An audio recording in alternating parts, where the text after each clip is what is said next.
YouTube, it's Brian Phillips. It's been a few weeks since we've been able to fly because the weather has been horrible, really windy, 3 blizzards, and here we are. And we've got light winds going that direction, which is perfect because our runway goes this direction. That being said, we've been taking some meetings on some future plans for the property, which is exciting. We'll keep you guys in the loop on that. This is the B-26 Marauder. It is beautiful. Typical Dynam build. We'll explain this later in the build. It's been so long, I forgot. I know. Pain and suffering. It's like the pains of childbirth. All right, so we're gonna pause and get set. Okay.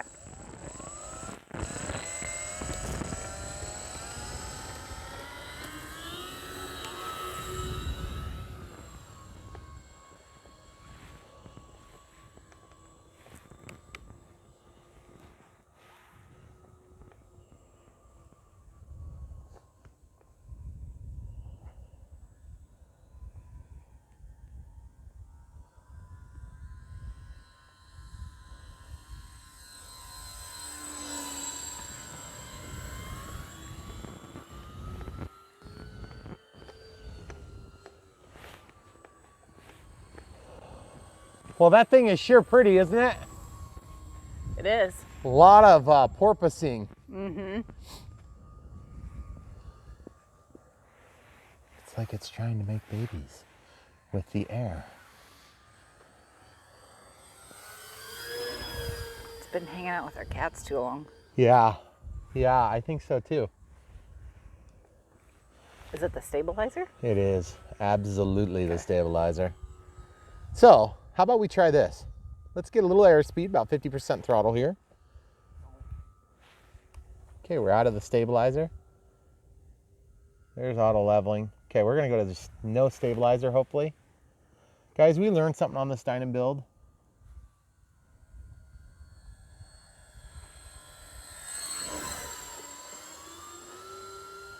I'm actually sort of struggling to understand if the stabilizer is off. Man, that silver looks good, doesn't it, in the sky? Yeah, it's a lot better than I thought it was going to be. It's still porpoising. Yeah. Which is kind of weird. I don't really understand why it's doing that. It's frustrating. Because I believe that stabilizer should be off. But I can tell it's not. It's definitely just overcorrecting. We could fix that with a control horn hole adjustment. Of course, there's 2 adjustments on this plane. Okay, we're gonna put the full landing flaps in. No elevator trim adjustment when you deploy flaps on a Dynam. Oh, that looks so cool with the flaps out of the flaps altogether into the throttle hard. Just kind of making her move. She'll do all the crazy things that she shouldn't. Very good power, most balanced props I've ever had on a Dynam. Okay, coming in over our left shoulder there, camera crew. White lights forward facing, no navigation lights. You'll notice the porpoising is quite intense. Definitely in heat this plane is. It really makes me look like a bad pilot. It kind of does. Oh, shooters. Well, save that one. I thought it was goodbye B-26. I know. Takeoff flaps deploying. There's a single tear from my left eye for that, and it's freezing to my face. Here, inside pass here. You good? Yep. Boy, that thing looks good. Guys, this is killing me because this thing is so beautiful and it's got plenty of power. It does everything you want except that the stabilizer's fighting me today. I want to be able to turn it off, but it's just not turning off and I don't know what I'm doing wrong. We're gonna try this.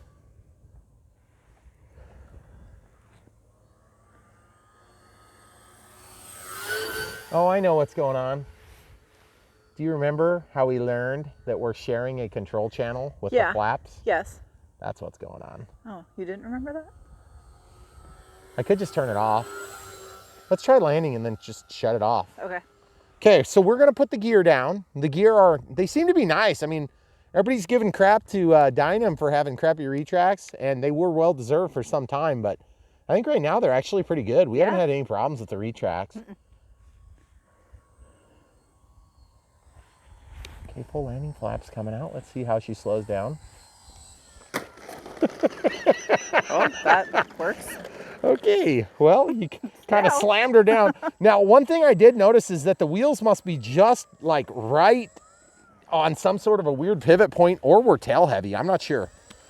A little bit of tracking issue there with the front, with the nose gear. I don't think it's super bad. Did we ever like check the CG? We did. We checked it and we set the batteries to a certain position. Oh, that's right. You marked them. Okay, so let's talk about this for just a quick second. We have a voltage alarm plugged into the battery. We're running a 4000 4S Smart Pack. And what we're gonna do is we're gonna throttle cut. We're gonna jump into the menu. We're gonna go over to, where the heck is it? Is it function set, airplane gyro, the gyro. See this? Mode switch. See how it says mode switch 1? Okay, so acro mode. There's manual, gyro, safe, and acro. I guess I'm going to do manual because I don't know which one is the one I want.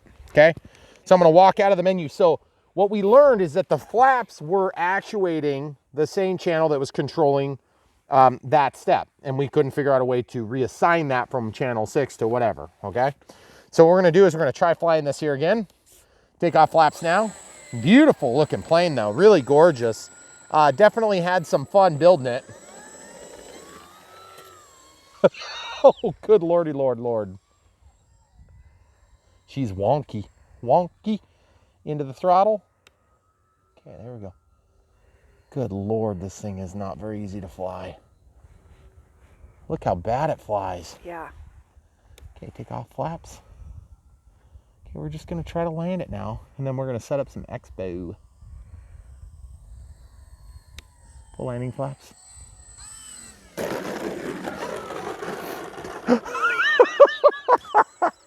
Oh my goodness gracious, great balls of fire. Maybe the porpoisey stabilizer was. Okay, so I better. think I know what's going on here. Throttle cuts on. Basically what we need to do is we need to get in here.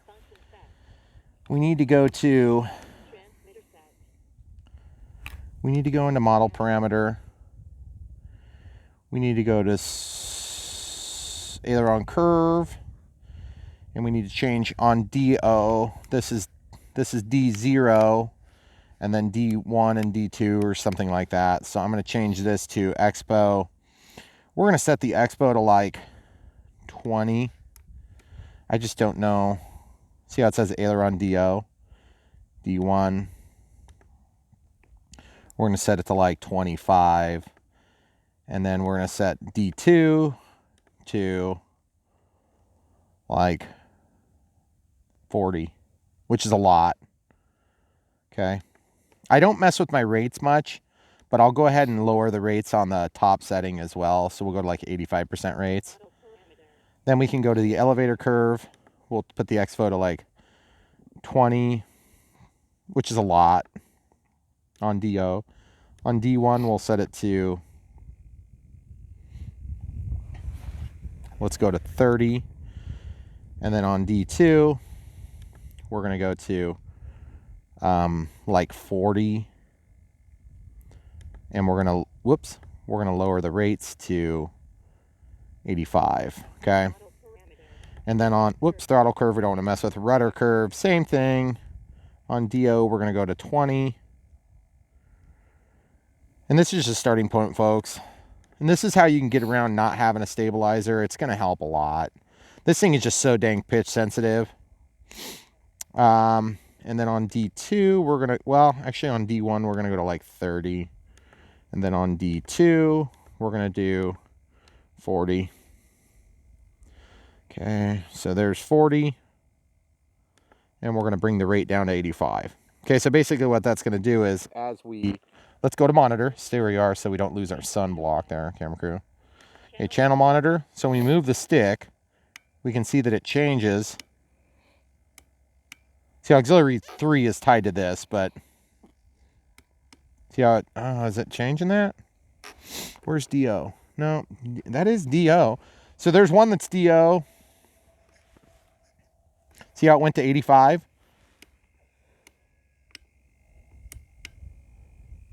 I can't see it changing. Okay, so we're gonna pause for a sec. Okay. So aileron curve is set to off. We want to set it to this one. So I'm gonna just click on that, and then I'm gonna change this to SD. Okay, and then I'm gonna do the same thing for rudder curve. That was the step we missed, guys. Then I'm gonna set this one to SD. Now, if we walk back to the monitor, then you can see when I move the stick back part of the way, like on the elevator, it changes the output. See how it changed it a little bit? All the way back. See, it drops it just a little bit. Okay, so without further ado, we're gonna try that again. This could be a little bit scary again, so throttle cuts off. Here we go.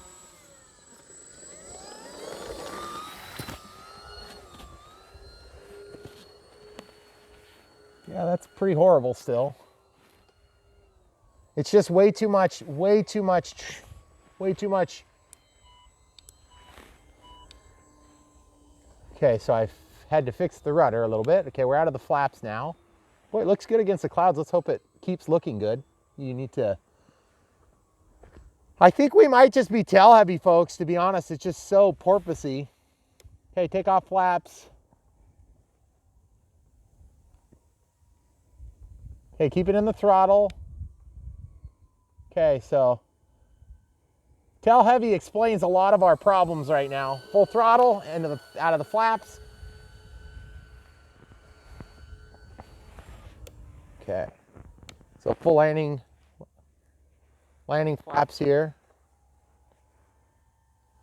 It's definitely more controllable, but it's just basically deadening my sticks. So it's just still flying pretty horrible. Let's just try getting it on the ground. We'll try to full throttle. Take off flaps, landing flaps, giving it lots of throttle. Out of the throttle, keeping the nose down, land it. Yeah, baby. Turn sharp. There we go. Okay, so we're good. So what's going on basically is it's super pitch sensitive. So I think we're probably actually just tail heavy. And we have too much controls. This is fairly hard snow, so hopefully I didn't damage anything. If you get snow in your motors like that, carefully spin it out.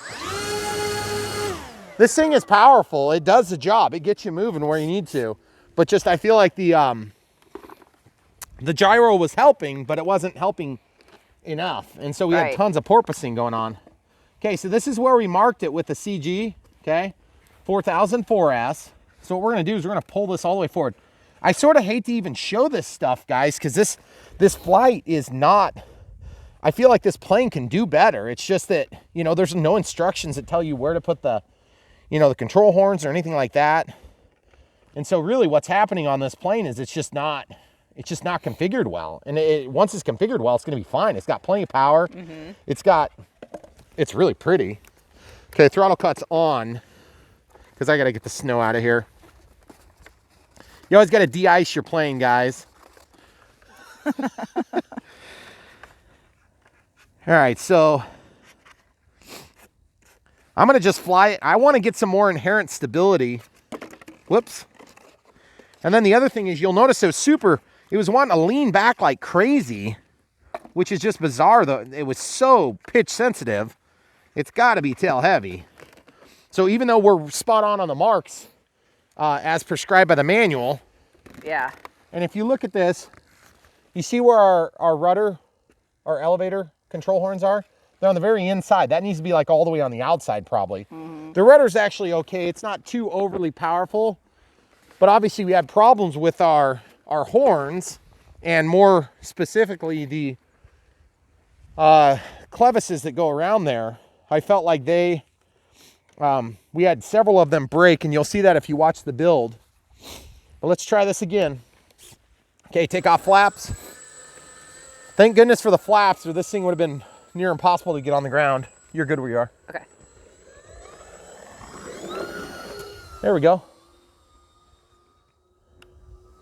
To be honest, It's still porpoisey as all get out, but it's a lot better. It feels a lot more stable. You'll notice I'm not retracting the gear, folks.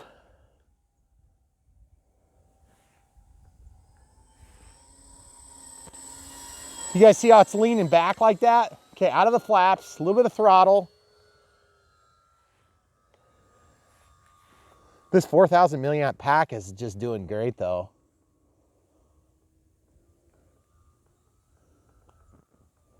Okay, take off flaps. We're gonna come in over the power lines this time again. Okay. Just because I'm not feeling the precision I'd like to have. Keep that nose down or you're gonna regret it. Oh, jeez. Oh my goodness gracious, great balls of fire. Okay, so we'll pause and go get it. Okay guys, so real quick, let's just show you the gear. So far, even with those relatively rough landings, the landing gear have done really good. I'm really happy with these landing gear. They're actually really nice. We noticed another thing here.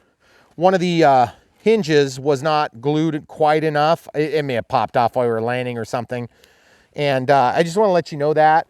We don't have any damage yet on the plane, so we're going to actually pause and we're going to go address this tail where we have our attachment point to the rudder on that clevis. We need to just go out to the end. We have way too much elevator input.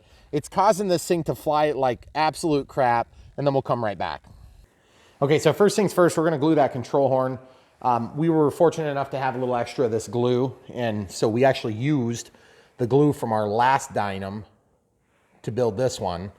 Okay, so we're just gonna lift this up real quick, throw a little bit of this contact cement, this China glue right there, and we'll just get that glued real quick, and then we can address the other big issue, which is the control horn positions, and I'll talk about that a little bit. Okay, so we'll just let that set up. Guys, this plane has all the right stuff and it's set up wrong. And that's one of the issues that you'll run into sometimes on Dynam planes, is that they're so capable, but yet if you don't get it just right, it will fly absolutely terrible. And this is one that did. So we have a clear piece of tape. We're just gonna throw that clear piece of tape right over that hinge, and then that's gonna hold that in place because we're gonna be flying this in a few minutes. Now, a couple things. These control clevises like to break. You need to be aware of that, and you need to respond accordingly, okay? The tip breaks off if you're not careful. So you need to be prepared for that. If you don't prepare for that, you're going to get them broken. And once they're broken, they're done, which makes it a lot harder to make these minor adjustments. So what I'd highly recommend you do is go to the outside hole like this. See this?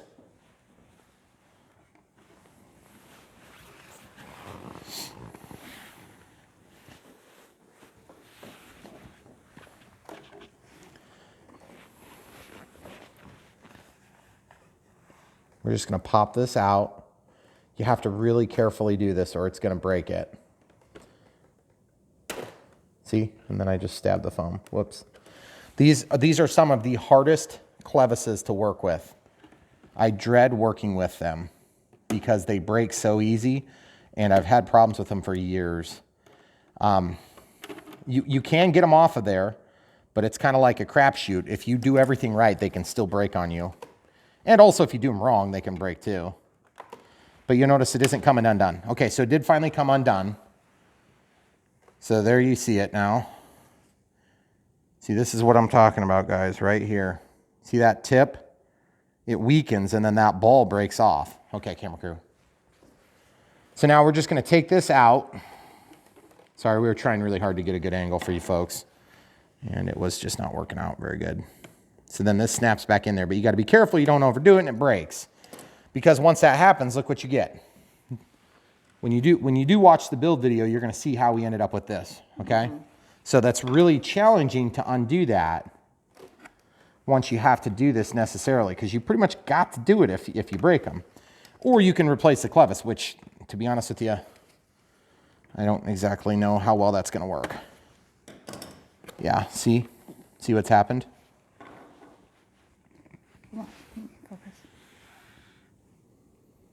See how it's ripped through? Okay.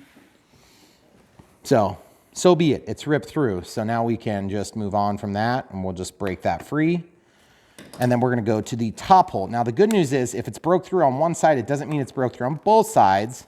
If it's broke through on both sides, you have to correct it even better. Because so long as you're held on one side or the other, you're technically going to be flyable. But I'm going to be resolving that to one degree or another here. I'll just show you what I'm going to do. Okay, so we slide that back through, being real gentle with the control surfaces because I do have a metal object. I don't want to crush that. There's zero reinforcement in this piece. There's a little bit of reinforcement in this. Okay, so you see how that went through? So now I can just grab this and fold it back a little bit. And then that's going to keep, okay? That's going to hold still, believe it or not. That will work. Now, let's look at how much deflection we experience when we give it full input. I was very bummed that there's still a ton of deflection, okay? So it's probably still a little bit too much. The other thing too is, if you look at my trim, if I go back to regular trim, that's even.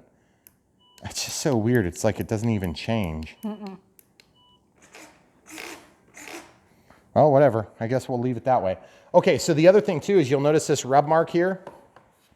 This rub mark is because it's so tail heavy. I almost feel like we need to try to put a bigger battery in there or something because I feel like this thing is just terribly tail heavy.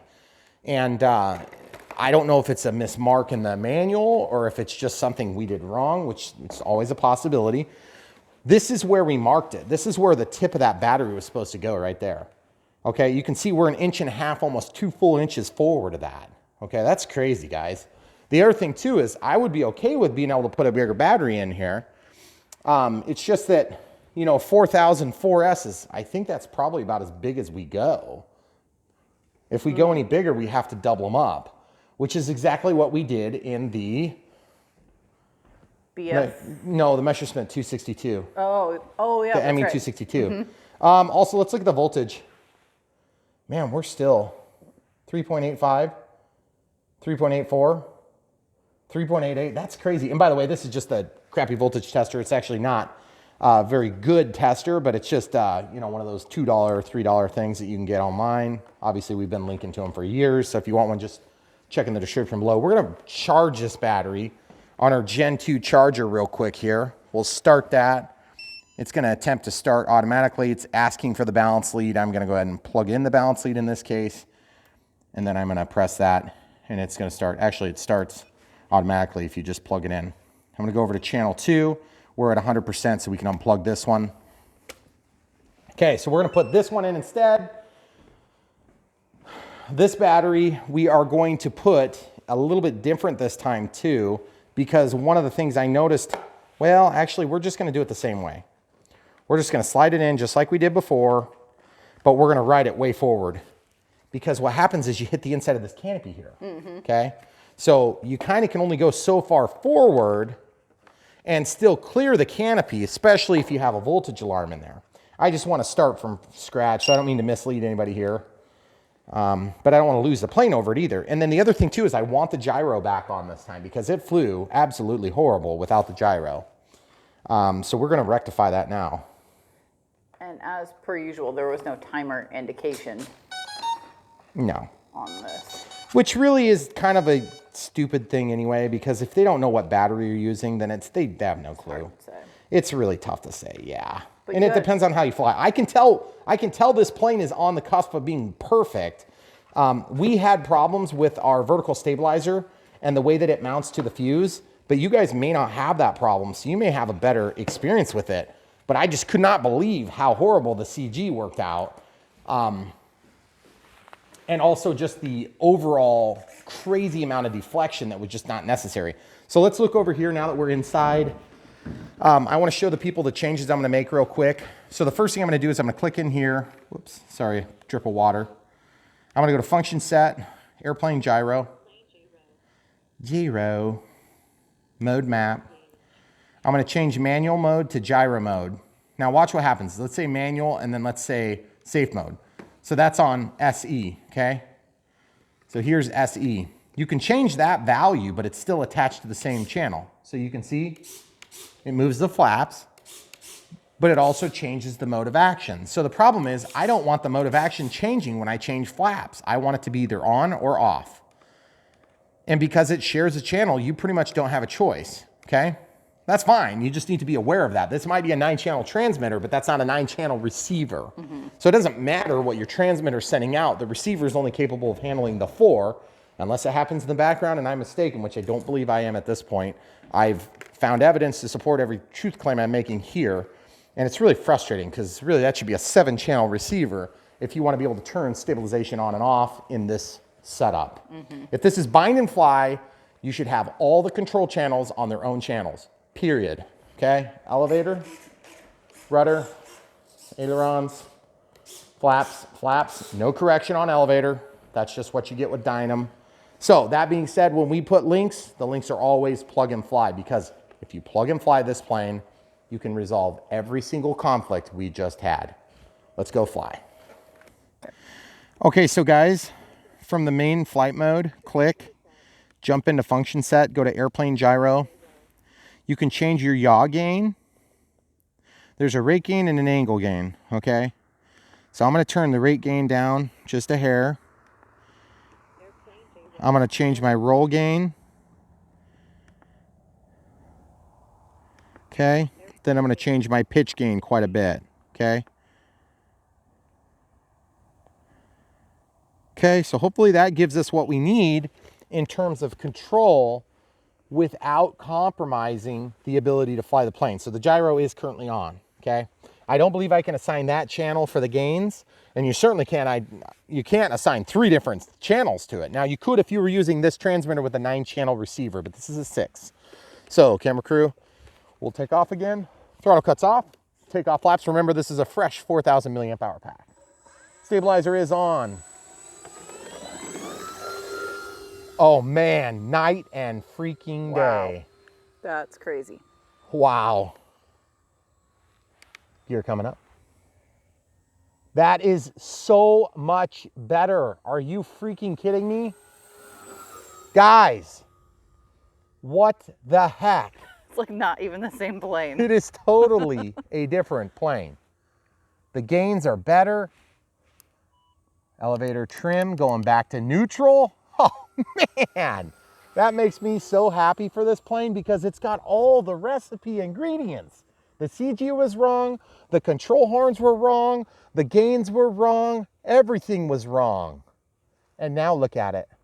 Guys, you would think I'm faking it, but believe me, I cannot fake a plane flying that bad. No, no. And why would I? Okay, here we go. That is gorgeous now. That's amazing. Totally gorgeous, folks, going around the imaginary structure. Hey, that little thingy's still on the bottom of it too. That's true. Okay, going, sorry, son, sorry. Sorry, son. Ow, that hurt. That hurt my balls, my eyeballs.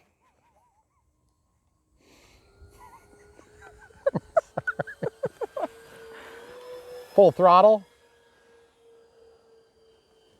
Man, that looks good against the sky, doesn't it? Mm-hmm. Now, in typical Dynam fashion, we've got, oh, almost got some oscillation. What? I know. I'm going to have people correct me now. It's oscillation, folks. I know.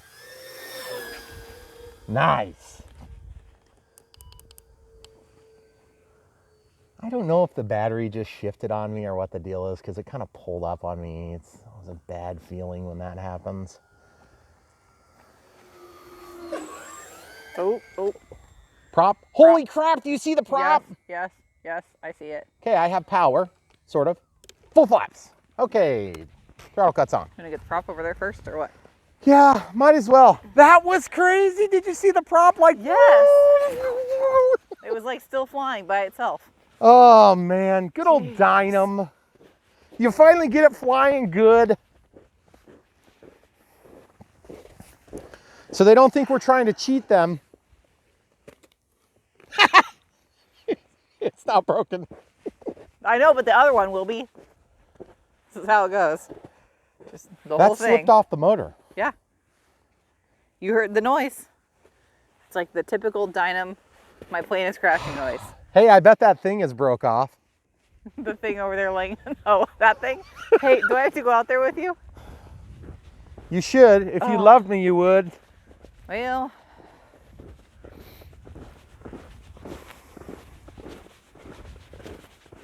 Oh, so that's the cowl that came off. Oh, I couldn't tell from up here. This is some beautiful snow. People are asking for ski flights. I don't think they meant the camera crew. Oh, man. The canopy came off. The cowl came off. Guys, take a look. Take a look. Is the other prop not broken? No. What the heck is going on here? This is ridiculous. Okay. I don't even know anymore. I am, okay. All right. First of all, did I not torque that down? Yes. Okay. I thought so too. Did I not magnet this on? Yes. Oh, there was a crash. Camera crew, hold. Wait. That's not broken. It's magnet. I know. Okay, let's look at the insides. Oh, goodness. Got some snow in My here. camera crew was all like, oh, awesome. Storage. Whoops, that's gear. I know we were done with this one. She's like, oh, wow, look. Oh, no. The only victim. The only victim of the whole crash. Oh. Literally just said. Folks, you know. You scraped up your mouth, too. Son of a biscuit. Look, that poor guy had a bad day. Ouch. Oh, oops. Ew. You know what's ironic about that? This whole thing is, what, do you want it back? Yeah, I'm going to put it. What are you doing? Here. I'm filming. See this? Look at this. Watch this stuff. Throttle cut is on, by the way. Now, guys, did you see how I crashed that thing? It's not like anything I did magical. I just basically got myself in the best position to take a big blow. And then I took it like a man. How'd that go for you? Probably not as great.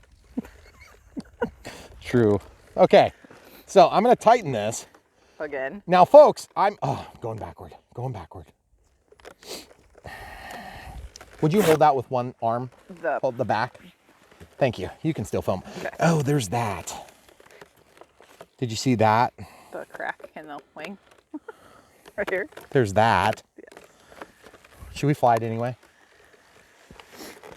Are you going to listen to me if I say no? Probably not. Okay. Well, then. Okay, so nothing else is broken. The wires. Okay, so there is a minor crack in the wing. Like halfway through. 3/4, I would say, is better assessment. So what caused that to break free? And why does it always do that? Well, it doesn't always. It just did it once. On the first flight. I told you this thing would break off. Here. Dang it. So, to be perfectly honest, the damage on this plane is one cracked wing. Let's see if any of the control surfaces are broken. I'm going to just stick that back on. If I can get all this stuff back in where it belongs. Obviously, there's a little something going on here. Because that was cool watching that prop fly like a helicopter. Oh. What? Canopy again. No, it's okay. I'm just moving all my ESC leads and everything back because everything shifted out of the hole. Basically, when I took that rough landing. Okay, we're just gonna see how this does. Oh, geez.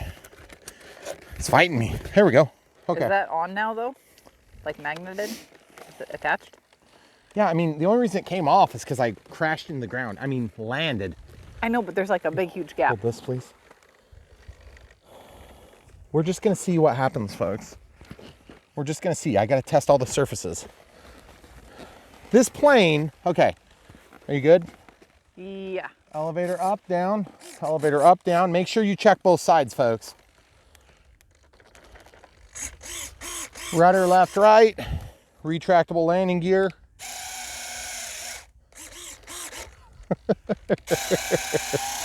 This is hilarious. Oh, we have one flap. One flap. That's screwed up.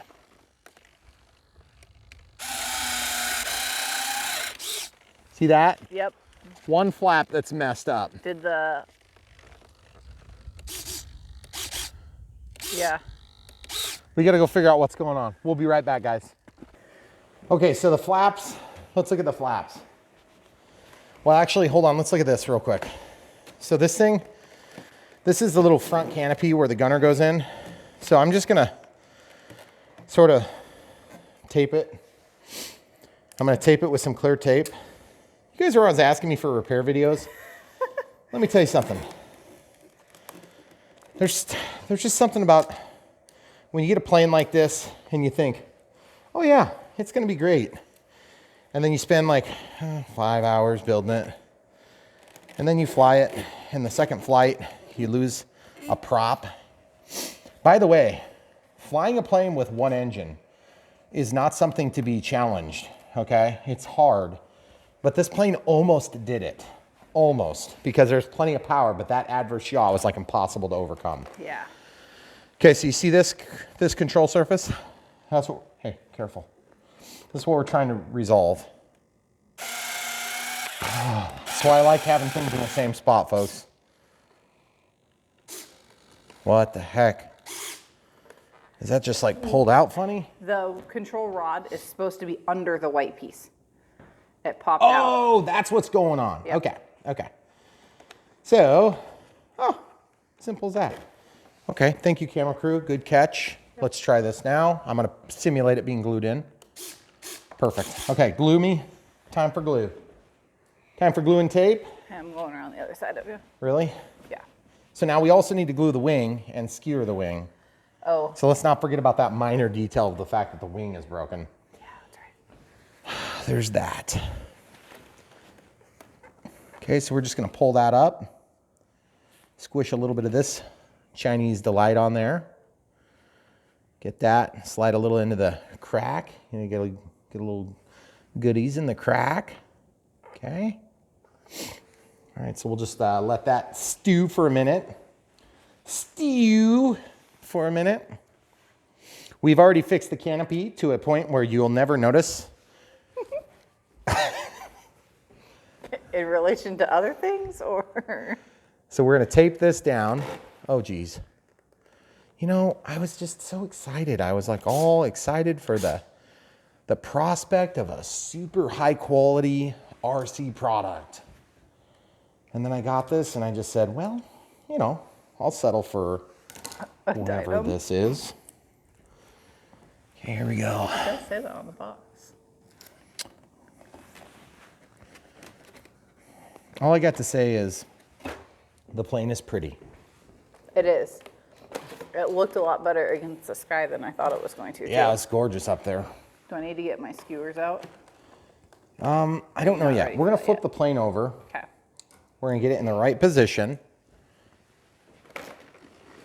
So this is kind of like the build slash flight Slash repair. slash repair.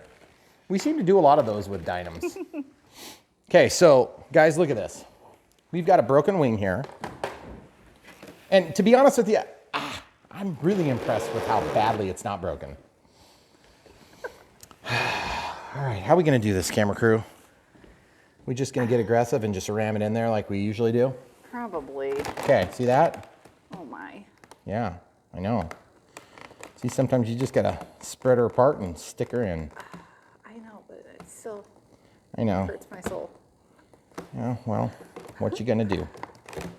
What you gonna do? Oh, gross, it's just slathered everywhere. Okay, so I'm gonna go behind you and grab a paper towel. Okay. Then we're probably gonna tape this. I don't know if we have to skewer it. I think it's intact. Do you need? We do need to resolve this thing too. Oh, okay. You need to go from the bottom too. Or Oh, can you even see the crack I from the don't know. bottom? Here, I don't we'll- think you we'll can. look. Let's show. The answer would be negative. I don't think so. Okay, so we're not gonna go from the bottom Nope. then. So now we need to have a little bit more robust tape that's gonna hold that. So typically when I go for a more robust tape, I'm gonna be referring to something like this. This is just packing tape. It's just gonna give me a little bit wider bite. Okay, so we're gonna go about 8 inches, measure it out exactly. That was just a hilarious joke, folks.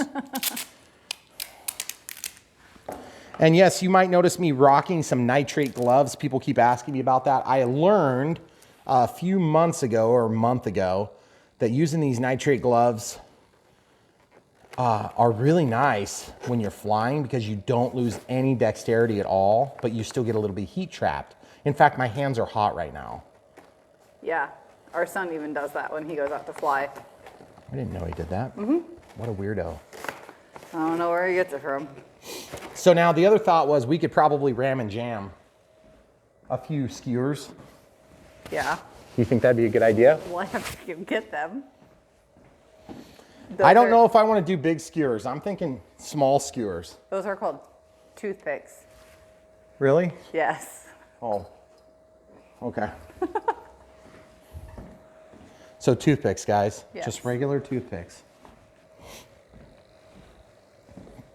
So for those of you who aren't in your kitchen when you're repairing your airplanes, you may have to go to the kitchen to get those. Okay, I'm gonna go through the plastic and then I'm gonna twist it like this. And I'm gonna stick it in. And you're like, but Brian, what if you hit a wire? Well, I guess we'll find out when it stops working. We're gonna pin this a couple of times. You'll notice I stuck it in dry. I know. Kind of could get you in trouble. But in this case, I'm gonna stick another one in dry too. Are you gonna take them back out? Maybe. I'm gonna stick it in dry, twist it, and then I'm gonna continue in. Hey, I can see what you're doing this time. Okay, you see what I've done there? Look at this. It's not perfect, but it's a heck of a lot stronger than it would have been. So now what I need to do is I need to basically take, now that I have 2 pinning it, I'm gonna take this glue, this China glue. China, thank you for giving us something that works.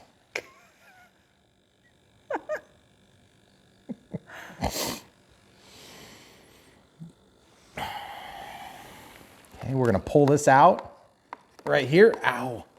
Ooh, that was premature. There we go. We're just gonna stick it in, just keep it dirty like that. Okay. Then I'm gonna take a second one. That's the one I just pulled out. No need to use all of your wife's toothpicks. Okay. Slide that out. Slide this one in. And this is where you just kind of say your prayer and you say, Lord, please help me to not hit a wire that is certainly right under where I'm about to stab this thing. Okay, so like that. Then pull it out like this. And then we're just gonna take that little bit of overflow because you wanna glue all 3 of them. And you'll notice that there's a little bit of extra sticking out of each of these, and that's fine. That's just the way it's gonna be for a minute. It's not gonna stay that way because that would be really ugly. Okay, spin it in, try to suck as much of that glue into the hole as you can. Okay. And then you're thinking to yourself, Brian, that is the most ugly thing I've ever seen since the last repair you did. That's probably worse. You could be correct. So I'm just gonna push those in a little bit more. And then I'm gonna take, since I have tape under it, you'll notice that I had a piece of tape under there, right? And I'm just gonna go in here and just tape over the top and then just pull off the schmutz, the extra schmutz. And I'm just gonna pull off that excess schmutz like that. Then I'm gonna stick it on my smudge spot here. And then I'm gonna get some side cutters, which are across the way from me. I'm gonna grab the side cutters and we're gonna clip those things and then attempt to penetrate them all the way in. And all that's gonna do for us is basically hide the tip. Oh, while we're still at it, aileron, elevator, rudder.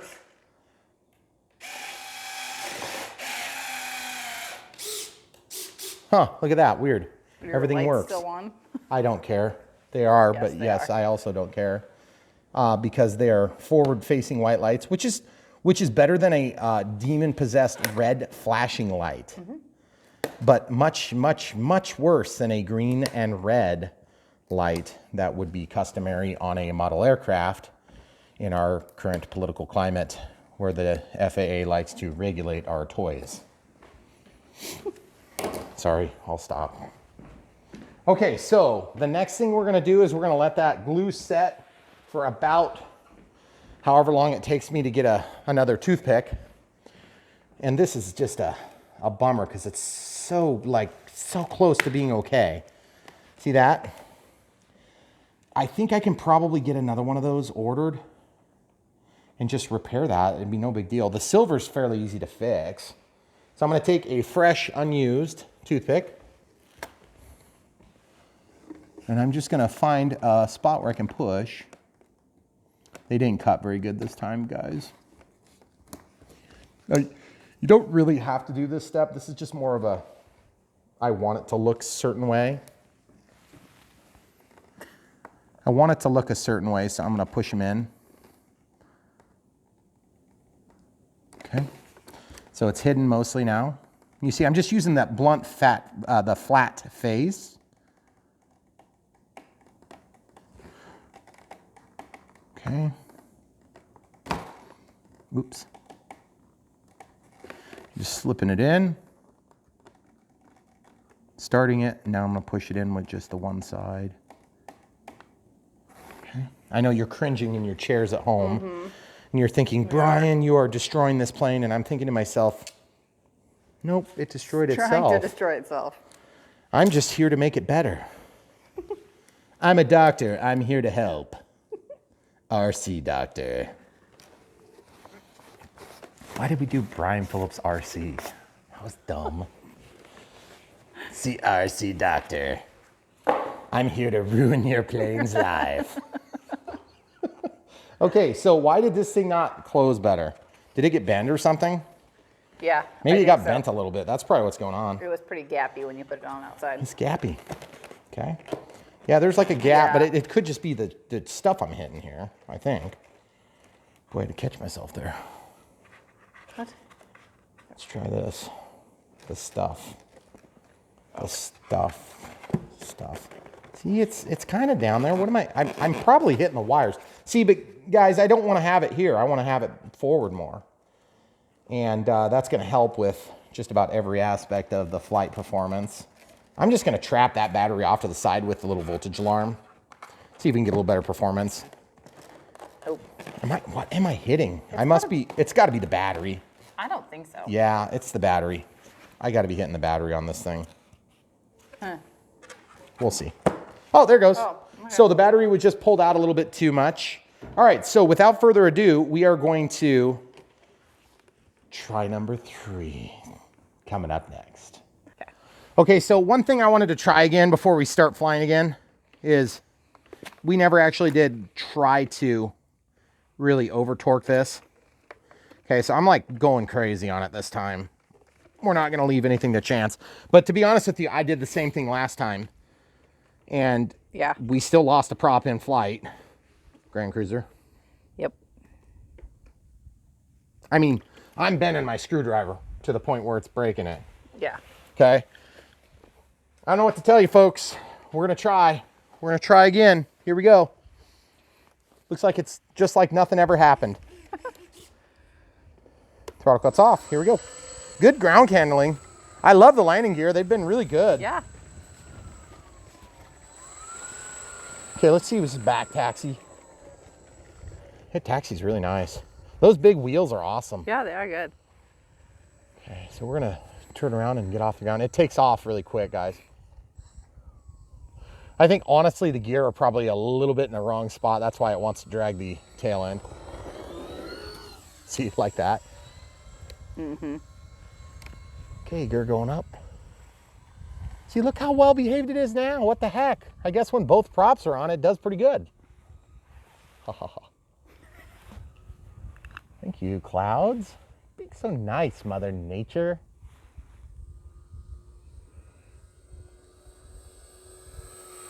Where'd the antenna go? It's in my pocket. Oh, there's that. So guys, This is what it looks like to fly your Dynam B-26 without a wing in correct tact. I don't think that was good English. No, it was not. It's not fully intact, folks. But look, even with it just being crashed, it's still gorgeous.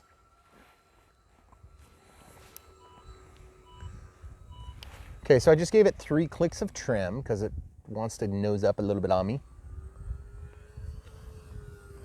So you'll notice I am not doing a bunch of aerobatic maneuvering. I had somebody give me trouble the other day because I say acrobatic and it is wrong and embarrassing. Yes, acrobats are like people that work at the circus. What is it? Aerobatic. Oh. Like acrobat would have to do with somebody that works, you know, like a gymnast. They do acrobatic maneuvers. I don't do those things, so I don't know the correct terminology. Yeah, I'm sorry. I haven't been at the circus for a few years. Except the one that lives here. Not that I want to admit to. Full landing flaps here.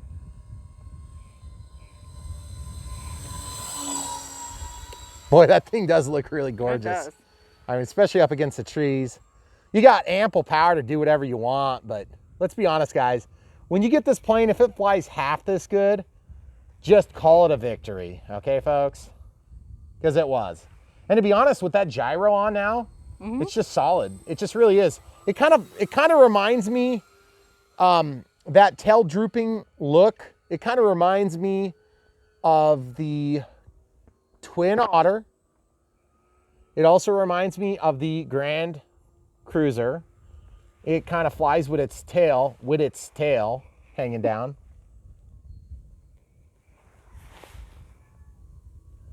Boy, did you hear that cock? Rooster. Sorry. Wrong one. Confused.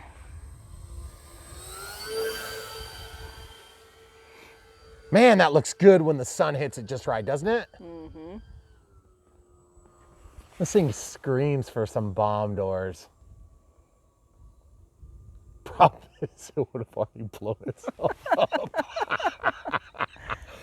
Dynam, we just love to enjoy the experience we have with you. I mean, but look at this plane right now. Can you complain right now if you could just forget about the last 3.5 to 4 hours of working with this plane? Watch for the tree, Brian.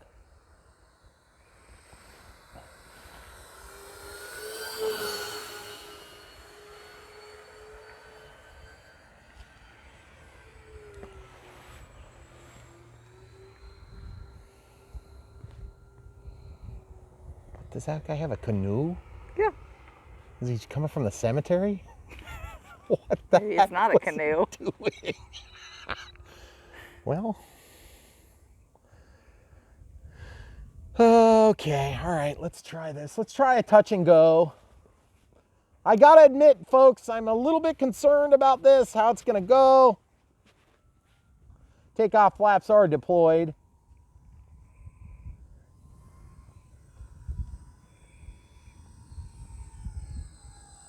Full landing. Wow! Don't you be doing that, no Dynam! You can follow the links to these speakers. Sorry. Oh, I hate these switches. They're in the stupidest places. Okay, so I have the flaps coming out. I have the landing gear down, forcing the nose, trying to avoid the tail hook, also known as the power lines. And there it is, folks. Good. We're gonna take a touch and went. Woo! Why did it pitch when I released the flaps so bad? You're going up, beautiful. Direction. By the way, folks, the back or main bogies go forward and the front bogie goes backward. So it's actually kind of a different thing and a different shift of CG than you're used to seeing. Boy, that thing looks cool going overhead. Just looks gorgeous up against the trees. Sorry, camera crew. Let's try for a low pass along the runway with the wind. Take off flaps. Here we go. Oh, that looks so good. Camera crew going behind you. You good there? Mm-hmm. I want to try for another landing. Boy, that looks so good up there. Guys, it's kind of like this. I feel like the thrust angle is probably a little bit goofed up on this plane too.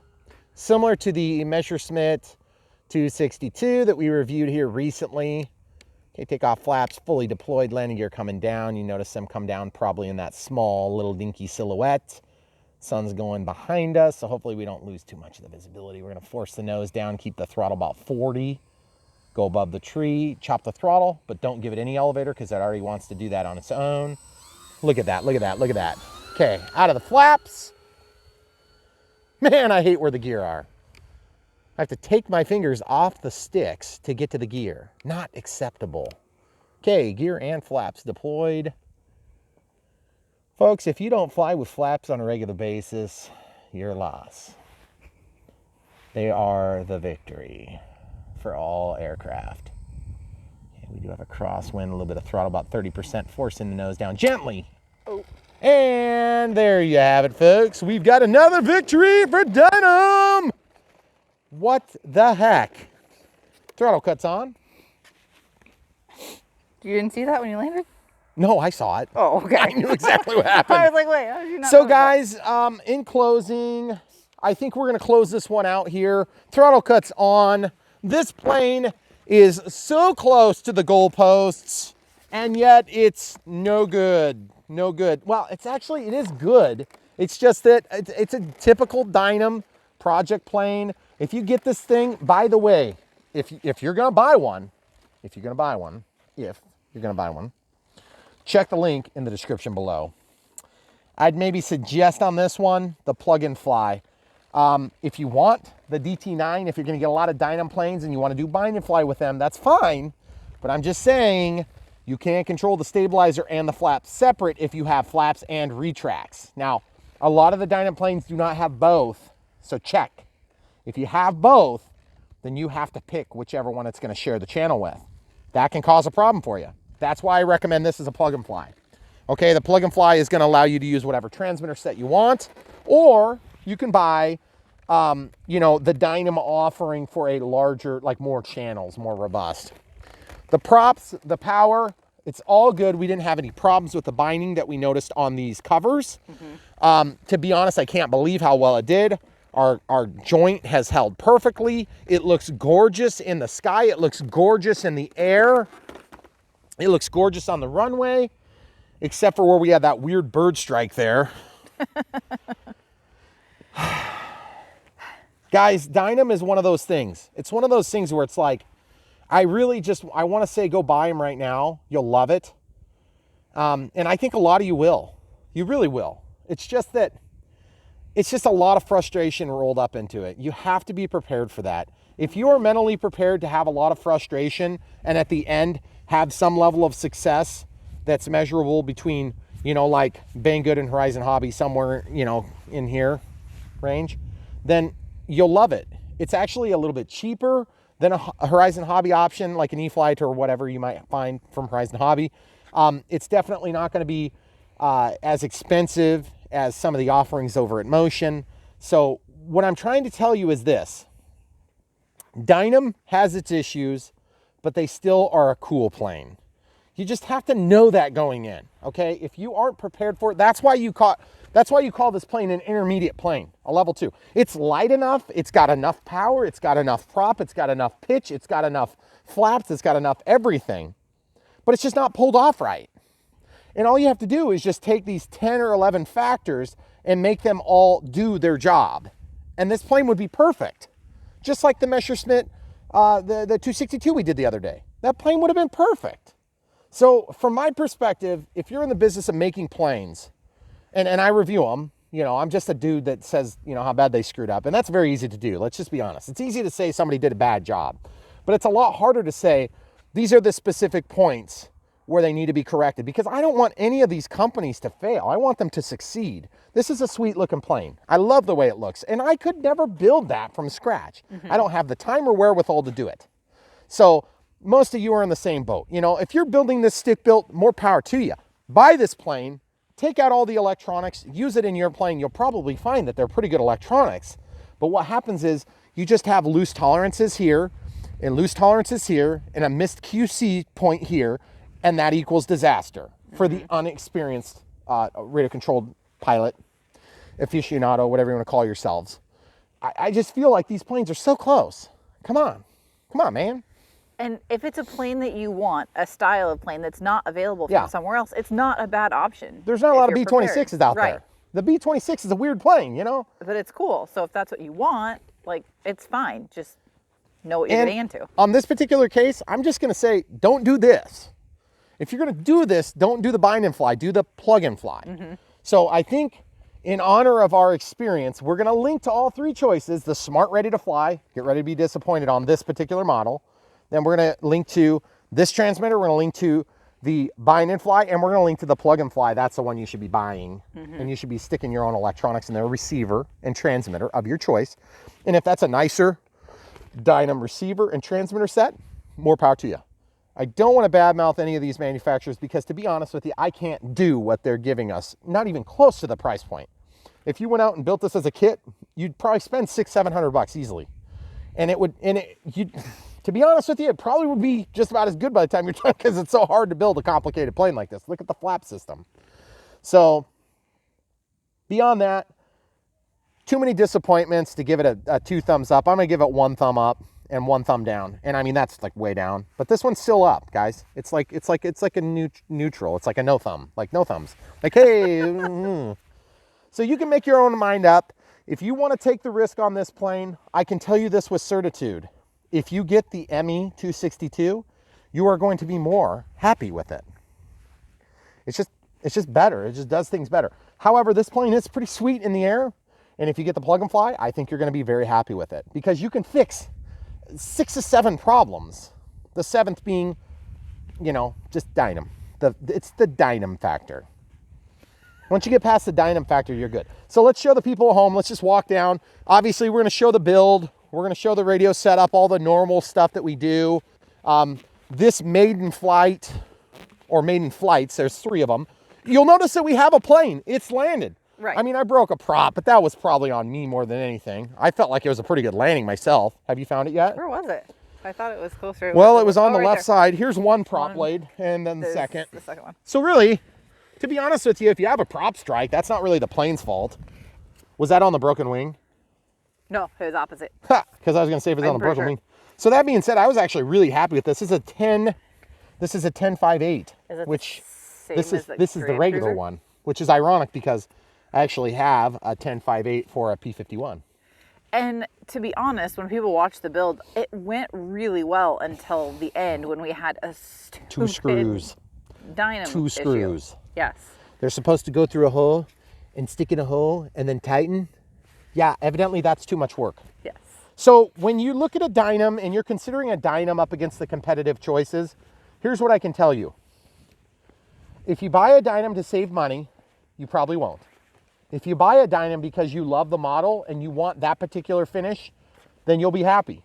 But you need to make sure that you go through it with a fine-tooth comb and be prepared for frustration. If you do those 2 things or 3 things, you're going to like it. And if you're buying a Dynam thinking you're going to build it in an afternoon and go fly it after work, you're going to be disappointed. Very. That being said, guys, we really appreciate you. If you're going to buy it anyway, buy it from the links below. We just don't want to mislead people. This is a good plane. The people over at Big Go Hobby have been great. They're very good to work with. I feel bad even giving anything other than a totally positive review because honestly, this plane, if we were lucky, I feel like we would have missed all the little problems we had, including this. Yeah. You know, but it's like, let's get real, guys. I fly hundreds of planes and I don't have this happen most of the time. I do have it happen sometimes. It does happen. Sometimes I hit power lines, houses, people, cows. I never hit a cow. That was just made up. But that being said, guys, this plane is still really cool. It is dang beautiful. And if you can do better on your own, please let me know where you get the kit because I'm curious. Really. Stick around for the build. We're going to unbox this, build it, and radio setup, and you get to watch all the frustrating hours of it. Come back for more. YouTube, gluttons for punishment here. I mean, Brian Phillips, RC. You may recognize this packaging. This is our latest Dynam endeavor. Do I start sighing now, or do I have to wait longer? No, save them for later. Okay. Okay, so guys, this one, obviously, you know what it is. It's the The airplane.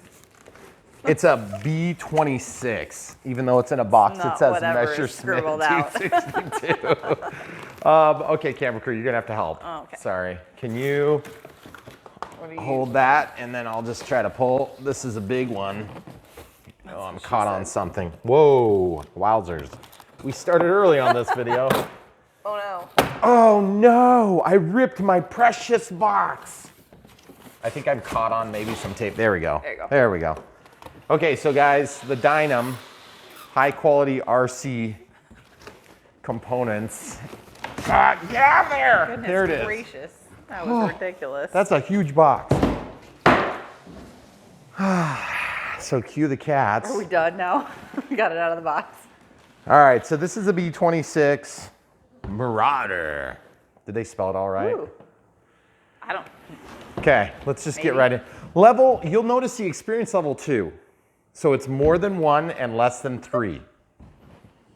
Build level 49. I still don't know what that means. But that's okay, Horizon does the same thing. Oh, it's Welcome, a Horizon. foam package. What? Oh, What? oh man, I won't have to glue the wing Oh, on. it's partially I'm assembled. so annoyed. Send it back. We don't want to do it. Okay, first thoughts. Look at this beautiful. It's pretty. A little bit of hot glue strings. Oh, look at those guns. Awesome. Doesn't seem like it spins. We got some control arms. There's a bag of wings inside the box of airplane. Oop, it's taped to that carbon fiber. Yeah, I got to figure out the best way to grab this out. There are inboard flaps, so I'm just trying to figure out where I can. How the heck are you supposed to pick this up? I'm just going to do this. I'm just going to break the box because I'm going to break it here in a few minutes off camera.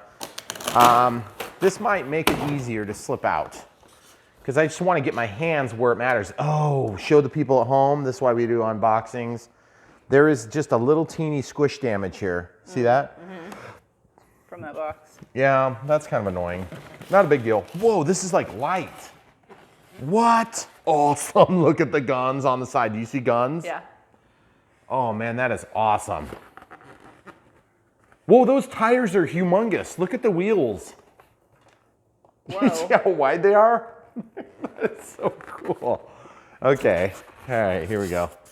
Oh, I love the matte finish. I wish more of you model companies would use matte finishes. Do you hear the motor hitting? It's really hard to see that it's matte. I do hear that. That's cool. Oh. Okay. Huh. So, well, after that part melts, should be a perfect fit. Okay. So far, impressed. I'm confused. I know. I'm confused, waiting to be let down. Ah. Okay, we have a wing spar here. We have what appears to be a horizontal stabilizer, but it's not. It's a vertical rip your stabilizer. Decals. This plane has dihedral on the tail, which is a little bit strange. Sometimes we see anhedral on tails, but typically they're straight. That's not true. Some of the big airliners do, like this 737 has dihedral on the tail. Yeah. Show them with your hands, It does. camera crew. Show them with your hands. Where? Just like use your hands Here? to demonstrate what dihedral is. Oh, it goes up. Yes, goes up. It's up. So now, on this plane, also goes up, okay? So this is gonna have to get cut, which is kind of weird. Pinch hinge, Always. not super strong, No, it's not. but it's not especially weak. I think it's gonna be fine. For a horizontal stabilizer, it should be just fine. Ooh, nice. Like the decals. Ooh, that smiley face is gonna suck to apply. Yes. Where does that go? Ugh. Yeah, that's gonna be no fun to put on. Yeah. Those ones look nice though. But they're like Oh different. no, they aren't water, are they? Oh, I hope not. Oh man, that would suck if they are.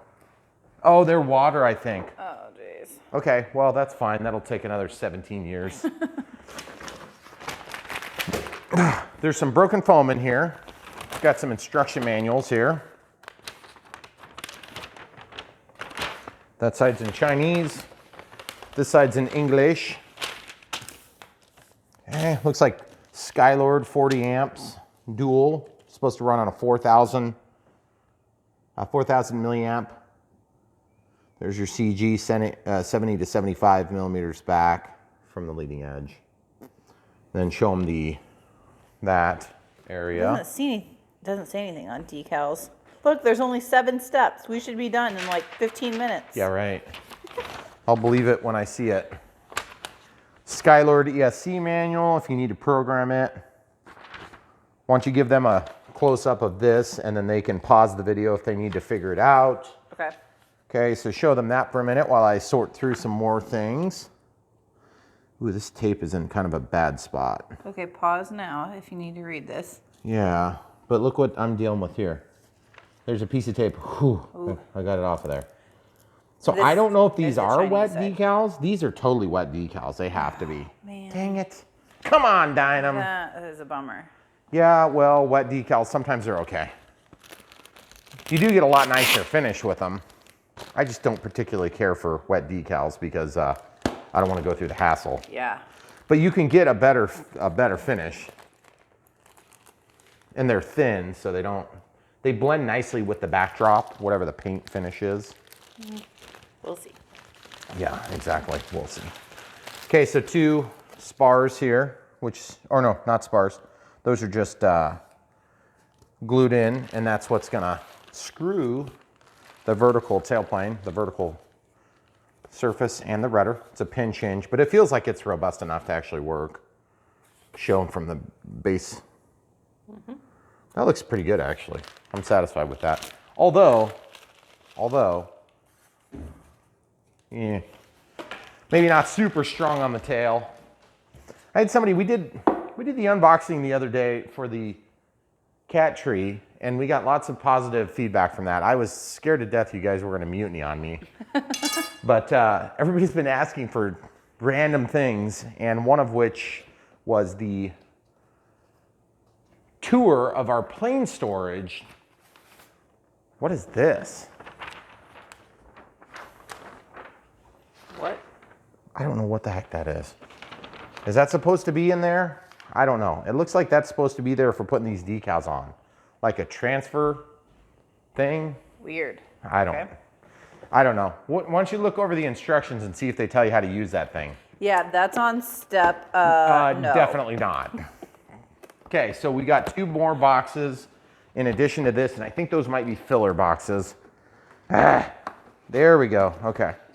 So this is more Dynam style. Oh, it's the wingtips. Yeah, wingtips. Okay. 2 more servos. Goodness gracious. There's 3 servos in each wing. I really like the finish. Nice flat finish. But it's kind of fuzzy. For what would you call that? I don't know, the masking. Yeah, show the people there. I think they should have painted the like black this, first. I mean, the matte is nice, but it's like they didn't have a very tight jig. Like overspray. Yeah. Yeah. Couldn't think of the word. Okay, so there's an LED here. Better not be flashing red. This is a flap. It's got this weird like overlap on the wing. That's kind of cool. The finish is pretty good. We don't have to install all these, which is nice. That would be a humongous pain in the butt, so I was totally expecting to have to do that. Just because with Dynam, when you get a Dynam plane, you have to sort of assume you're gonna be doing more work than you probably want to. Some people like that because they've got maybe a little bit more time to spend on it. And then some people like me despise it because it's just one more thing you have to do in order to get to flying it. And really what I'm after is I want to fly the thing. So when we started doing these videos, we used to almost never do unboxings. We used to almost never do build videos. There's like a cover here. That's kind of interesting. And then the LEDs in there. But what you end up with nowadays is we pretty much exclusively, we always unbox the video, we always build the video, we always do a radio setup of some sort. and then we fly the video, but we usually put the flight at the beginning. That one's empty. We don't usually fly the videos, we fly the planes. Fly the plane. True. That's empty. I think these are just to keep everything positioned in the box properly. Where's my favorite bag of stuff? Well, it might be in the other empty box. Oh, there's one more. The nutsack. Yeah, and the bag of ESCs. There, that's my favorite box. The ESCs are already in the wing. Oh, they are? We don't have to install that. I think so. Oh, show them guns, more guns. Awesome. Guns everywhere. Oh man, these things are flopping around in there. Oh, there's pilots. Cool. No, or gunners. And then it came with some more crappy CA that we can throw away. We're gonna use the proper stuff. Ooh, good. 3 tubes of Chinese glue. We got 2 spinner prop collets, prop adapters with collets. We got a bunch of spacers. I don't know what those are for. And then these things, of course, are going to be the control arms that attach to the control surfaces. And then, oh, look, there's another gun. Sweet. There must be one more gun that we have to glue into the center of the nose canopy. And then the props appear to be 10.5/8. And the spacers go in here. These are counter rotating props. Sweet. That's good. So, how do you know they're counter rotating? We're not exactly the same. Well, this is a 10.5/8, and then this is a 10.5/8R. So a standard prop, so this is a standard one, is gonna go counterclockwise when you're facing it, like if it's coming towards you on a tractor configuration. A tractor meaning it pulls. A pusher would push, okay? So in this case, as this spins counterclockwise, it's gonna go forward. And it's 10.5 inches this size, and then 8 inches of pitch. So 8 inches of forward travel per rotation, I believe is the way that works. Then this one is the R. So it's a 10.5/8R. So that's gonna go reverse, which is clockwise, and it's gonna travel the same distance with one rotation. Okay, so those are ready to go. All right, what else is next? I think we've got it all unboxed, so now it's just cleanup and we'll be right back. All right, YouTube, so we're back with the B-26 Marauder by Dynam. Obviously, we're getting ready to build this, and I was thinking through kind of the steps. The steps, of course, are, you know, kind of ambiguous and don't really give you a ton of direction. They kind of tell you generally what to do and the stuff that you already knew how to do. I have proactively gotten a hot glue gun and this Formula 560, which is what we use for Canopy glue. They provide CA and Chinese glue, either of which would be acceptable to get canopies installed, but I'm just gonna warn you, it's gonna not be as good as you want it to be. If you take the time to use this 5.0 or Formula 560, you will be way happier with the results. So we're gonna start with the canopy. Okay, so just underneath the canopy, this is what it looks like. We do not need to install the ESCs on this, but I did notice a problem right off the bat, and that is that when this motor spins, if these cowls are pushed, the cowls come off on the Dynams, which is kind of nice actually. They're magnetically attached. It rubs, but I don't think that's gonna be a problem because it's literally just gonna rub itself free. So I'm not really worried about it, but you might wanna just check that on yours and make sure you don't have a bigger clearance issue. If you do have a clearance issue, you can shim this here so it's out further, or you can just cut out this circle here, which I don't wanna have to do that because you will see it, okay? See how big that is? Mm-hmm. And you see how big this is? That's how much you're gonna block. So having that there is gonna make it look a lot more scale, okay? So I just wanted to point those two things out that we noticed already. It's pretty much along the lines of a typical Dynam, you know, not super tight tolerances on anything, but it's okay, it's fine. For what it is, these are really economical and they do some planes that you can't get from other manufacturers. So that's cool, and I really like that. So here we go. We're gonna start with decals inside and the airplane pilots, which by the way, these guys are really light. I like that. Yeah. Although their heads are huge. I'm still kind of torn on doing this just for the simple fact that I'm not sure how super scale they are. The other thing I don't understand is that they built all this, but then they didn't put the nose on. Is it because it didn't fit in the box? Maybe. I suppose? That'd be my guess. All right, Canopy glue, camera crew, can you hand that to me? Okay, very good. So the camera, the Formula 560 Canopy glue works really nice. I spent $429 plus tax years ago, and I've used it now, what, like 4 or 5 times? And it's paid for itself already for sure. Okay, so this is obviously going in the canopy. It's an instrument panel, very detailed. It's got 2 yokes on it, which is really cool. I like that a lot. I don't know if that instrument panel is remotely scaled to what this plane would have in it in real life. Let me come around behind you. I'm not sure where is the best spot to see. We're trying to play with the best angle for lighting. Yep. For the simple fact that it's very bright out right now. We had snow the last couple of days again. Oh. Okay, so there's that. Looks good. Okay. It'll be noticeable. It's not going to be like the end all cure all. So now you'll notice that I have a hot glue gun up here. Now, like, why do you have a hot glue gun when you've got all this beautiful Chinese glue? Well, one thing I've noticed is that the Chinese glue works really good as a contact adhesive, but it doesn't always work good when you put these guys in, because these guys have like indisparities and they're very firm and hard. So if you try to press them into the foam, then you don't always get a great bond between. So I was thinking if I just did a little hot glue here, it's probably okay. We're not gonna like overweight the plane. And most of you guys have hot glue. It's not like we're using some exotic glue that you can't get at a local hobby shop or whatever. We have 2 extra tubes from the last builds that were just kind of like leftovers we didn't quite squeeze out. So I'm just gonna show you with 2 of these. I'll use my ESC manual as a backer so I don't drip on the countertop. I'll just show you what I'm talking about here. This stuff will work, and it's actually okay. It's actually quite strong.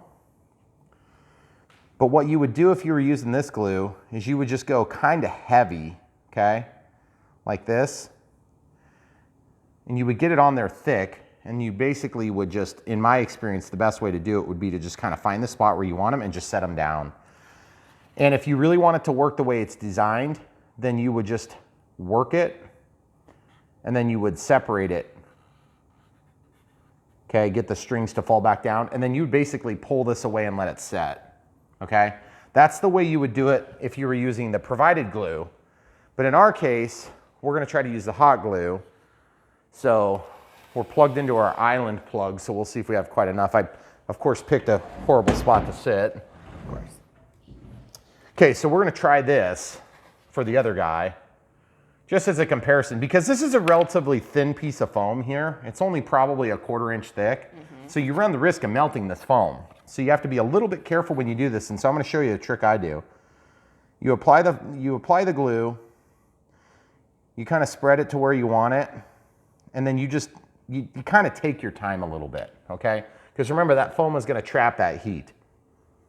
You can smell the heat. And then just stick it to it. And that's gonna immediately hold it in place, okay? And it's already set up enough. Sometimes you can feel the heat, like you can feel the heat through there. Show the people. Oh, yeah, a little bit. Okay. Okay, so just kind of pushing and pulling. Yep, so it's good. Now, what I'm gonna do in this case, because I am lazy and I don't wanna waste a bunch of time on this, I'm gonna do the multi-glue, okay? So just a little bit of glue from both styles. And we're just gonna stick that down in there, and that's gonna hold it right away. And then the rest of the glue is going to give us our more permanent bond. And then we're gonna be left with a really strongly glued set of pilots. I kind of like those pilots. Yeah, I know, their lips are a little bit weird. But they're mostly normal. But they are almost normal looking. They have like an average scale. I think their profile is good. They have a nose, it's not too big. That's right, their lips are a little bit weird. Their eyes are a little bit strange looking because they're out farther than normal on a scale humanoid. I mean, it kind of looks like the guy from Goonies. The guy from Goonies? Yeah, the guy from Goonies. Oh. Yeah, I'm trying to remember the candy bar he wanted. I'm sure you guys will remember. I know, someone will say it in the comments, or we'll think of it randomly in an hour and a half. Baby Ruth. There you go. Baby Ruth. There you go. So the guy from Goonies is flying this B-26. Okay, so if you haven't seen Goonies, I'm sorry, you know, that's, you haven't lived yet. You might as well, you need to watch it, like ASAP, okay? All right, so we're gonna do this now. I really kind of like the way that hot glue worked. Are there no other inside decals? That was the only one? Well, I was just looking over this and I don't see anything. I don't think so. We could put the Dynam sticker in there. No. Yeah, definitely not. Definitely not. Definitely not. Okay, so what we're gonna do is we're gonna squeeze out a little bit and just, this stuff, ooh, you know what? Almost wonder if this is, no, it's good. So I'm gonna very carefully work a bead like this. And this stuff is somewhat runny, so it's a little bit scary to put on because you're like, is that really gonna stay put down the contours of the plane? And the answer to that question is probably not. Okay, and if you don't do a thick enough bead, it will not work. Okay, and you know how like Elmer's glue, just regular white glue that you used to use for gluing your paper projects together as a kid, that was just like 10 steps down from wood glue that you use in wood shop that actually holds things together, that's yellow in color. This stuff feels just like that when you put it on, but it's way, way, way, way, way tackier when you're done. Okay? And you'll notice I'm just kind of using a steady hand and squeezing and then just working my way around, hoping and praying that I don't have a bunch of drips. And I'm sorry, I know I'm kind of blocking it with my hand, but my camera crew is going to do her very best to get you a good shot. She always does a good job. Okay, here we go. Sorry, I'm going to block you again, folks, because I have to squeeze this bottle at a different angle. Maybe if you went over my right shoulder, do you think you could get a better shot? I can see. We'll see what you're doing. I mean, I think they can kind of figure out what you're doing. I know, but I don't want there to be any ambiguity about what I'm doing with this bottle. You kind of do have to go out of your way to keep gravity working for you in this sense. And you're probably thinking to yourself, geez, Brian, that is like the least clean bead I've ever seen. You know what?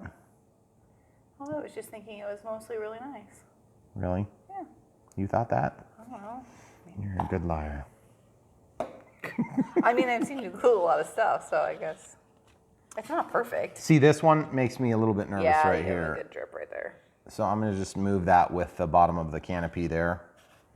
And then actually, you know what I wonder if I should do?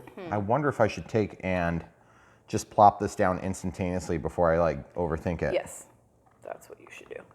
Okay, I'm holding it to the edge.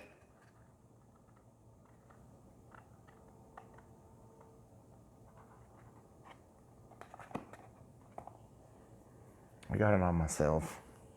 So I'm going to grab a paper towel and we'll just touch this up. Our paper towels are currently blocked by the Dynam box. Man, it got all over on this side, didn't it? The good news is this stuff does clean up nicely. So I'm actually going to smoosh it down in there a little bit. And if you don't Oh man, that slipped on me. Dang it. See that stuff there? That's going to be kind of a mess, but you won't see it when it's done drying.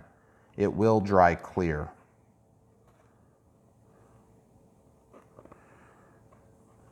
If you don't have enough, it doesn't stick. It doesn't stick. If you don't put enough material on there, it will not make any sort of a bond. James Bond. And that canopy was not, I heard your joke, I just didn't laugh. It was pretty deep. The canopy was not like super square because it was kind of just shoved in that bag of other parts. So They just shove them in the sack. yeah. So as you can see, it's like super precision cut parts here. Yes. Get your calipers out. Yeah. Measure the foam. Okay, so that kind of irritates me. Dang it. I wish I wouldn't have had it pull away like that. So I was actually kind of thinking in my head that we should try doing a hybrid glue technique on this too, where we have a little bit of hot glue to just hold it in position. Because if I tape down on here, that tape is gonna pull the paint off with certitude. And the trouble is, you know what? They might have painted the inside of this. Yeah, because it's smooth. So we could tape this down and pull it from the top down like this, you see? But I don't know. You kind of almost get like a little bit of a suction effect on the glue after a few minutes. It sort of holds itself in place a little bit better. Because you see, as I'm working this, the glue is tacking up just a little teeny bit. Yep. So maybe we just need to be patient. Yes, that's a thing that people have. Yeah, I don't know. Other people? Other people have. Sorry. Yeah, there you go. I misspoke. And it's not trimmed super good. I probably should have it's taken the time to trim this better. You see what I just did there? See how this bends? Look what happened. That's kind of annoying. I'm not sure what the best approach is, but as per typical Dynam assembly, I have immediately caused lots of problems. But this is like my twist on it. I mean, they didn't provide this glue, so I guess I can't really technically blame Dynam for that. Well, the other glue is runnier. Yeah, I agree. The funny thing is, you won't even be able to tell that we got glue on here. It'll be fine. No. And we'll show you that later. We'll actually go out of our way to point that out. Do you want me to show them which glue they'd be using if they were using the included glue? While The you're CA? dinking Yeah. around with that? Yeah, because I'm just dinking around. It's the Because same thing. I set everything out down here. So if you're using, this is the Chinese glue that they come in several tubes. This is what you'd want to use if you were using for like the Canopy glue. See, it's a lot thinner. You can tell it's a little bubble in there. But it is really runny. So you think that other stuff that he was using now is runny. That stuff is. It's impossible And running. it's really, really thin. Yeah, it's really thin. It's CA, so. Yeah. Okay, so those drips are unfortunate, but it's just kind of the nature of the beast. I do want to see if I can get this to tape down somewhat. So should I skip my suggestion of just walk away and let it sit for a minute? No. You're not gonna do that? I'm definitely, absolutely going to ignore that totally. Okay. I'm going to use tape inside out. So this is packing tape. I've got our little, I'm going to try to do this backward like this and see if I can get pressure, because it just needs a little teeny bit of pressure is all it really needs. Okay, so I'm going to stick this to the island. And my goal is I need to be able to press down on this. And so I want to make a little bit of a high point here. And then I want to see if I can get this to work. Sometimes this works, sometimes this doesn't. And if I screw up miserably, then you can all point and laugh. Okay. Okay. That's the appropriate way. If you're a dentist watching this, that didn't just happen. Didn't show them. You didn't? Good. Okay. I cut it with my proper cutting tool. Okay. Just gonna hold that down. And then from the bottom here, I'll actually stick it onto the bottom where the foam doesn't matter. Like the foam isn't gonna be seen or cause any sort of grief for me. And then I'm just kind of squeezing this until it gets to the percentage of displacement that I would like. No.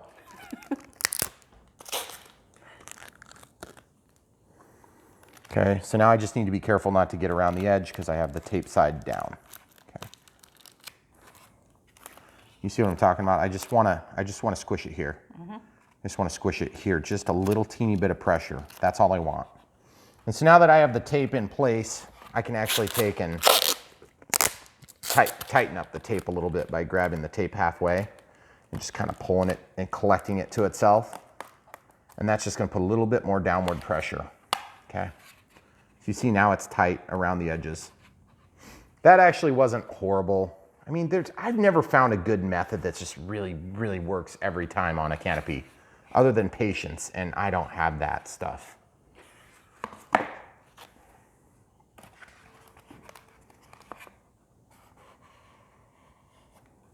I'm really disappointed in myself for so much of that coming off of there.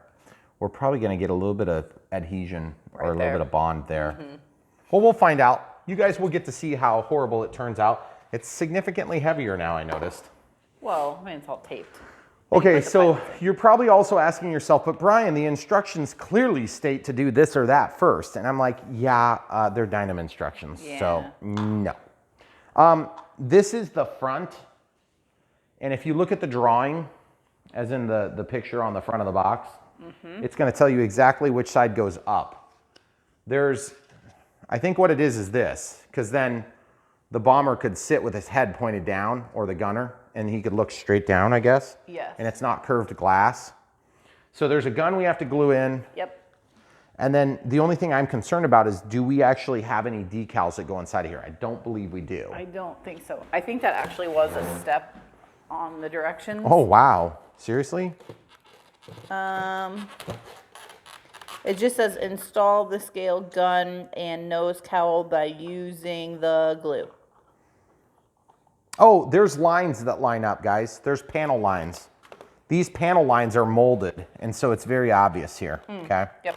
So that's great. Man, you're gonna totally see that glue no matter how you glue it, no matter what you do. There's no way to get around that I can find. Because they didn't paint this spot silver. They did paint silver here, though. It's gonna dry clear though, isn't it, mostly? If I use the glue I've got. I don't know, this might be a hot gluing sort of thing. Ooh, really? Yeah, I know, I feel the same way. I'm not sure that that's the right move either. Okay, so we're just gonna Chinese glue the gun in. That's real easy. Now, why are we not using hot glue on that? Because I can stick the Chinese glue in here and then just squeeze. Oh man, that one's like out. Okay, yeah, we're not gonna use that one because it's gone. We're gonna use this next one because there's a little bit left. Doesn't take very much to hold these guns in. Okay, so I'm just gonna squeeze that in the hole, and then I'm just gonna slide the gun in. Oh yeah, and it goes up. It goes slightly upward. That's the way this is cut, okay? So if you point it downward, you're gonna have problems. So definitely go upward. I'm just having problems getting stuff slathered all over the place today. Oh, I mean. Yeah. I'm gonna have to be a little more careful with my aim. So this is the next step, and I'm just gonna do it and not worry about it. I'm just gonna do it. I'm just dreading pushing this on here because I know it's gonna be like impossible to get it perfect, no matter what I do. Yeah. So I guess I'm just gonna do it the best I can. I could also let this set up a little bit. I don't think that's necessarily in the instructions to let the glue set up. No, I'm serious. I don't think it's in the instructions on the Canopy glue to let it set up. Oh. I just don't want to grab the tip and get the glue all over the place. Yeah. Okay, so does this surface glue? I think it does. So that'll at least give us a little bit more surface area to hold the canopy, or whatever you want to call this part. That'd be like the nose glass. It's still a cockpit. I heard something about the FAA taking the terminology cockpit out of its terminology. Really? Yeah. Because it contains a different word. What are they gonna call it? The ambidextrous pit? I don't know. I'm not sure what they call these things. Uh-oh. Oh, goodness. I got the wrong cap. All right, so now we're gonna stick this on there. Wait, now you're upside down. Thank you Yep. for catching that. I was trying desperately to think that through. I could tell. If left is right and right is left and down is up and right is, oh dang it, never mind, I give up. Okay. That's a big load. I know, it's gonna squish out all over. That's what I want to happen. I know, it's okay. It's fine. It dries back a little bit, guys. If you use that stuff, it does dry back a little bit. You see it's got the suction effect I was talking about though, where it's kind of holding it in place, because this actually more or less feels pretty robust right now, which is nice. I like that. I might go around and get a couple of the drips with a Q-tip though. Okay. I think that'll help to keep it from coming out enough that it drips on the side. It looks good though. I mean, like it's a cool. See, then I can just roll it. Hey, are you gonna show them what I'm doing? I just fall like from over here where they can actually see. Your hand's in the way. No, it's not. Yes, it is. See that? I just roll it so I've got a clean spot every time I touch. And that just pulls only the excess off. And that does work pretty good. Mostly concerned about the drips. It's kind of funny, these RC aircraft, as an RC pilot, you see the bottom of the plane a lot, but then when it's being stored, you see the top of the plane a lot. So I'm always torn on which side is more important to have perfect if I have a choice, you know, between getting the top right and getting the bottom right. Obviously, the best way would be to get the top and the bottom right. But that's not always as easy as it seems like it should be. Okay, good deal. All right, so that's on there. And some of the typical Dynam quality issues here. See this gun cover, whatever it is? Do you see that? I mean, it's glued on there, but it's not all the way on there. So you'll run into some of that with the Dynams. It's not like not a cool plane because of it. There's still 1, 2, 3, 4, 5, 6, 7 awesome guns on this thing, which is really cool. And I still really like the plane in general, but you're gonna have a little bit of that with Dynam. So what's next, camera crew? What are we doing? Well, I think step one Oh, was... no, wait, I'm sorry. There's one more canopy that needs to be attached. Oh, where does that go? It goes underneath the rudder, which incidentally, they didn't say to do that. So like, were they just assuming we would do that after the rudder? Well, the first step is to put in the vertical and horizontal stabilizer. So maybe it'd be good to do this first. Maybe you should try fit it first.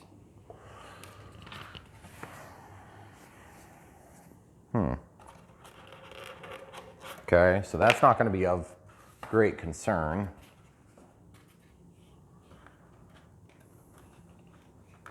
Yeah, how would you do that after? Look, you got to basically have this done first, don't you? How are you going to glue that in first? You mean See? last? Yeah, you got to do this first. Okay. Maybe they should have said that in the instructions. So step -1. Yep, step 0.1. Okay, here we go. You don't have to switch sides, just I'm not going to. this is pretty rocket sciencey here what we're Figured doing. it out by now. You would hope. Just spray it wherever it goes and hope it gets where you need it.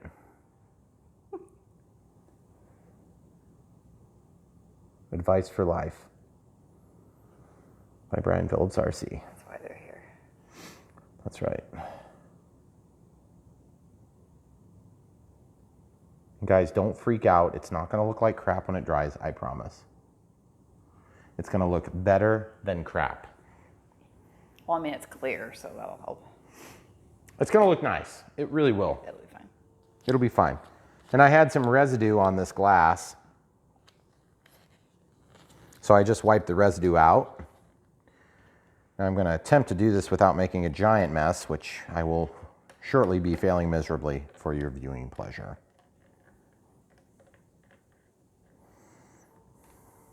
More tight tolerances from Dynam there. What happened there was it feels almost like it maybe needed to be trimmed down about 1 millimeter all the way along the bottom surface so that I could tuck it in tighter. I just wonder if maybe on this one it would be, I was thinking about doing push pins to hold it in place. I don't know if that's necessary. You know, you see my problem? I'm getting good adhesion here, but I'm not getting no contact there. I could also just pull the whole thing off and just physically cut it down. I'm not sure what the better option would be. Ooh, some hot glue strings. You could also hot glue these, guys. If you don't want to bother with it, that's fine. Hot glue would definitely hold it in place nicely. But you're going to have a tendency of having curling corners. Like any of your 90-degree corners are going to melt for sure. Could you leave it, and then if we have an issue, hot glue? Yeah, I mean, that's all good and fine, except that we're going to be immediately putting this on. Well, I know, that's...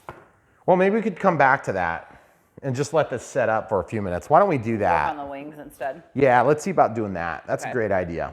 Okay, so the wingtips, have to be installed. They come in an assembly, a sub-assembly like this, which is actually really good for Dynam. Hey, by the way, let's show the people at home. Look how nice this glue already looks. See? It's already getting clear, okay? So it's gonna clear up even more than that. It won't be foggy by the time it's all said and done. Yeah. And then this will look really nice, okay?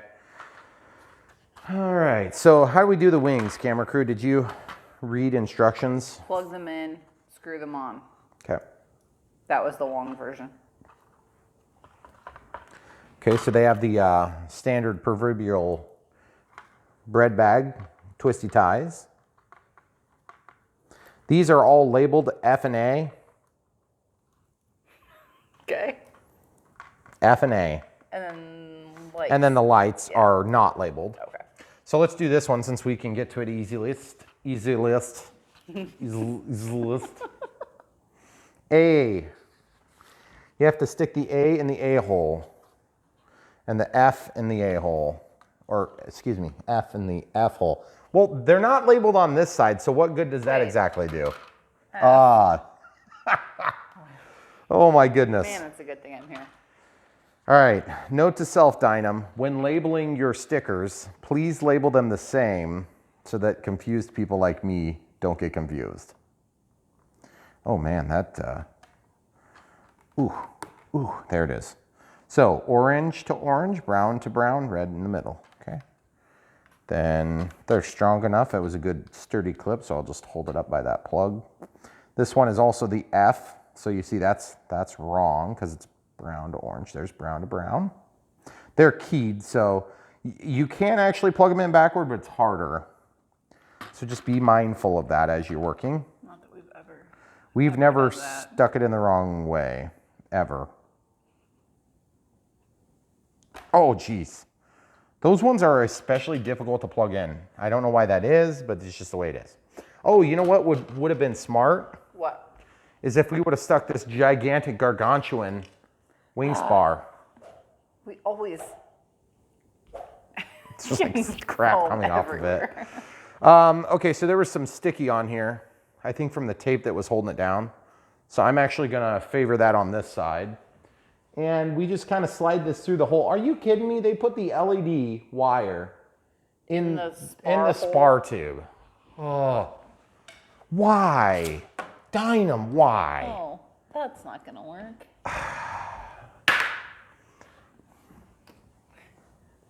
Yes, it will, because I'm just gonna fix it. Well. Seriously, this is the sort of stupid stuff you get yourself into when you buy Dynams. It's not that it wouldn't have been.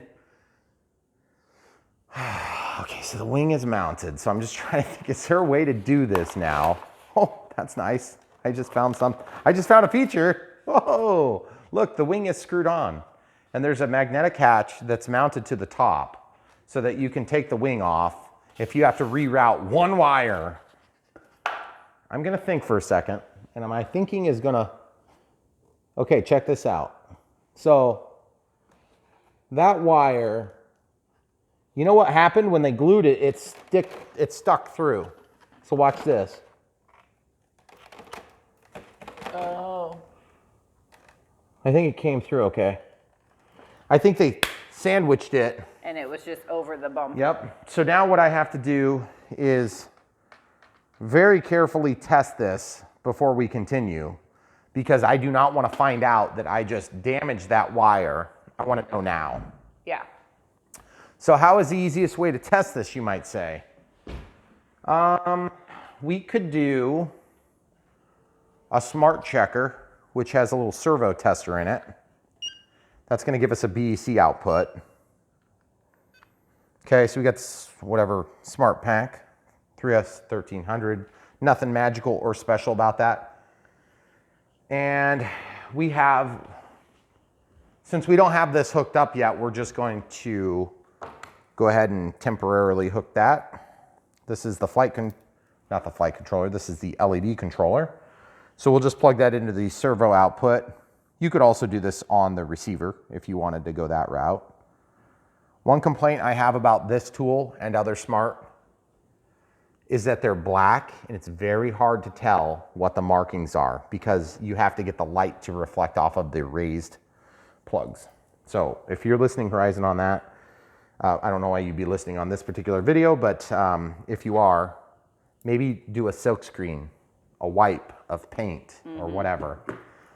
Okay, so there's flashing and non-flashing, and to be honest, I don't really care. I just want to make sure the wires are good, so it doesn't matter as long as I get polarity right. Nothing there. Is there anything on? Not yet. Okay. Okay, so there's 2 of them that I plugged. Do you have to go to the servo tester setting on the smart checker for it to work? I don't really think so, but it's probably worth a try. Okay. So we can know if it's energized. Yeah. Yeah, that's a good point. I really don't know, but we'll try it that way. So I'm just, nothing, right? There we go. There we go. There we go. So we're on the flashing one. White front-facing LEDs, cool. Is there a green one on the end too? No. There's not a green light on the end? No, there's no light. It's just the front white. Okay. Why would you do only a forward-facing light on the wing is beyond me. But at the same time, it's white, so it's not a flashing red demon spawn eye. So Yes. I feel like that was a victory for Dynam. Moving up. We're slowly Which but plane did it? Which plane had that? The BF-110? Yeah, I think that was it. So we've done this in a couple other videos. Let's look at this, guys. While we're doing this, we might as well. Okay. This is going to be for us our flashing circuit. And this is our solid circuit. Now you can tell that by doing something, and I forget what it is. It looks like they covered this whole thing over with. What did we do? Why is this? Why? It seems like this is different than before. Because doesn't it usually label exactly what does what? Yeah, it usually has a little sticker on it that says. Yeah, it has a sticker. Well, anyway, these are the flashing ones, and then these are the solid ones. Okay, so the flashing ones, that's one way to do it. That's the way I'm going to do it today because it's a lot easier. I'm not using the flashing ones, so it doesn't matter. Now, if you want to do it the nice way, you take your X-Acto knife and you cut this heat shrink, and then you can undo the connector, and you can use your X-Acto knife to pull out each of the individual leads. I just don't care. It's wasting my time. So we're going to do it that way. All right. Well, now, here's what I also don't understand. You see how this is aileron here? Oh, you know why they must have done that? Because you have to pull those into the wing. Are you kidding? No, that can't be. Aileron. Okay, aileron. You see this aileron plug back here? No. I think it probably just got plugged. It just got unplugged in transport or something. You see this here? You can turn the flash on. Okay, you see what I'm plugging in there? Get up there so that I can see. Go all the way in. Thank you.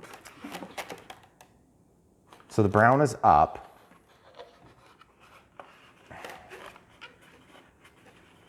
Why is this wire so tight? Goodness gracious. Is it tugging on it? It is not. Okay. Then it's glued somewhere, so that's fine. So I'm just going to hold this Y cable with my index finger, and then I'm going to press in the connection. Okay, so the connector is made. So now when the ailerons are actuated, it goes back here to what appears to be a Y cable, okay? Which doesn't sound right, because why would there be a Y cable there? I suppose it's possible, because there's 2 flap servos, so that may actually have a Y cable. I don't know that for a fact yet. So we're just going to have to test this at a certain point. Now the other side of this equation, there's a Y cable that goes to the ailerons, but since I'm already plugged into another Y cable back there that says A, then I'm assuming I can use this for the lighting control module. Okay, so that's plugged in. Now I just have my 2 leads that come out of there, like this. They should be constant on as opposed to flashing. Check your polarity and plug in. See red to red, brown to black. There's a lot of wire in here. This is gonna be kind of a mess. Fortunately, we should be able to just push it back.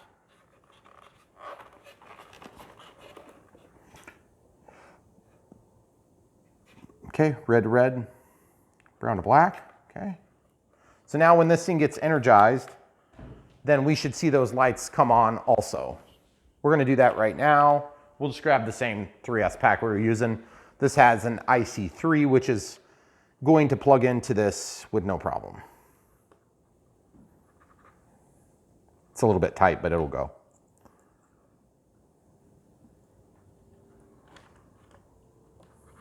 There we go. Okay, so we see the light. See the light? Okay, good deal. So we've got everything energized. Next step for us is to get the spar in that we were going to do earlier, and we got distracted by the wire that was going down the wrong tube, and then we had to pull that through. So normally you guys may not have to do that, but we're just showing you the no BS experience. Okay, so you see where that is? I'm trying to get it close to center and see if I have enough wire to slide it on here. If I don't have enough wire, then I'm gonna slide the spar through and then come back and double back and push it through. So this thing, I'm just gonna stick back on. I have my concerns about that staying on in flight. Like to the point where we may be putting a piece of tape on there. Oh, yeah, it's long enough. Okay, so being that this is long enough, the first thing I'm gonna do is slide this on just a little bit, and then we have to figure out how to manage the cables. Okay, so now where do you put the extra cable? Let's turn this. You guys see, can you see it all? Better? Okay. So I'm just gonna try to turn this and tuck it. Turn this and tuck it. I know where I could get some advice about that. You do? Well, I mean, generically.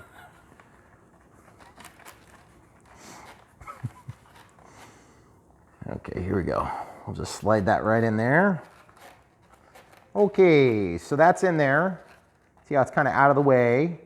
And then when we push this wing in, it's just gonna kind of hopefully get out of the way more, because the wires are gonna have nowhere else to go, and we have to line up these screw holes, okay?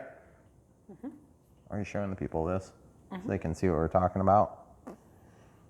These are gonna receive the screws from here, okay? Why is this one black and this one's white? Did they run out of black ones? Seems about right. Okay, so as I work my way back, I'm noticing that the LED wires and the servo wires have a bit of a channel that they're supposed to chase through on the top. And yet I didn't get them lined up earlier.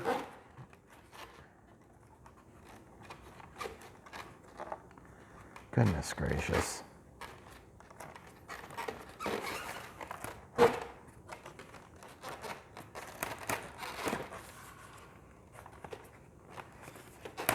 She's in the hole.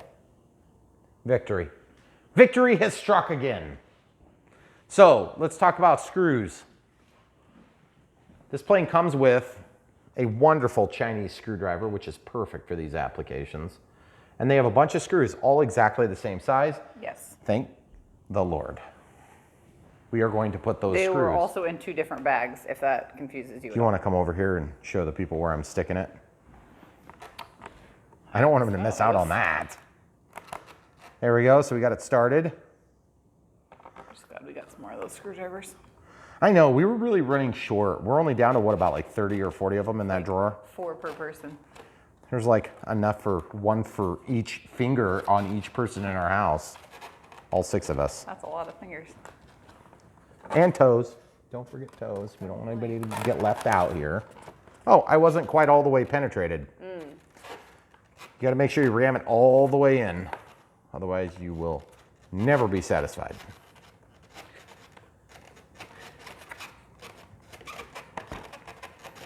There it is. Look at that.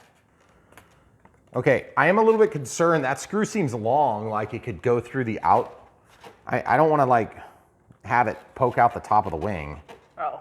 But at the same time, it's more of a pin in this case, so I guess I'm just gonna kind of grin and bear it. Whatever indisparity Dynam has left in my situation here. Hey, you've been complaining about not having them screw together. No, I'm very happy. I'm thrilled. I mean, that's the way they all should have been. Yeah. There's no reason why this thing shouldn't have a green, or excuse me, in this case, that'd be a red. Red is right returning, so this should have been red LED here. You could add that, by the way, and it would not be that big a deal if you were into that sort of thing. So now the other wing, it's probably going to be a lot like the first wing, but just for the simple fact that we have run into problems already with our wiring and stuff, we're going to go ahead and show it. I was thinking we might pause, but who wants like a 30-minute video instead of a 5-hour video? Well, I mean, it's Show of hands. Oh, it's already like stop showing hands. I don't want to see your hands anymore. We can't see your hands yet, so it's too late. We already did it. I already did it. Okay, so they did the same weird thing where they labeled a different way than what the wing was. So They did label it though. they did, and they absolutely did. And I'm gonna give them full credit for labeling them in a goofy, confusing way. Whatever, if we built this thing, it would be so crappy. Like, we complained about the Chinese stuff, but it's still so much nicer than what we had when we were kids. And when I say we, I mean not you. Yeah, I was gonna say. You most definitely did not have these as a kid. Most definitely. When you were a little kid and you were like, I hope someday, Mommy, I can grow up and marry a wonderful man that doesn't play with toys. Was that the way? That's what I was going for, but I failed miserably. Yes, obviously. Okay, so we're gonna stuff these back into this hole, and I'm gonna try not to push my face into this too far because there's a carbon fiber rod. I'm not used to working with rods right there. Right in my face range. It's like making me nervous. Like, hey, could you put that thing away You while even I'm... like having a pen near Yes, you. that's true. Do you want me to do it for you? Sure. I think that was an option.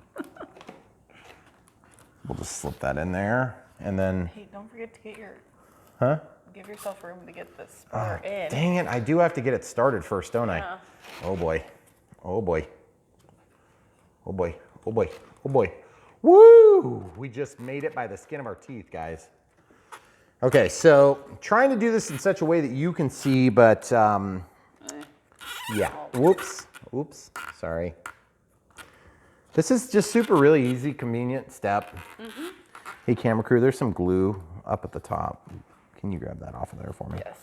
While I'm preoccupied by ramming it. Got it. Thank you. This is sliding in a little bit easier. Hey, tip for those of you watching at home, take your screwdriver, ram it in very gently. Do not ram hard enough to actually damage your connectors. Mm-hmm. Okay. Remember, this is just foam, so if you're not careful where you stick it, you end up with all sorts of holes and damage all over your foam. Oh, good lordy lord. There's this little channel that it wants to pop out of. See that? Mm-hmm. So I'm just gonna hold my fingers on the top channel, and then I'm gonna use my head to prop up the plane. Jeez. Hey Tom, have I thanked you lately for this plane stand? I don't know, but it's been super helpful. I'm like serious, dead serious right now, because I'm thinking to myself, how in the heck would I do this without a plane stand? Yeah, we don't have enough pillows and blankets to do what you're doing right now. Oh, look at you, stupid wires. Get in the hole. What do you have against your home? Oh, let's show the people the last squeeze. Oh, yeah. That's a tight joint. That's not bad. That's a tight joint. Okay, so on a scale of 1 to 10, that sucked so much less than any other Dynam I think that we've practically built. We're not done. You always say that right about now. So you're saying I probably just jinxed us? Yeah. No, it has been a lot better though. This flap is ridiculous. It needs carbon fiber so bad. It's like it's got like a curl in it. 95% job. I mean, 95 is better than 75. Right. But 95 is so much worse than 100%. Am I the only one? Am I the only one that gets annoyed by these things? No. I'm pretty sure it's common amongst us RC people. Okay, if you get annoyed, then leave it in the comments, and then the camera crew will feel better that other people are also annoyed. Okay, sweet. Wait, I gotta go a little bit more with this one. Except I don't have to help everybody else build their plane. All right, here we go. All right, cool. It is looking sweet. All right, show the people what I was complaining about here. You see this one? I've already started to flatten it. You see this? Oh, yeah. Whoa. Like, really? Come on. Like over here, look at this. Yeah, but look at this. I don't understand. It's a split flap. It's cool. It's really cool. But why is that one so squishy? Because there's nothing to support it. It's a piece of foam. That's crazy. So that's why you put carbon fiber in these things. You put like a thin strip in, and then this stays straight. It'll work fine for its aerodynamic purpose, but it's not necessarily going to look as good as it could look if they would have, you know, spent the extra little bit of process and materials. And that's part of the problem is when these Chinese plants put these things together, the extra labor that's required to mount that piece of carbon fiber is, I mean, it's China, so it's not a lot, but it's a lot compared to what they're paying for the plane. And the problem is you get enough of these steps done. Does the gun really face forward? Oh, they glued my guns in backward. Look, the gun's supposed to face backward. This isn't, wait a second, does it spin? Hey, wait, before you... It does, that's awesome. What? Yes, because I was looking at that and I'm thinking, why are the guns pointed forward? Oh. They point whatever direction you want, which is awesome. Okay, anyway, but we can't put carbon fiber on a control surface, you know. We'll make your guns spin that don't do anything. Okay. Next. It's all about decisions. All right, so what's next, guys? We have this little antenna doohickey here. I'm sure one of you guys can correct me on what exactly that thing is. It's probably it's like the world's smallest bomb. Pretty sure that's not it. I do not know where this goes. I know it's not in the direction. I've seen it, but I just can't remember where it goes. I thought it was on the wing, but it's probably more like on the front of the fuse somewhere. The directions say to put that in there? No, they don't, but I was looking to see if it was even in the part list. No, I know remember seeing what it is. I just haven't seen it yet while we've been working. And it might be like there's probably some sort of a cavity that it slides into. And I just don't remember where it goes. So now I feel kind of stupid because I've seen, it goes right in the middle. Duh, right here. Like that. Oh. That looks really cool. That's going to get knocked off on the first low pass. Immediately, yes. It is sweet though. Maybe we should wait to put that on until the end. Okay. It's going to be in the way on the stand. Camera crew wins. Yes. Checkmate. I'm really nervous about that Y cable I use because I'm noticing there's a Y cable over here. I know. It doesn't say what it's for though. I mean, not like it would. We need to be careful. I just rested this onto the guns. So we're gonna want to watch out for that. Okay, so now things are, that's silver, I thought it was glue. So what we need to do now is we need to get the tail planes installed. So the horizontal surface and then the vertical. Is this one of those planes without a pesky elevator? I'm still confused. Let's glue our controls in. Oh, yeah, there are control horns over there. So now this is another area where many people have suggested to us that we use hot glue for installing the control horns. I actually don't think that's a bad idea, but it's like I've had pretty good experience with the China glue on this. Like it's just one of the things it does really well. Be faster. Well, it'd be more immediate, you're right. Yeah.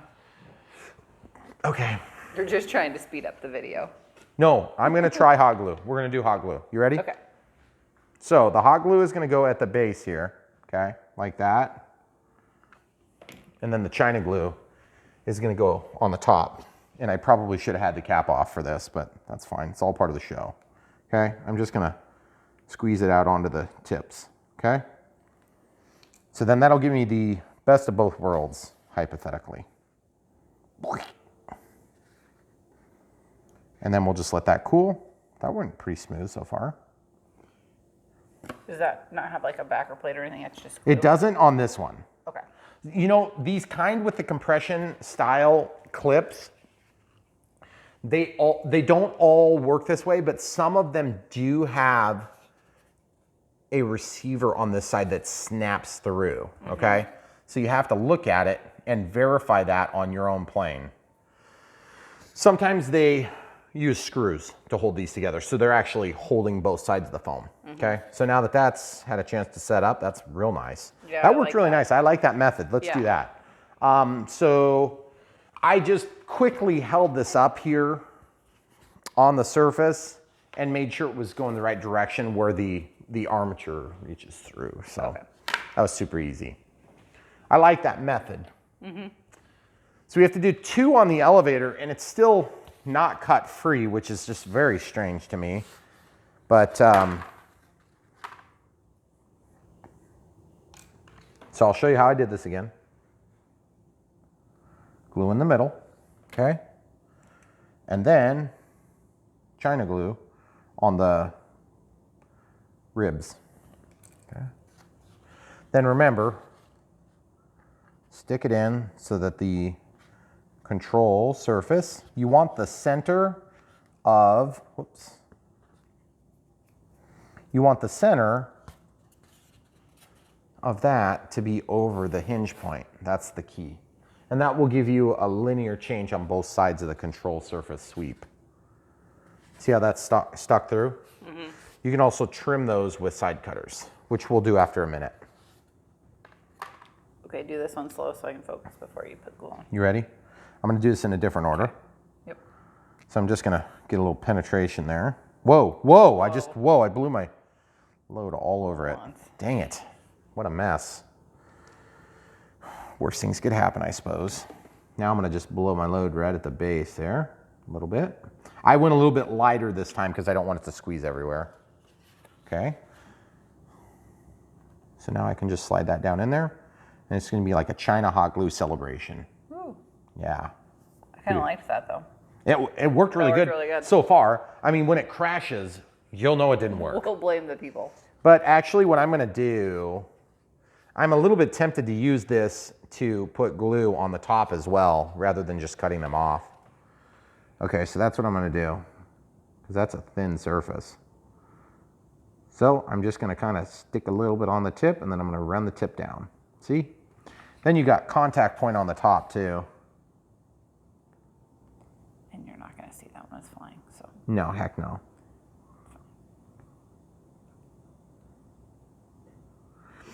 You could do it more ugly if you do it like I did the second time. If you want it to look worse. If you're into that, if you're into making it look worse. So now, we're not supposed to glue these on, right? These screw on? Yeah, Okay. same screws. Supposedly.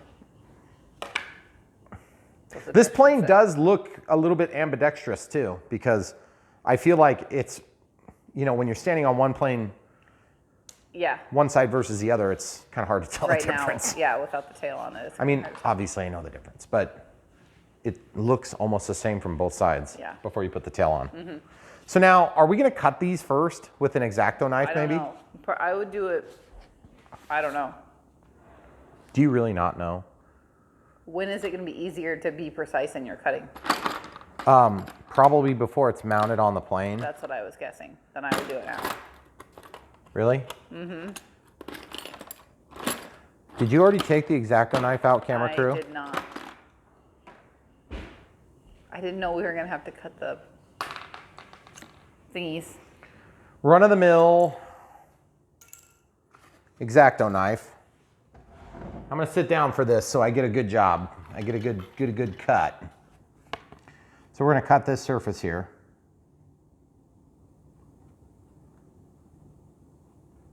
By the way, folks, if you are using dull X-Acto knife blades, that's like a punishment to yourself. Just get sharp ones. They're so cheap. They're like practically free. When you buy 100, I think you might spend maybe $10. So if you spend $300 on a plane and you're afraid of adding 10 cents to your budget, don't punish yourself. Just get a bunch of them. Because then when you have anything less than an absolutely sharp X-Acto knife, you can replace it because you will be way safer doing that. Okay, so now that that's cut, I'm just gonna work the surface. I'm gonna support it all the way out to the end. Oh yeah. That pinch hinge is actually not too bad. Way better than some Dynams we've worked with. I wanna flatten this, so I'm just gonna take my thumb and run it along the length, and that's just gonna squish it so it clears, and then I'm just gonna squish it so it clears. See? Just like that. And then we have no binding whatsoever. I wonder if that was missed or if you really were supposed to have to cut that yourself. I don't know, is it in the instructions? Oh. Yeah, it's step 8B. 8B 2.9. Of 7. Of 7. Nice. Okay, so we have no binding. Cool. We're just gonna work those a couple of times and make sure they're surprisingly strong. They must have used a little higher density foam on this. I like the way it looks. It irks me that they don't work in some sort of a carbon fiber on a plane like this. This is a really pretty plane. Is there not, you suppose there? Because that isn't carbon fiber, you're right, but that is fiberglass. It's just not very strong. See that fiberglass reinforcement? There's one. Good catch, camera crew. But you know what? It's a straight line. So it's reinforced somewhat, but like, can it really be that much? Yeah, I mean. And then it doesn't have the dihedral in it. So like, when they set this into the mold, do they set in a piece and it's shaped, you know, like a V? Or do they set in 2 straight pieces and then mold it? Right. I don't know. I'd like to see a V shape on something like this and then mold it.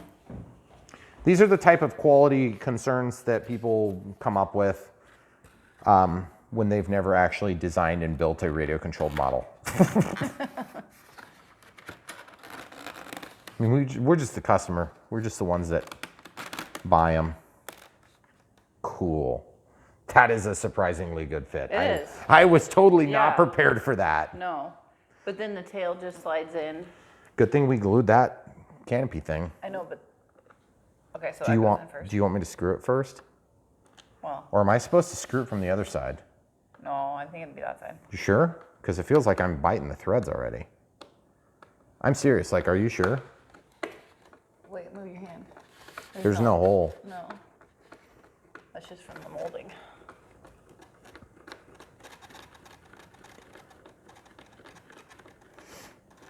I like that they used all the same hardware.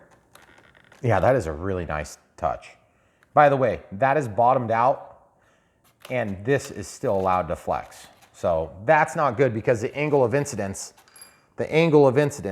on the horizontal stabilizer is just like an elevator.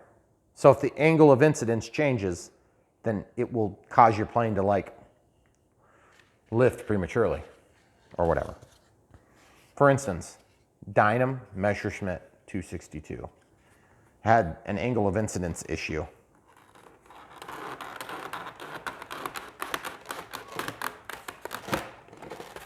Okay, so there's 2 screws up there. I have to find how to get to them now. So I'm going to turn the plane over. This is a good size plane. 1.5 meter, right? Yeah. It's hard to pick up from the back because those flaps. By the way, these are Fowler flaps too. I don't know what it is with Dynam. They just love a Fowler flap that pulls away from the wing and comes down. On What? camera crew. I think you might have been wrong on that. No, that's just from. There's 2 and then a 3rd. I don't know if we screwed that in right. But it's in. There's no way those screws. Crap.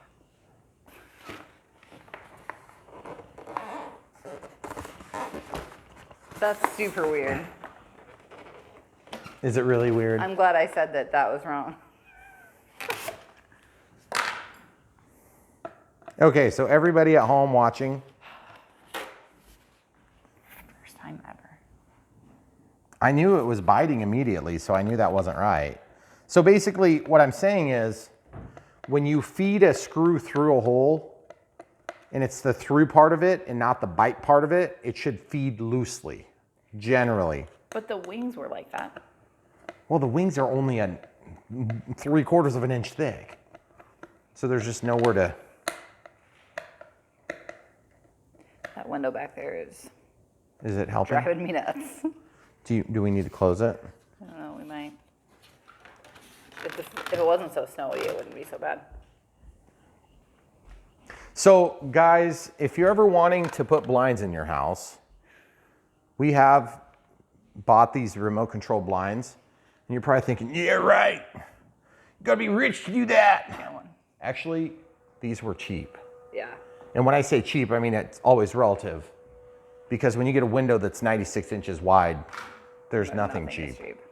So, but those things were awesome. Yeah. Where did we get those things? Blinds.com. Blinds.com. I think. And they were, like, we did the entire house for less than they wanted for 1 bedroom. From a professional come out and measure and take lots and lots of money from your bank account company. Yeah, because we have them on all the windows out here. And we have Wi-Fi control and all sorts of cool things. That was a little bit hard to get set up though, because they didn't know it existed. They didn't want to sell it to us, and we're like, but it does exist. We're not sure that it exists. I'm pretty sure it exists because we talked to the manufacturer. On the manufacturer's website. And they said you have to go to your distributor.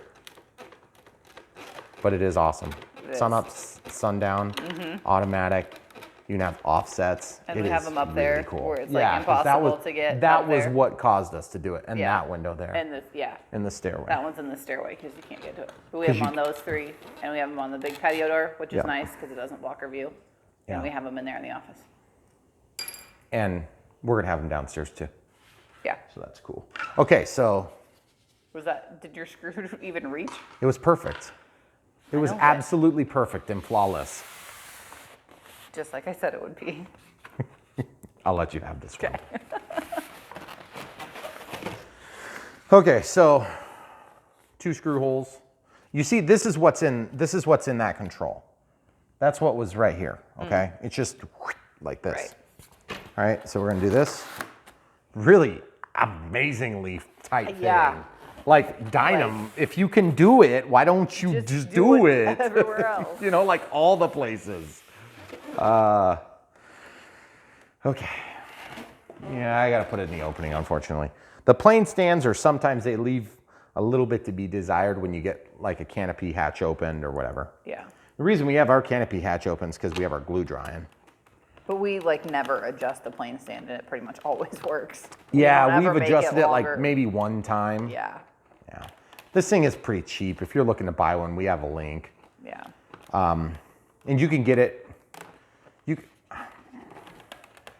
Bitco Hobby has an offering too. So Oh. yeah. The one we're using is a Robart. But it has pretty much worked for most every plane we put on it. How's that going over there? What?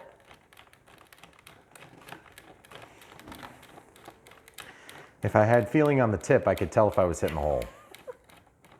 Because it's very hard to tell. Because I have no clue. I have no clue. In fact, I'm pretty certain I'm not hitting the hole. And this is going to be one of those surfaces that's like really difficult to align. This is where we say we'll figure it out and we'll come back, and then it's like dark when we come back. Or it's like 3 days later. We're like, it's weird. It's like sunny and 70 degrees out. The snow is melted.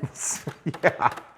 Okay, so obviously I didn't get it. Now, you'll notice it's really hard to get those things out. Yeah, I know. So I think sometimes if you're lucky, you could take a slightly bigger screwdriver because the tips are magnetic. Let's see if we can pick up the screw. Yeah, we can't pick up the screw. So here's how we're gonna do it. We're gonna pull the control out. You'll notice we did not hit anything, except for maybe we didn't hit anything. Okay. Oh, no, can't get it. So you have to flip the plane over to tip them out. Okay. So now camera crew is gonna have to help me watch. Okay. Okay, listen carefully. good sign. I'm watching. Spank it. Get out of there. Get out of there. Still no. I don't like doing that. That is like so awkward and weird. They're in there kind of like trapped by the foam. Is this where we pause and it goes to spring? Spring. I hope it's 72 in 3 days. Be okay with it. It better be. Wishful thinking. I got it. Okay, we're gonna dislodge these screws and come back because this is ridiculous. Okay. I just glued that screw on. And here's why. Because we just spent the last 20 minutes trying to get those screws out and it was really frustrating. So basically what's happening is as we pass this down in there, we're missing the hole and it's going off to the side like this and then they get embedded. So it feels like you're making contact, but you're not, and you have to make it into this, okay? So I glued this one on and we'll just see if we can get it this time. Because then I can control the alignment easier, okay? Yeah, so that's dry or cooled. So you're saying don't just shove it in the hole? Well, you can shove it in the hole if you can get it all the way through. And then once this is tight, I'll be able to pull out with just having broken the hot glue only. Right. We hope.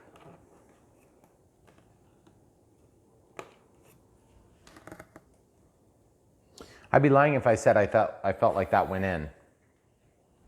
Great. So I'm just gonna start with the other side right now. I'm just holding it tight like this. So it's on the tip of the China screwdriver. I can't believe I'm doing this, but we've had some problems with planes before doing this, but this one seems to be like especially bad for some reason. Mm-hmm. We were just joking about it off camera. It was like the Dynam disaster. It's like there always has to be one with every build. Mm-hmm.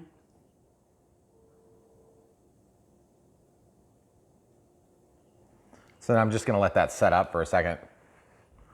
It doesn't have to hold it while you're screwing it. It just has to hold it so you can get lined up because, like I said, this shouldn't be hard, but evidently it's like I'm going off to the side instead of actually hitting the target. And it's like quite difficult to tell.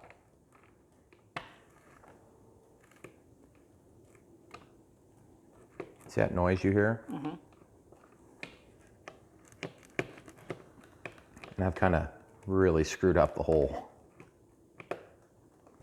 That was kind of a task to get them out.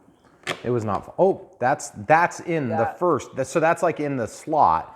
See, now I can tell, or at least it seems like I can tell, but then it turns funny and I can tell it's not in there. I'm like, geez, this is ridiculous. Okay, we'll be back. Okay, so one thing we noticed is we flipped the plane over and this was way at an angle like this. So I had to straighten that up. And so now I'm gonna try to screw those back together.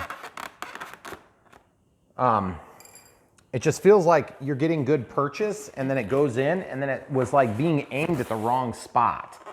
So I think that's why I was struggling so much. Was that the front one I adjusted? Yes. Okay, so now I should be able to, it's like not even easy to find the tip of the screw.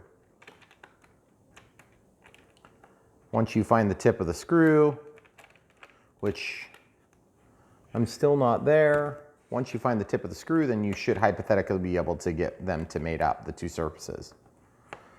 So I just wanted to show you that quick while we were kind of in the midst of this battle. We have had trouble like this before, but this has got to be one of the worst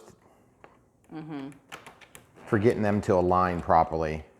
Yeah, not to this extent before. Yeah, so we'll pause it and come back because it's just really frustrating. Okay, so we had to take some pretty drastic measures to fix this, like really drastic. It's like Dynam disaster style, typical build style. See this? We cut an access so we could get this thing out. That's what we were trying to line up with, which I already knew that because it's the same as what was on the wing. And so you could hear it going in, but what happened was mine was glued like way over here instead of being flat on the plane of the fuselage. It was mounted like this, so you could never get positive alignment with the the vertical stabilizer, which show them down in here. Here. Okay, so this I slip with my screwdriver and rip, so I'll have to glue that. That stinks. And then the hole I just cut because it'll be easy enough to just cover that up with a piece of tape or whatever, and silver's pretty easy to match. So you can see what's going on there. That's the vertical stabilizer. So when I move it, that's really probably kind of hard for you guys to see. I'm gonna shut the flash back off. And you did get the front screw. You did get yeah, in. the front screw we got. That just finally slipped in, but it was kind of the same scenario. This thing was mounted, instead of being flat, it was mounted just a little bit at an angle. And so I had to take the screw out, it was about halfway in, and straighten it up just to get it to bite. Once it bit, it went, but this one we tried everything we could try. So now what I have to do is I have to glue this in, this retention piece that's gonna hold the vertical stabilizer in. If I would have known how much tearing apart it was gonna be, I would have just loosened this screw, taken it back off and glued it, and then screwed the one screw I could get, rather than cutting this access. But I had to validate my concerns. So that being said, you can kind of see what I'm doing here. I'm just gonna basically take this thing and I'm gonna take a bunch of glue. I'll probably go ahead and just do this because this will be the easiest way I can do it. I'll just glue this here, and then I'll glue the screwdriver to it, okay? Because then I can feed that down in there, real simple. So that's just gonna set up like that. And then I'm gonna take some more hot glue and I'm gonna glue a lot around the edges. Like this, and that'll make up for the indisparity in foam. Keeping in mind that that's hot, obviously. And so it's gonna melt a little bit. So this time I'm gonna actually probably run it the other way.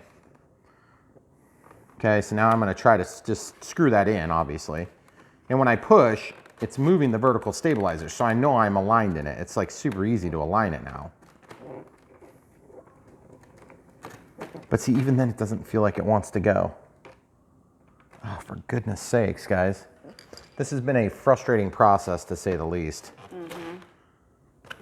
And see, the thing is, it shouldn't be that hard. I mean, I know where I'm trying to go with it. It's not like I'm struggling to find the opening or whatever. I'm just struggling to get the screw to go down there and bite.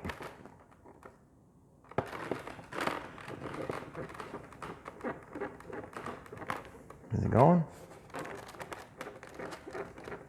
Hot glue is a funny thing when it starts to cool.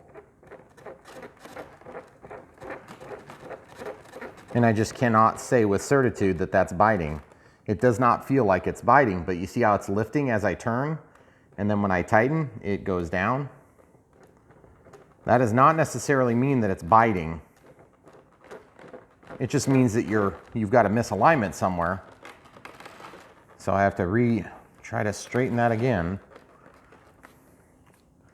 It's just, let's just put it this way. It's been really frustrating. Like really frustrating. And I would never want to have to hack up a plane like this if I didn't have to, ever. You should never have to do that on a new plane. But I don't know, maybe we just got lucky. Oop. Just start, please.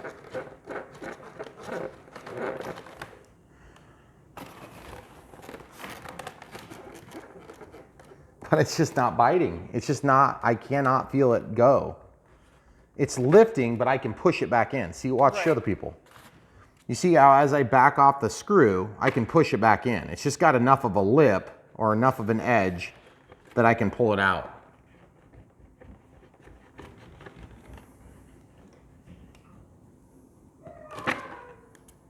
Okay. So I think part of the problem we're having is it might just be a length of the screw issue now. Because maybe we're not actually getting all the way down to where the assembly's made up. Oh. So what I'm gonna do right now is I'm gonna real carefully secure this to the screwdriver like I've been doing, and I'm gonna try to just get it to go into the hole below. Without the retainer. Without the retainer. Okay. And so this will just give me something to pull it back out easily with. I mean, I've got pretty easy access to it now. Right. So I'm just gonna start it there. and just say, okay, am I getting purchase? The purchase I'm getting, is it strong? I'm moving the wing, I think. Yeah, I am, but you know what? I'm deeper than the foam is. So this thing is gonna have to go lower than it is currently. So I have to take and carve out a little bit more foam to be able to get to the right spot. There's evidently a pocket in here, and my guess is this thing got glued in the wrong spot. And so as a result, we could never get the screw to take no matter what we did. Right. So all we were ever finding was the top of this. We were never getting it in there. So we'll pause and clean up our mess. Okay, so I got another screwdriver that is not the one that came with it, and it's small enough to fit through there. And then it also works good for this. So what I'm gonna do is I wanna guide this down in so that we ensure that we have a good alignment. And I'm just trying this a little bit different this time. I wanna see if I can push that all the way down. Okay, and then I'm just gonna leave it there as a test. And then I can try to get this screw started. Okay, and then once that screw is started, then I can make sure it's gonna bite. Yep, it's biting. That's what we should have had happen, okay, before. So now that that's in there, really we just need to glue into it. Right. So option one would be to try to glue it in there properly, and then option two is the lazy option, which is what we're doing at this point. And that is, hopefully we're not gonna add tons of weight.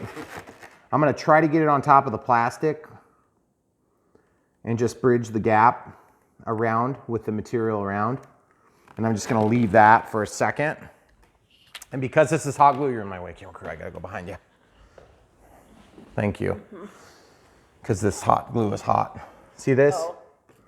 I'm just gonna try to spread that onto the surrounding area so I have a lot of contact area. And it's, of course, this is hot glue, so I'm trying to kind of keep that screw from getting covered, but I already got a little bit glopped on it there. So I'm just gonna go down and clean that off here. And then make sure I can get a screwdriver in it while it's still kind of soft. See, I can still turn the screwdriver. So that'll allow us to get the screws out later. A little blob is not gonna prevent it from coming out. See, like that. So we'll let that set up for just a second.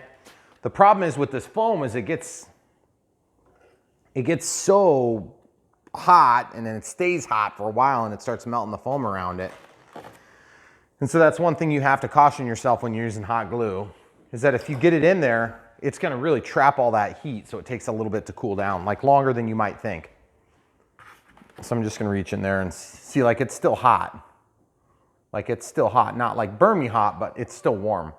So I was gonna do a second coat of hot glue to try to encourage that to get bonded in there nicely. Like it's cool enough I can do a second set now. I do not know how you're gonna be able to see there, camera crew. We'll just try our best. But it's hot glue, so it's not like I have a lot of flexibility on timing. But what I am gonna do is I am gonna take my screwdriver and just put it into the screw. And the only reason I care about that is so that it can keep the threads, or not the threads, but the head of the Phillips screw accessible. It's a really bad angle. Can you put your hand down like this? There you go. So you guys can see kind of what I'm dealing with. Okay, so we can shut off the flash there. They've seen what they need to see there. Yeah. Basically what's going on is there's a rib here in the frame, and then on this one, there's also a rib. So where the screw goes through, there's material vertically, and then there's a cavity here and a cavity here. So when and if you decide you have to cut something like this out, it's always a little bit of a gamble. You don't know exactly where you're gonna hit. And so my thought was if I could cut it nicely, then I could just make it look like another panel line, you know, kind of like this square here. But I just didn't really get that lucky. So now we just need to let that cool, and then that will be plenty of mass that's up here on the other side of that hole. So like if somebody were to pull this wing, it wouldn't have any way of pulling through without ripping a whole big chunk of foam out. And that's the way all these foamies work, is that you have strong structural pieces that are held together, and so you don't just use a screw to hold foam together, because of this little surface area is just going to rip the screw right through. So you have to always make a really broad area, and then it uses the strength of all the surrounding materials to transfer that load. Okay, so that's going to cool. I think we're going to be totally satisfactory there. And then basically we've just got like little chunks of foam and stuff that are sitting around all over the place. And I'm planning on to fix this where that blew out on me. See that? I'm tempted to use hot glue, but on that's where China glue really shines. The China glue will get tacky. It's a contact adhesive. And so we're just going to basically take another fresh Q-tip, and we're just going to spread it around on that little area so that it's strong and still holds up. Since there's not a tail dragger on this plane, it should be pretty strong, because we're not getting into any structural area. This is just holding the vertical stabilizer to the fuse. Okay, so you see I'm just going to kind of pull this, and then just kind of from the inside to the outside, I'm going to pull some of that glue and just kind of get it into those grooves. See? This is an unfortunate thing to have to deal with, but you know, it's almost like a crash before you even flew it sort of thing, which is real frustrating for us RC people. Have to deal with stuff like this, but whatever. It is somewhat a little bit part of RC, especially with foamies. Okay, so that doesn't look perfect, but it looks like it's probably going to hold still there. Some people would use CA on that because it would be a little bit more immediate. And that would be fine. That'd be perfectly appropriate.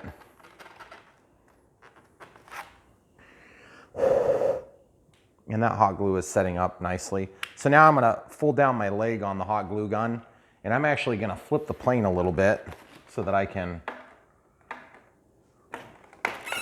want to try to get glue into this area from above. Okay, so I'm going to have to hold the plane for this, camera crew, sorry. Okay. Just a little bit. I'm just going to kind of slather it in there. Okay. And then I'm going to lay that down.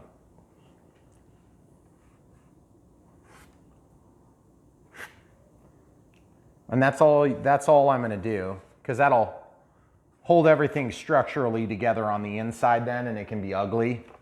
And then on the outside, we've just got that little bit of joint that we're trying to hold together. And that should more or less disappear when we're all said and done.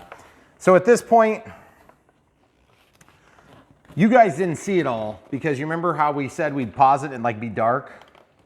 Well, yeah, that happened. Yeah. Now, am I surprised that happened?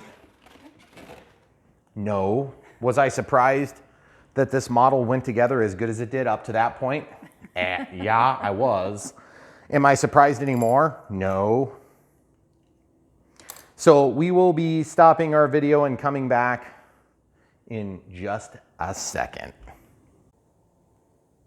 Okay, so we're back, people, with a build on this B-26 Marauder. Yesterday, we were working on it, and we ran into some problems attaching the vertical stabilizer, and we just ran out of time. We had some things we had to do. So now that this has had a chance to dry, I wanted to show you how this looks. I had to peel the tape off just to be safe, because overnight I didn't want the glue to stick, so I'm sorry that came off camera. But you can see those couple of drips have disappeared. So that Formula 560 Canopy glue has worked really nice for that. Super easy. Like I said, I just got this at like my local hobby shop. It's nothing fantastic. You can get them where you want. But this stuff really works good. It's made by Pacer, and this happens to be a 2 fluid ounce bottle. I've never had any issues with it drying out, and I have a cap that's broken. So for what it's worth, tacks up really nice, dries crystal clear, and then this thing, This thing, right before we got ready to leave for our family plans, I pushed that on real hard just to make sure it was seated because it was wanting to kind of slide down just a hair. Let's show them on the underside here. Just a little bit is still drying. That'll get crystal clear over time. Remember, this is only about 24 hours of cure time. And then back here, you can see that canopy. It's okay. It should have been trimmed down, really, is what should have happened. But the glue is yeah, so you may want to spend some time and trim this before you glue it. The glue is working great. So where we left off was basically fixing this piece here because we had problems with alignment. So obviously this thing is totally fine now. That's totally fine. This brake has been fixed, and now we're going to come back and resolve the rest of it. Watch out for your rear turret on there. So this is what we need to do next. I went down into my dungeon of crashed planes and I found this chunk. This came off of my Vampire, which is no longer. And I just found one that's going to be about the right shape and kind of, this is on the thrust tube, so nothing fantastic or special there. In my case, that's what I'm going to use to make this plug. Now, if you're really careful about the way you cut this out, you could easily make that plug without using or sacrificing another part from another plane. So I'm going to take my X-Acto knife. I'll just show you the process I'm going to do to make this plug. It's going to be really easy. I want a nice clean cut here. So I'm just cutting all the way along. This is a hard surface. This is granite, so it's not going to be a problem if you bump into it with a knife. So there's that side. And I'm just going to come over here and just overcut just a little bit. Okay, real simple. And then I'm going to overcut just a nice straight line. I'm just looking for square, that's all. And then we'll just keep sizing it down until it fits. I would say we could pause because this was a symptom of the way I did it, and it's probably not something that you guys are going to deal with. I don't know if I got like a bad piece or what, but technically the piece that was bad was the fuse, not the tail, not the vertical stabilizer. So actually I'm going to sit so I can rest my arm. So I've got my finger out of the way, my ring finger, so it doesn't get cut. And I'm trying to carry along at the correct angle. And if you have a nice sharp X-Acto knife, like I said before in the video earlier, do not try to use dull X-Acto knives. It's a recipe for cutting your finger off. Okay, so we've got that. Let's see how we look. We're pretty far off still, I think. Yeah, pretty far off, but we're getting closer. And then the options become, see how this isn't quite.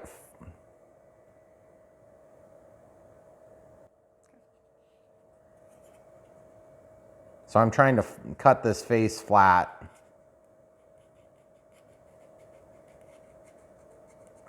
And all I'm doing is just carving this, and this is just going to be a plug that's going to slip down in there. So I'm just oversized on one axis now.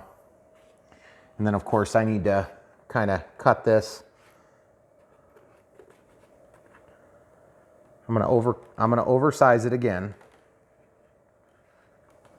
And the idea is if you oversize your cuts, you're always going to have too much material until the point where you have the right amount. If you try to cut it too much and you waste your whole piece, then you're in trouble, you know? Because remember, this is foam, you can squish it. And this just happens to have a hollow in it, but that doesn't really matter. And as you can see, we're pretty much right there. We're just slightly oversized. And so each and every one of these directions is flush with the direction or the angle of the face that it's going to meet up with. Okay, so I got to go just a hair more. You can also shrink this down with a little bit of heat, and that's one way you can do it. You can also sand these things.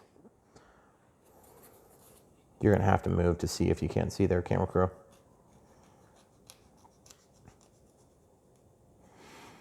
Can you even see what I'm doing? Okay. And then just a little teeny bit off. It looks like this side symmetrically is a little bit wider, so I'm going to cut over here.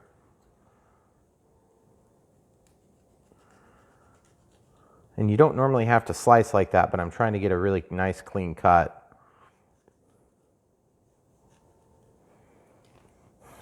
And this came off of the Hobby Keem Vampire. So you can see it's a really close match on color. Okay, so that's real close. Now I got to fine tune it a little teeny bit more. I'm going to cut this a little steeper. Can you even see what's going on here? Mm-hmm.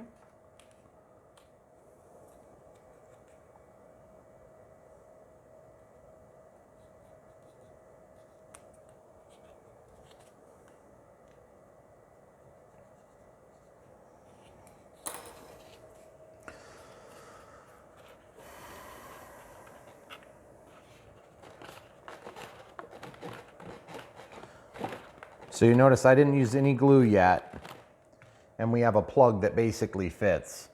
It's not perfect, but it's really close to what we need.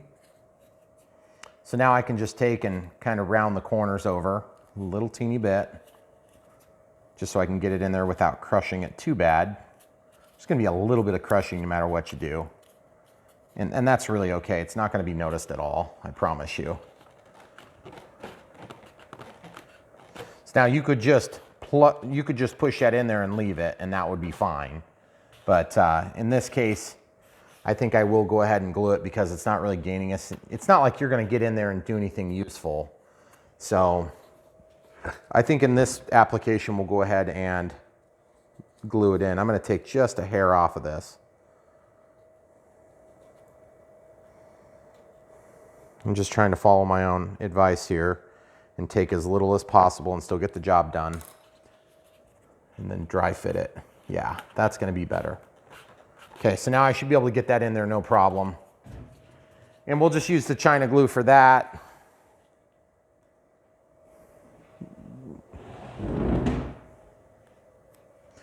So this is just that little teeny bit we had left over from the last plane. We haven't even used hardly any glue on this project. Mm-mm. So the China glue, pretty thick application there, pretty thick application there, pretty thick application there, and thick application there, except I just happen to be running out. There we go. So now, in order to spread this around, I'm gonna get a Q-tip, and I'm just gonna work it to the corners so that we cover the entire surface area. And we don't want a big glob of it that gets pushed out when we push this into the hole. Okay. You can fix anything like this. Excuse my chargers. I'm charging two 4S 4000 milliamp hour batteries, which is going to be the size that's recommended. So now I'm going to hit the corners first. I'm just getting a little teeny bit of material on there. Like I said, it doesn't need to be a ton of glue because this thing is already going to hit. It's going to fit with pressure in and of itself. But then you're going to be equally as strong, if not stronger, than you were prior to the unrequested modifications.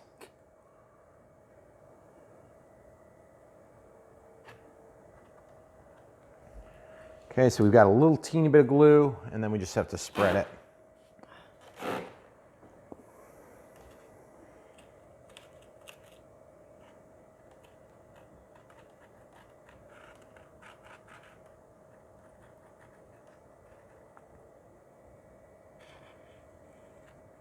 Now that glue will kind of eat into this paint a little bit, so just be a little bit careful. Okay, so that's going to be nice and sticky, so I'm just throwing that away. And this is going to set up over time, but if you wait too long, you won't be able to push it in. So normally you'd wait for that to tack up, but in this case, you got to get it in there. And if you get paint on yourself, or if you get glue on yourself, rub it off of there before you push it in, okay? And then your plug will go in. And the worst looking spot's gonna be where I drag my screwdriver through on accident, okay? Don't over push it. If you push too far, it's gonna be really hard to get it back up, okay? And if you wanted to make this an accessible point, like if you had a servo or something in there and you wanted a serviceable point to get in there and, you know, plug in a servo wire or whatever it is you need, then you can also hinge these. And the other way I had devised was basically to do a piece of tape and allow it to hinge open, and I would just tape both sides, and then when I need to get in there, I just cut it, and then it flaps down like a door hatch. The tape just acts as a hinge then. So there you have it. So now that will set up, and I'm actually gonna over push it just a hair because it's gonna wanna come out a little bit over time. So from 2 feet away or 3 feet away, you're never gonna know any better.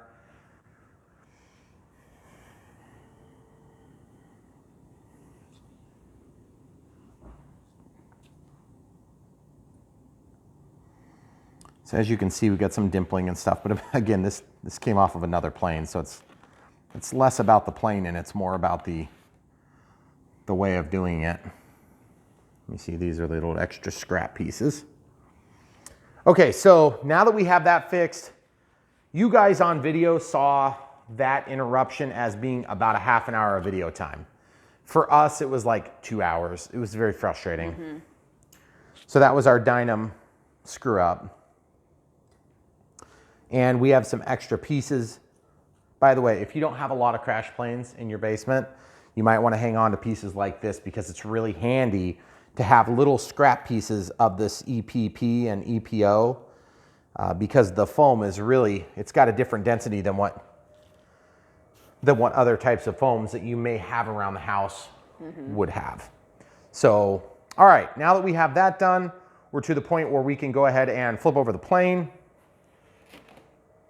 And I did, like I said, the only thing I did off camera was I had to peel our masking that was kind of holding this down. Oh, and then one other thing, you can see this flat spot here where the glue had been. That is one residue that you're gonna notice, okay? So if you're really concerned about trying to prevent that totally, when your glue is still wet, use a wet sponge and you can get some of that off. I just don't mind it. It doesn't really bother me that much. But if you have a really, really nice finish on a plane, you may wanna wipe that stuff off. And also you can just be a little bit more careful than I was when I applied that. But really, this plane looks good. Like, I'm really happy with it. And the camera crew, normally I wouldn't look at footage halfway through a video, but I did on this. So what I wanted to show you was right at the beginning, I was talking about a problem. The stator on this motor is touching the plastic here. Just very, very, very slightly. And then same thing over here. This one's not as bad. But if I push that back tight, can you guys see that and hear it? It's touching. Yeah. So the two options I see are to either shim this out with some sort of a piece of material, whether that be a thin piece of tape or a toothpick or something, or just let that burn on the inside. And when I say burn, I mean friction will just rub it off of there. That's probably what I'm gonna do in this application because I don't really like the alternative. The alternative, of course, would be to shim that out. Yeah. So, all right, cool. So now the next step for us is gonna be to install the little antenna thingy doohickey.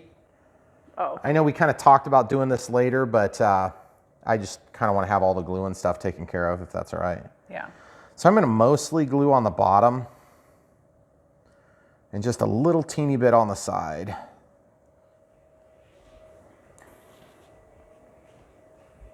Now this goes on the bottom in the center. We figured this out yesterday. So it goes right here. And you see there's a hole there. So where I put the glue, it's not gonna be, oops, I put that backward. It's not gonna be real great where I put the glue because there's not much surface area to actually adhere to. So I'm unfortunately gonna have to address that now by getting some more glue. Put a little more on the sides of it. Yes, but I also need to put glue on the sides in such a way that it tacks up a little bit because that thing looks like it's going to want to fall off. Okay, so currently I only have it on the bottom, so I can just lay that here. It won't hurt anything then. And I'm going to apply the glue here rather than on the piece that's getting pushed in. If I put it on the piece that gets pushed in, it'll kind of squirt out the sides and make a big mess. Okay. I think that one's about gone. It is spent. I think it's done. I thought it was done like 6 times ago, to be honest, and I just keep getting more out of it. Okay, so normally this contact adhesive is designed to be applied to both sides, but like I said, I just want a little teeny bit of residue to go onto both sides so we don't make a big mess and have it slip out as a result. You do not have to wait a long time. You see it's already tacky to the point I can't hardly get it in there. See? That thing is not going to last for like a minute. Well, no, it's maybe not. a minute. It's not going to last for a minute. It's getting a toothpick. Oh, really? Yes. I'm using a toothpick to make that reinforced. So I'm going to stab this in so it goes through the middle of it. And then that's going to give us some additional strength because I like that antenna. I think it's really cool. So if you guys have, I'm going to open up one of these new tubes. And I'm just going to dive this into the glue a little bit. Like that, because it's really hard to get it in once you've already inserted it. It's hard to get it back out and then into the same spot without crushing. But with it not all tacked up, you can press this in right now. Okay, I'm bracing the whole plane because this thing is really wiggly and crappy.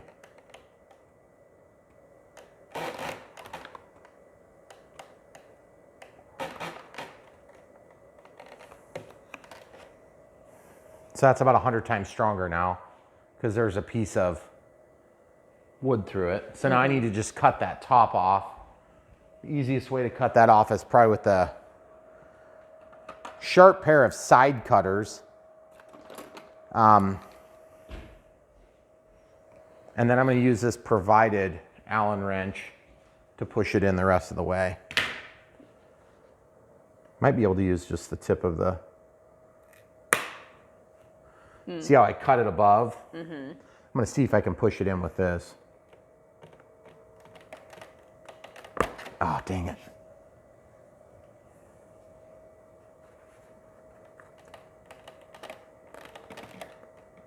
See? Now it's in.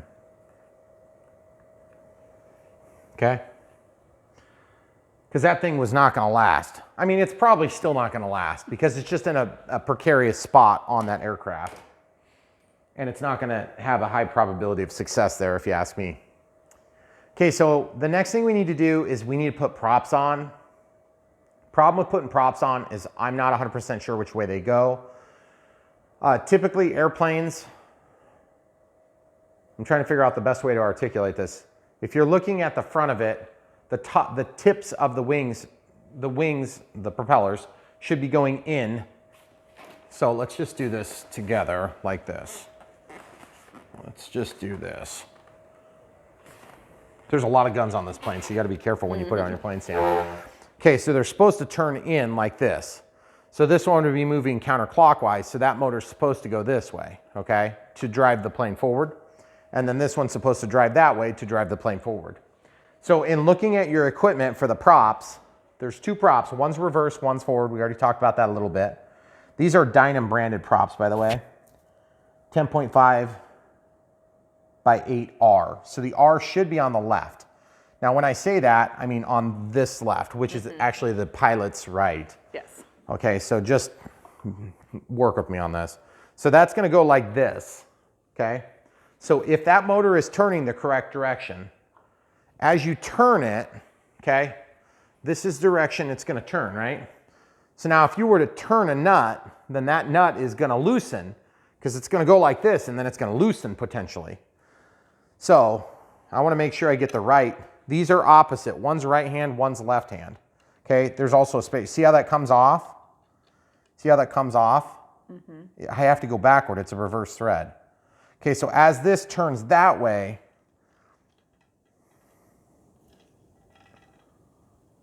see, I've always struggled with this concept because, you know, people are like, well, it should tighten, okay?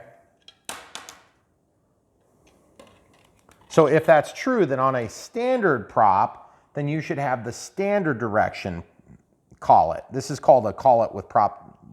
This is a collet. And as you tighten it onto the prop shaft, it's gonna bite there because as you tighten the prop into it, it's gonna squish this, and then those 4 leaves are gonna get squished together and it's gonna tighten and bite the shaft, okay? So as this goes like this, it's gonna slowly squish it until it's super tight. Okay, now these, there's a bunch of extras, by the way, of these black things. These black things are little spacers that go in here and then here. So they're on both front and back of the props. I don't know why they gave us so many extras, but they did, so we're gonna use them. There. So this is one. And see, this is gonna be like a standard nut. So as I tighten it, I'm just going clockwise to tighten. But then the prop is gonna go this way. So it's gonna tighten that nut. Whereas with this one, I have to do this backwards, so it's confusing. It's like you're loosening, except when you're loosening, it's tightening, okay? So as this torques on, imagine this wants to stay in place because this has all the inertia on it, then it's gonna tighten, okay? I hope that makes sense. I hope I'm articulating that correctly. But also we need to make sure the motors go the right direction. So at any rate, I'm just gonna carefully keep them in the correct orientation. I'm gonna walk them straight to the motors and I tighten them just a hair too much. So once you back them off, then you should be able to get them on there. Grab the nacelle and force it on. Then just torque it down by hand tight and on both sides. And I wanna show you something about this output shaft on the motor. There is a key on it. See that? There's a flat, there's a key. Okay, so that key is not going to impact us, but I just want you to be aware that if you're using a different style of prop in the future, then you would be able to potentially take advantage of that by biting onto that piece. Now, normally, if you want to use that bite style, you want to have a bite on both sides, but they only have one flat on this prop shaft. Okay, so now that's going to loosen. Okay, so this one's supposed to go that way, and this one's supposed to go this way. That was one of the principal reasons why my Dynam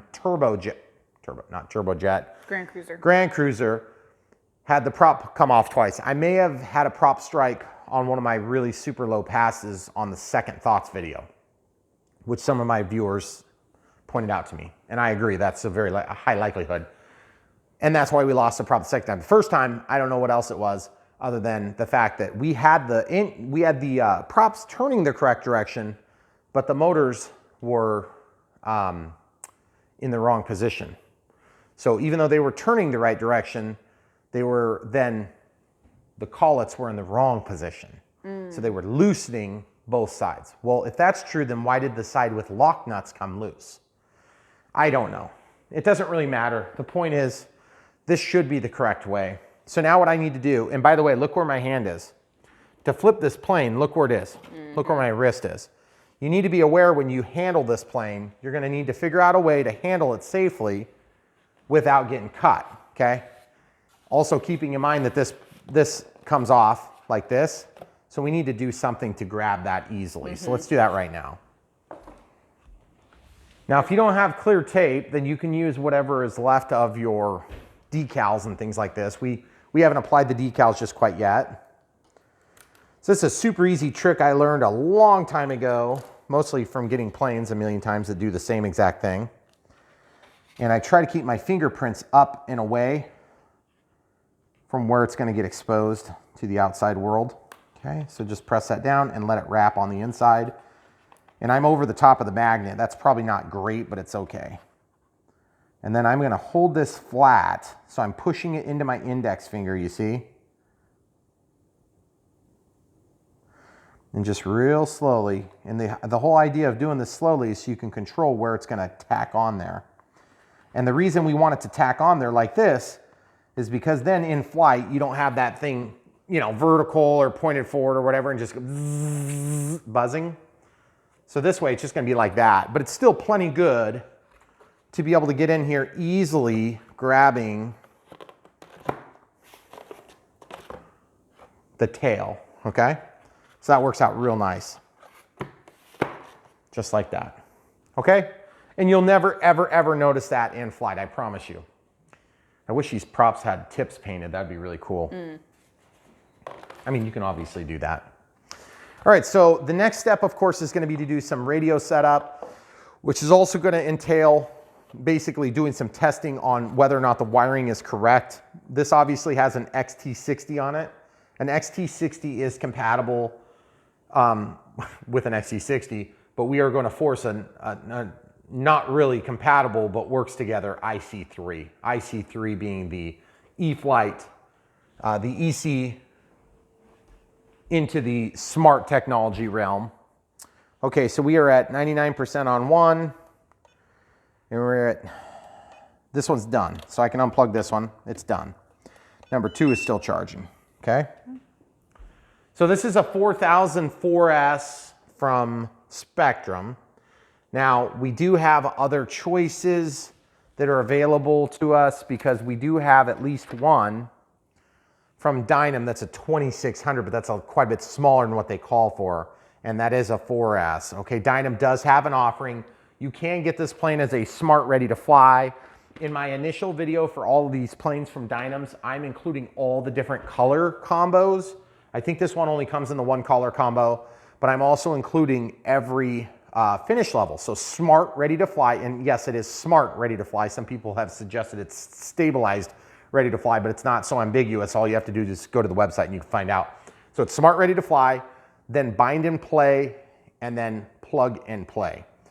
I put the plug and play on my regular list of things to support us. So if you're looking for it, you can either follow the generic BitGo hobby link, which will take you to whatever you want to buy, or you can follow the one that's at the top of this Unbox, build, radio setup, and Maiden flights. Of course, the Maiden's at the beginning, and you can just pick the one you want.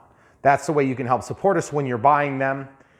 If you just navigate to the site and you let me know you bought it, then that's great, but you know, we don't get anything for that. So if you're gonna watch this video and take advantage of it and you get any help out of it, it would really be appreciated if you would buy it through the links. It costs you no extra money. You can still use your coupon codes. You can still use your discount points. You can still use your rewards programs, whatever it is you have. There is no disadvantage to you whatsoever. The only thing that happens is that they know that we directed you to it, okay? So that's very important for us. Okay, so this is gonna plug in here.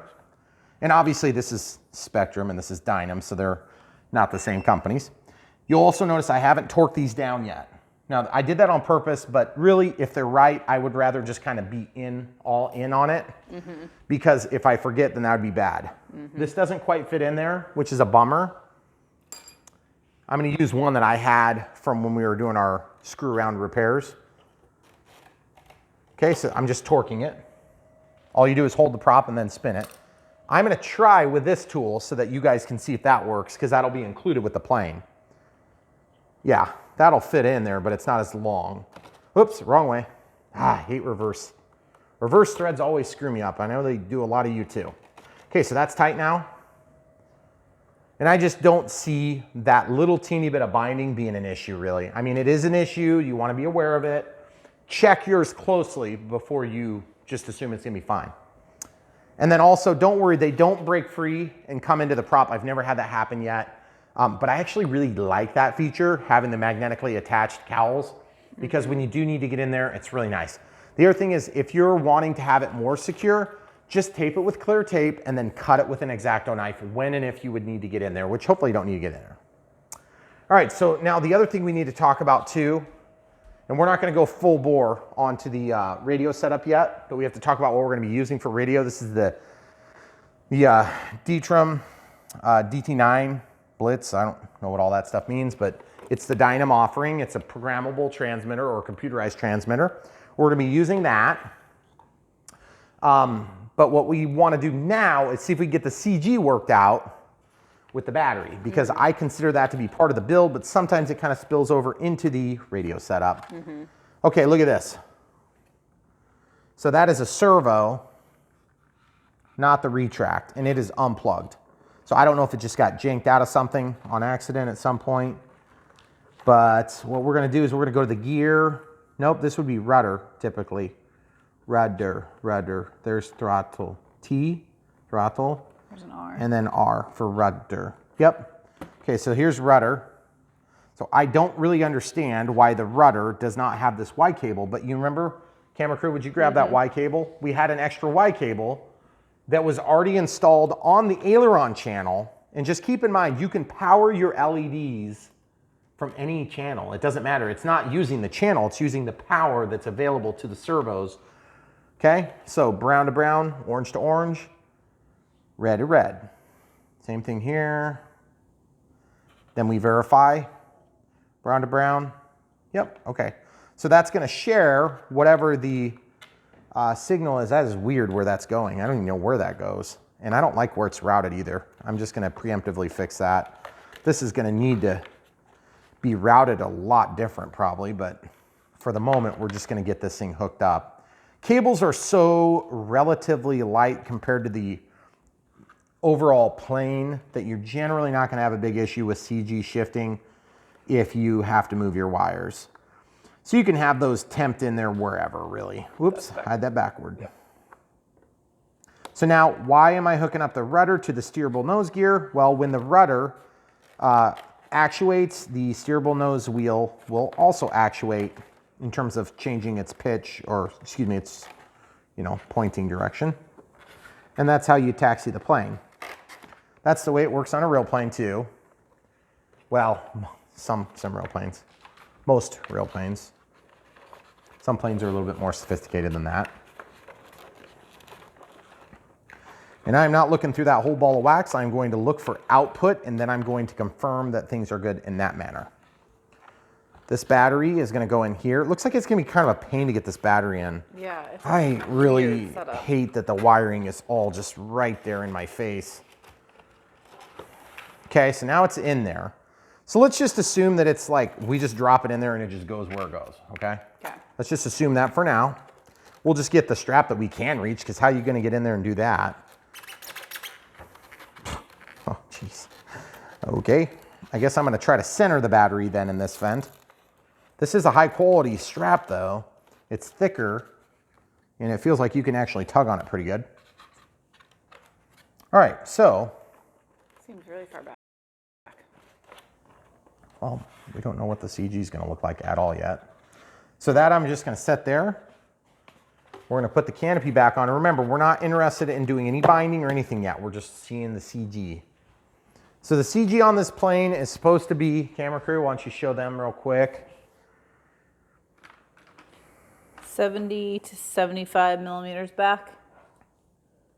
70 to 75 millimeters back from where? From, well, like the wing root. The inboard wing root. Yep. Okay. So 70 to 75 millimeters. Now, where would I test the CG on this plane, camera crew? Underneath. Upside down, right? Underneath. So I want to mark the upside down portion, just so Yeah. it's easy to see. You can mark the top, but it's just hard to transfer from the top to the bottom with my brain. So what's the number? 70 to 75. Okay, so 70, so 7 centimeters, 70 millimeters, okay. So there's one. And I'm going from the wing root, so I just have to kind of eyeball it a little bit. So I'm just gonna make a bump. Then 75. I'm just kind of going to where I think it should be, and then I'm just giving it a little bump, and then I do a bigger bump with the pen, okay? So there's our CG marks. Now, I've already got it on 75, so I'll just go ahead and transfer that also.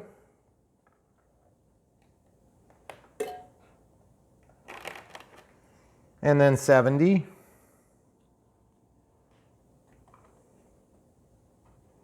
It's so weird, there's like a mark right there. There's totally a mark right there. It's almost like somebody else marked it, but I don't believe anybody else marked it. Probably not. Normally I darken the holes, but it just kind of depends on if I can feel them or see them or find them easy, so I'll have the marker in case I need it. As far as I'm concerned, the battery is where I would like it to be. That thing is so weak. And it's so cool, I don't want to break it off. I had some suggestions to use push pins for the center of gravity marks. Look at that. I'm on the front hole, and I would argue it's a little bit nose heavy. That's great, actually. Surprising. That's really good, actually. So that means that I can just pop this top, and then I can push that back, something like that. Be nice if it could be all the way back. Be really nice, actually.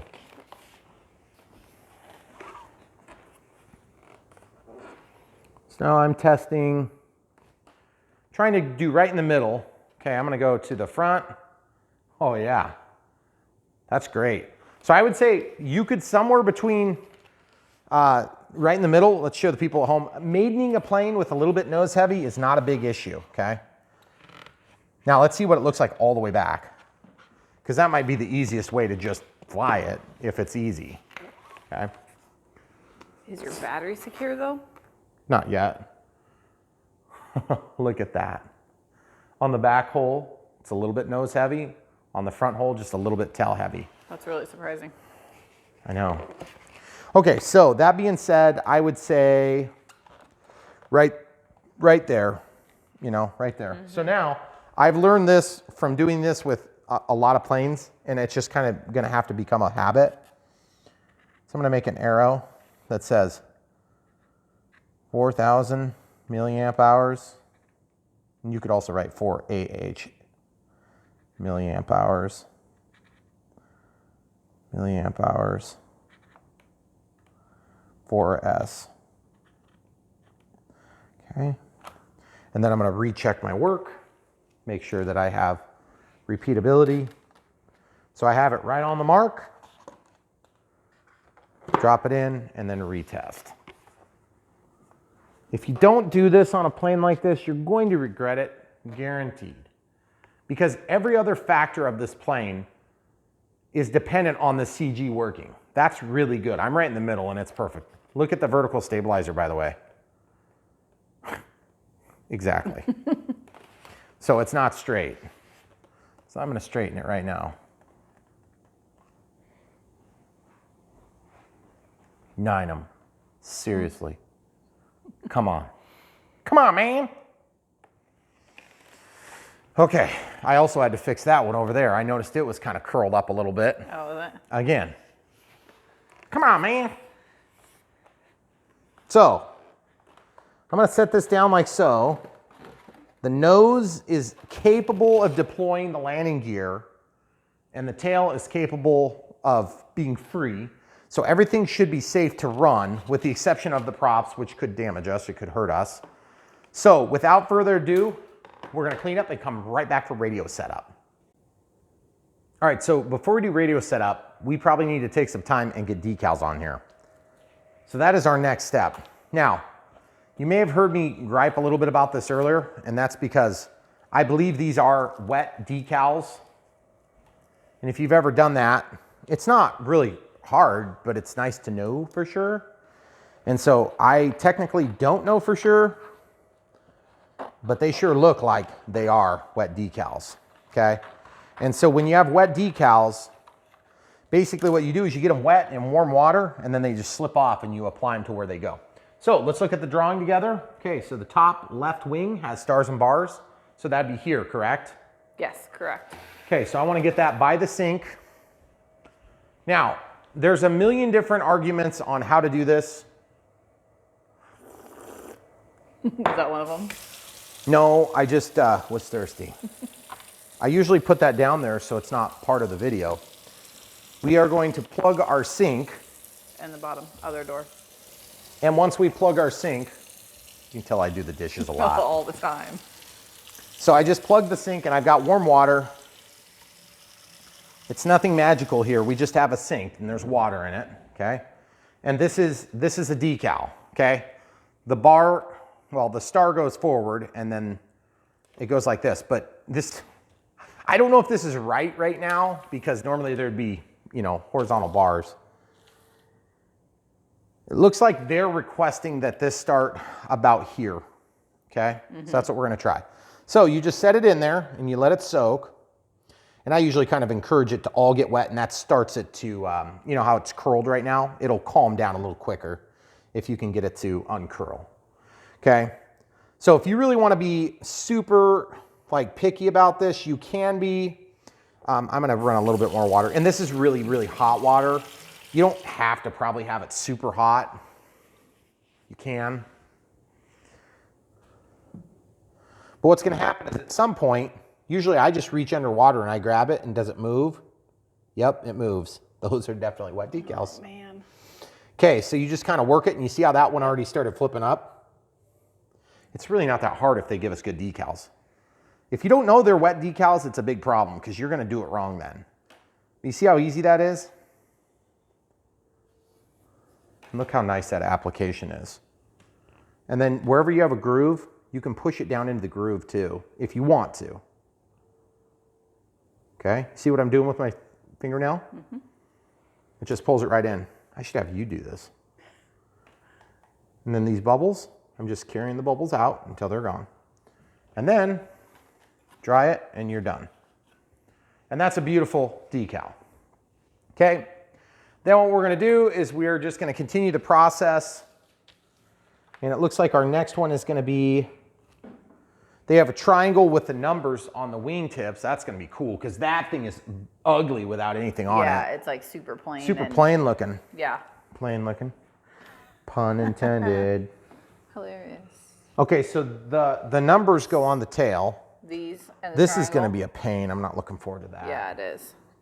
Although with a wet decal it might be a little easier. Yeah. We'll apply the eyes after. Oh, that's what those are. Okay, so this is on each side. So this is the side that's facing us. Actually, they're the same. That all is one Yep. thing. It is one. Which is nice. And you can tell if you look close, they're all attached. Wait, hold on. Here, wait, shine it in the light. There, see, you can see. You can see it's Yeah, there attached. it is. Okay, so now I'm gonna refresh the water. Keep in mind that the glue that's on this stuff is helpful if you make a mistake. So you may not wanna like discard all your pieces, because if you have one that peels up or gives you problems, you can actually re-wet that glue. It's like licking an envelope, that kind of glue. Okay, so I'm forcing that under the water. And while that's sitting for a minute, I am going to simultaneously rotate the plane. And then the camera crew is gonna be aware of what I'm doing, and she's gonna be probably trying to get a better angle. And this goes right in the middle of this area. But goodness gracious, I'm just not sure exactly where it lines up though. Looks like they're recommending the F goes underneath the... They're starting the Y, like almost right at the edge of the white. Okay. Like the front of the white. Okay, fair enough. So the first thing I'm looking for to see if this is loose is it just, yeah, it moves. Okay, so it moves. Oh yeah, it's moving. Okay, I'm gonna let that run a little bit. Okay. This is a long decal to do all at once, guys. This would probably be better in like 2 or 3 in my opinion. But it's nice because it keeps your orientation between the Y and the 5 and all that. You know what I need to do on this? I need to flip the plane so that it's kind of resting on its side, which means I gotta hang it over the edge, which means I can't do that. That's as good as it's gonna get. That should help a little bit though, I think. It will, yeah, I think it will. I think you're right. Can I help you? Yeah, you can help by just not making me move in a weird angle. Okay. Yeah, that would be as much help as I need for this one. So you see as you get your surface area onto the plane, yeah, right, stupid directions.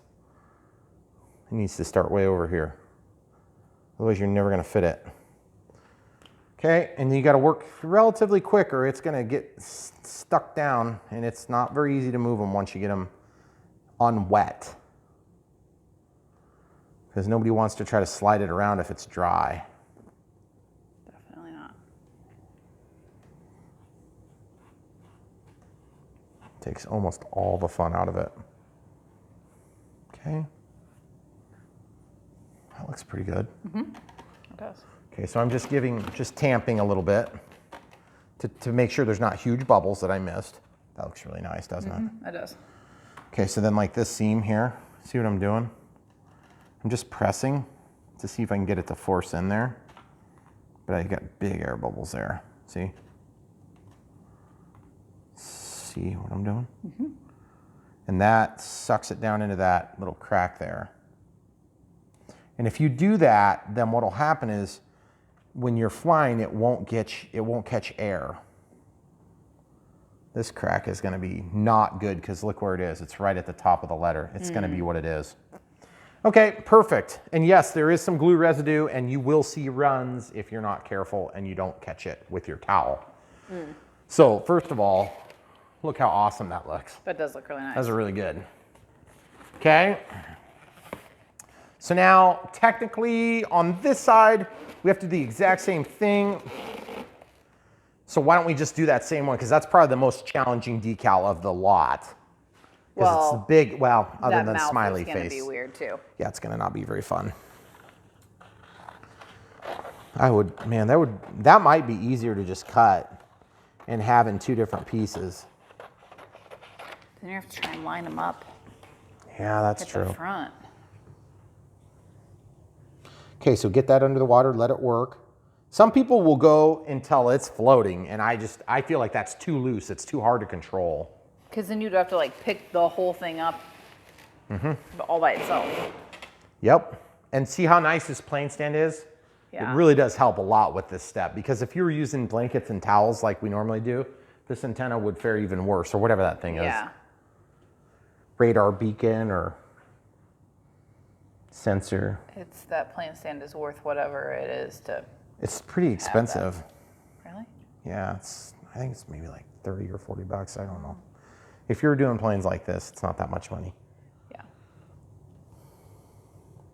And that's the thing too. Even with this plane stand, guys, my back gets killed by doing this. Yeah, it's just a long process. You just have to reach. Even if you have a nice table, it's still hard on your back.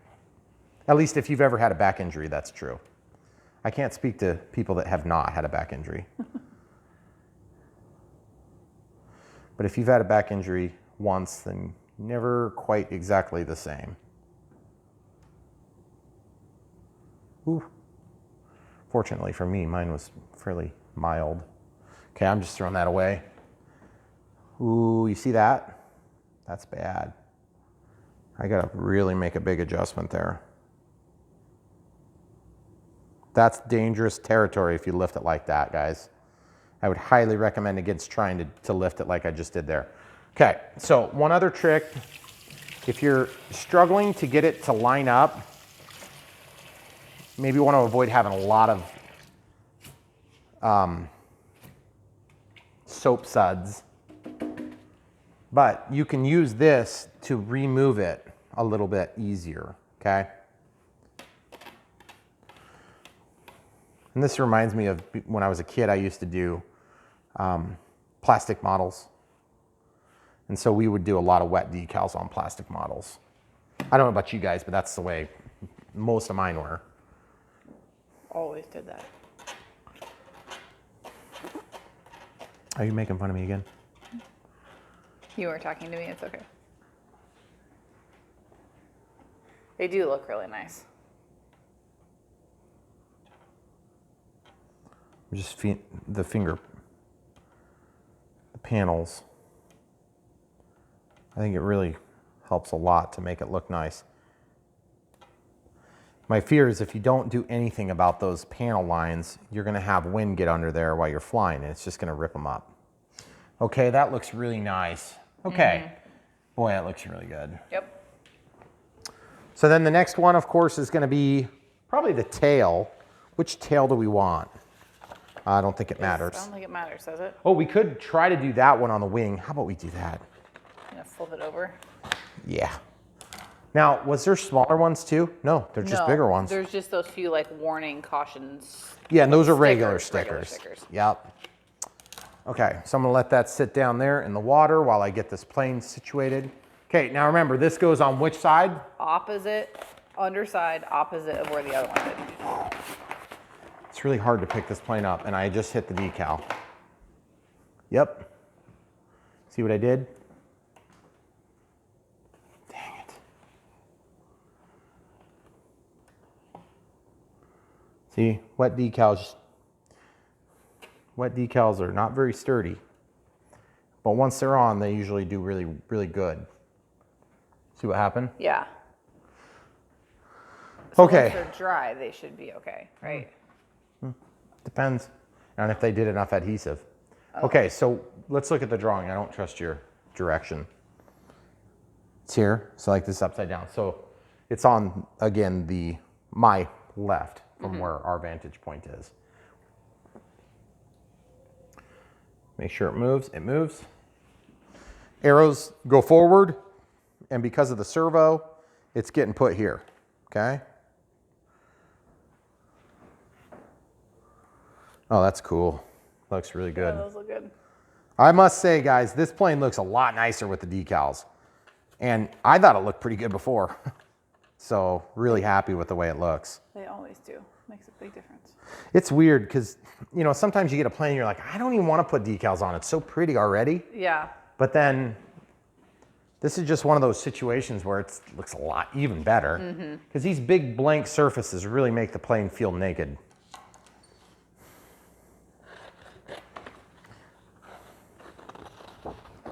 Okay, so this is going to go on one of the vertical surfaces. They're the same. So Yeah. now, listen, guys, the reason I was struggling to flip this is because your inboard flap section is right where you need to. It's just kind of a bad spot, you know, because there's not a great spot to grab. And so because of that decal, it makes it even more challenging. Okay. And then the guns and all the different factors. We good? I'm just saying for the decals. Okay, Yeah. good. All right, so now we need to put that one on here. Oh, shoot, I should have dunked that in the water first. See how that one's curling? You can try to flip it over, but that doesn't always get the trick. Those soap suds, I don't think they're probably helping me out too much, but the active glue is obviously going to be underneath the decal. Just still seems weird to me. It is weird. I don't do wet decals very often anymore. When did you do those? No, I said we don't. And by we, I mean you. Oh, Like, I've only seen you do it a couple of times, and how many planes have we done? well, the one time we had problems with them because I was like, why would you use wet decals on a little $5 plane? Remember that? It was a Boeing, or no, that was a 787. Oh, it was one of those little ones. Yeah. Yeah, it was a 787 airliner with the dual brushed motors. Okay, now we're gonna have to cut this or do something to make it work for the rudder.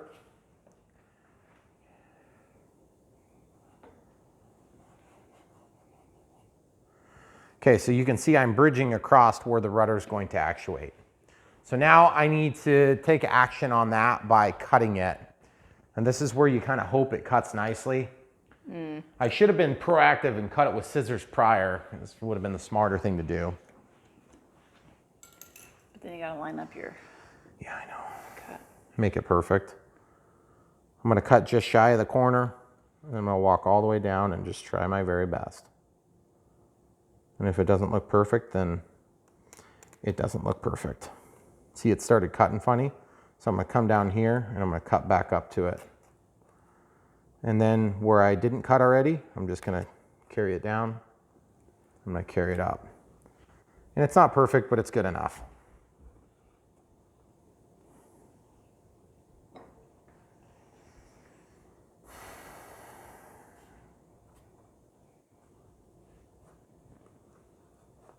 Yeah, that's good. And then we're just gonna fold this over if it'll go. It's not really feeling like it's gonna go very good.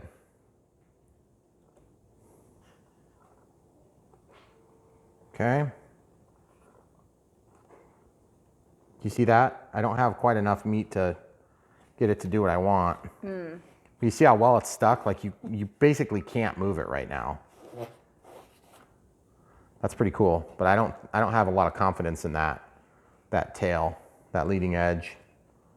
That it's not gonna pop back up. This one's gonna be fine, but that one's not necessarily.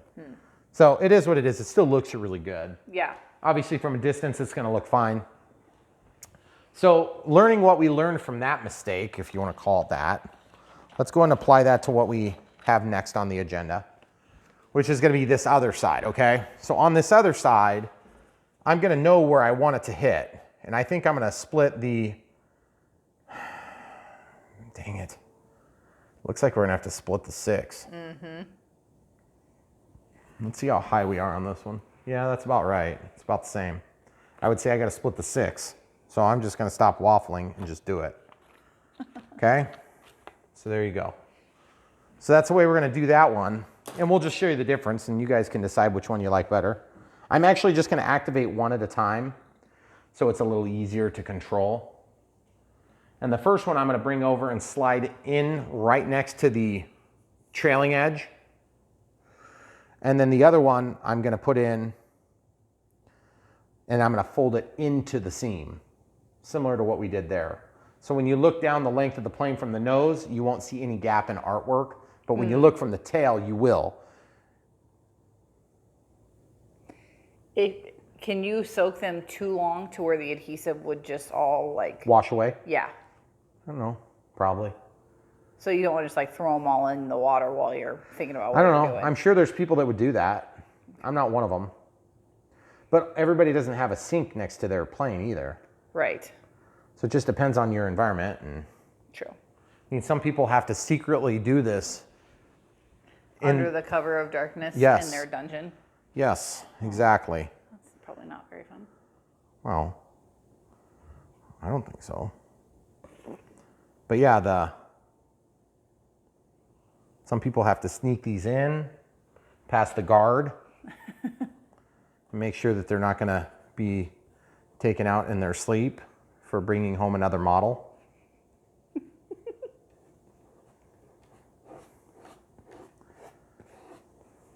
Okay. Well, good. That was easier. I went too high though. If I can pull it down, I want to pull it down. Whew, yeah. Well, don't think that's going to go down any more there. So that's where it is. Looks Okay. great from this side. Yeah. Luckily, you won't see both sides at the same time. No. Unless I crash. And then you then probably it still won't. Probably won't matter. Okay, so this one's going to soak. And we're going to do the exact same thing now. What's next on our stickers, camera crew? Well, there's still 4 more little things. The logo, the eyes. We have to do the eyes. And the mouth. Okay, so line this up so that it's pretty close. Oh shoot, Not enough? I did a premature pullout. Oh no. Doesn't happen very often. We're gonna let this work for just a second longer. Where does the little Barracuda logo That's go? on the, I think it's on your side Must be on there. this side, yeah. We'll have to just verify that. Oh, well, it's on the drawing. No, that's what I'm saying. Yeah, it's I don't on see it your this side so based it must on be the over here. picture on the Yeah. side of the box. Okay, so now it's loose. Sorry, folks. Okay, here we go.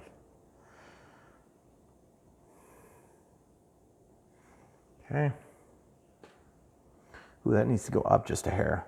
There we go. Much better. Okay. And I'm just gonna kind of work at this. Ooh, don't you be doing that. Don't you be doing that. Here we go. Stick down there. Stick. Stick to it. Stick to it. See what I'm talking about, guys? It's just, you kind of don't know how well it's going to stick until it sticks.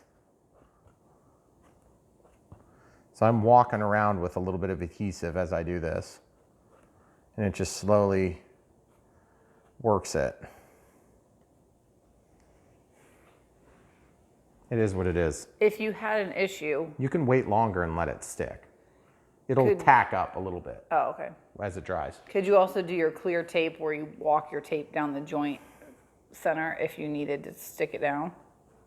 Yeah, you could do that, but it's just one of those things. It's not a big deal one way or the other.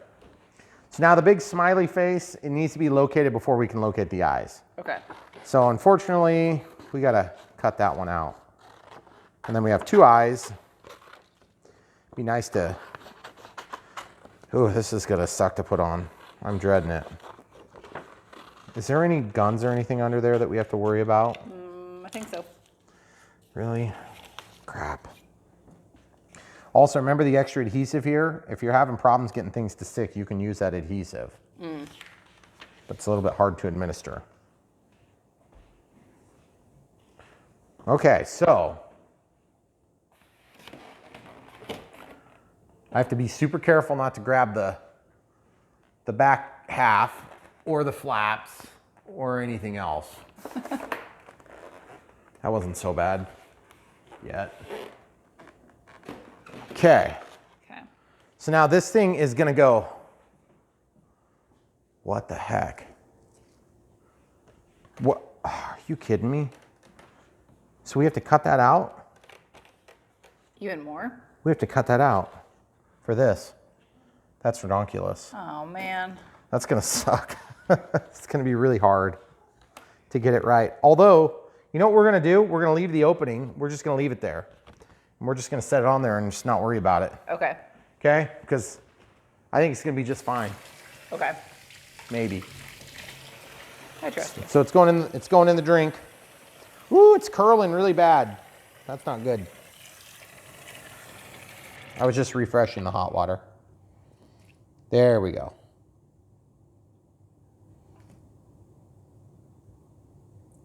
You just don't want them to curl real bad.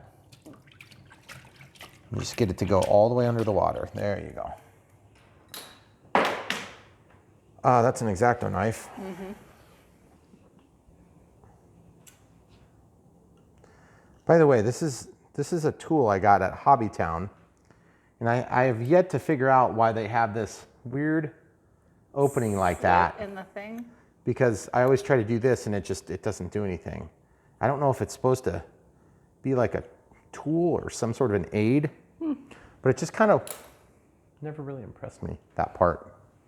Okay, so this thing is sitting. This is big, so we're gonna have to be careful. Okay, it's starting to slide. Starting to slide, but I don't want to get too far ahead of myself. Okay, because you need the whole thing to release, not just part of the thing. Mm-hmm. Okay, so it definitely released. See the whole thing moves? Yep. Don't be afraid to get a little bit wet. Sometimes that's half the fun. Is that right? Yep. I think it is. It is too. I missed all the fun. Did you? I'm not tall enough.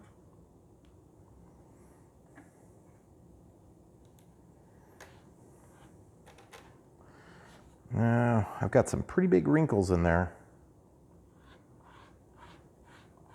That is a thick decal. See that? Yeah. You see my problem?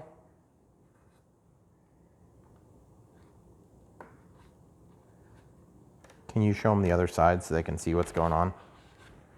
You see what I'm doing? I'm trying to stretch it. Okay. Okay.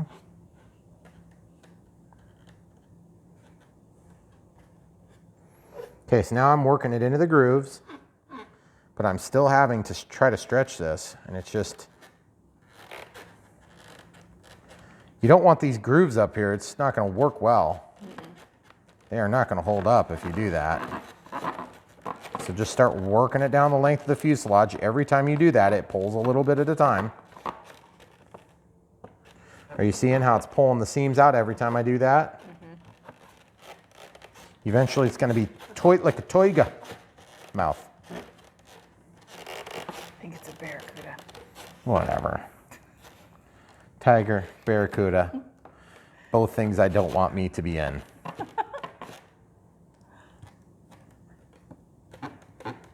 That's not bad. Could be better. Could be worse. Yes. Yes. That feeling when you just pushed really hard on this decal and it rips in half, that's the feeling I feel like I'm about ready to have. But you see these big voids? That ain't gonna be okay when you're flying at 30 miles an hour or 40 miles an hour or 50 or 60 miles an hour. It's gonna rip the whole thing off and it's gonna look like crap. It's gonna look like a barracuda took a bite out of your decal. Nobody wants that.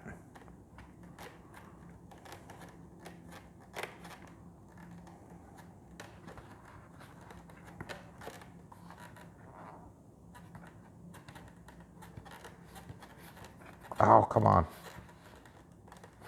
There we go. Finally, I got a little bit more.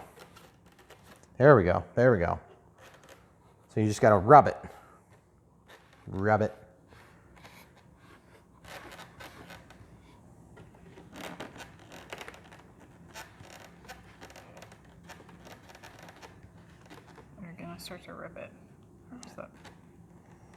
If I can get it to go down in this groove, then that'll take up some of the excess. Okay, so as you guys can see, it's not going to be totally perfect, but it looks okay. I mean, Yeah. if this was on Ramy, he would rebuild the airplane He would. at this point. Yeah. He probably wouldn't have a big square hole in the tail of his either, so he could put his screw plate back in. I'm sure he would not do that I'm either. sure his screw plate was straight, He'd be like, straight let to me start with. 3D print a Yes, new mold, a new one. and then I'll go buy materials that cost twice as much as this entire aircraft Make to my own remake my screw. perfect Yes. airplane. And it would look awesome. I'm sure Ramy won't hear that, but it's okay. If he does, I will be flattered. All right, so we have eyeballs to put on here. Those do not look like eyeballs. Well, I mean, yeah, I guess Weird. they look like weird eyes. So this, oh, I guess we could, at this point, should we flip it upside down or should we just sit here and keep massaging it? Well, I think the massaging is probably, you're probably good on that part. Oh, that makes one of us. Let's rotate it. Warn me if I'm about to grab the wrong spot there. I think, Oh boy. How about I go here? yeah. Okay. Yep, we're good. Okay. Okay, so now we need to get the eye. This one is like one Yes, it is. thing. Yeah. So whichever side that is. I'm just trying to think, would it make better sense to make sure, because this should be on this side here. Let's double check that we have, where does the eye go? No. Well, it's supposed to go like here, like the second panel line, right? Like here. Okay. Oh, okay. That Okay, makes sense. fair enough. Okay. I'm good with that. Because that one dictates where it has to be located. True. Good point. The other side is, We'll just match the. yeah, we'll just try our best to I know. match it. I agree. I like your thinking. Glad we have that on camera.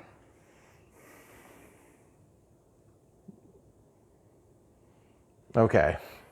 Let's see. Nope, still not released. I guess I could get this other one going, but then as soon as I do that, I'm gonna run into like 7 problems. We're gonna have an hour-long screw we have to fix.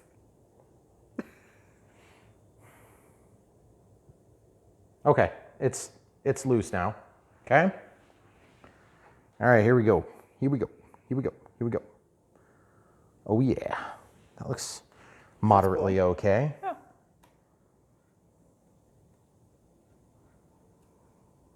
Okay, very nice. All right, so let's see if this one's done. So do you remember when we were complaining about how hard this is going to be? Yeah. It was not terrible. It was way better than I was expecting. See, why was this easy and putting the screw in a hole hard? Well, the annoying thing was when we first Hey, wait, saw. I got to see where that eye is right here. Yeah. We've had pretty good luck with the other Dynam decals. They've been nice. They've been so super I was nice. like, why did they change the one thing that was going well? Yeah, actually, to be honest with you, this plane has been really like the best Dynam we've built. Yes. If it wouldn't have been for that dumb screw. And it was 2 screws, both, Yeah. because somebody didn't put in the plastic in the right spot, Yeah. which is kind of a big deal if you really get right down to it. Because, first of all, if this is your first plane, you've made a mistake. But if it was your first plane, you'd be like, I don't know what I'm getting myself into. Yeah. It's not a first plane. Does that not look sweet? It does look really cool. Oh, that is awesome. Even from the bottom, that is so cool. We're gonna have to cut part of the teeth work out. Yeah.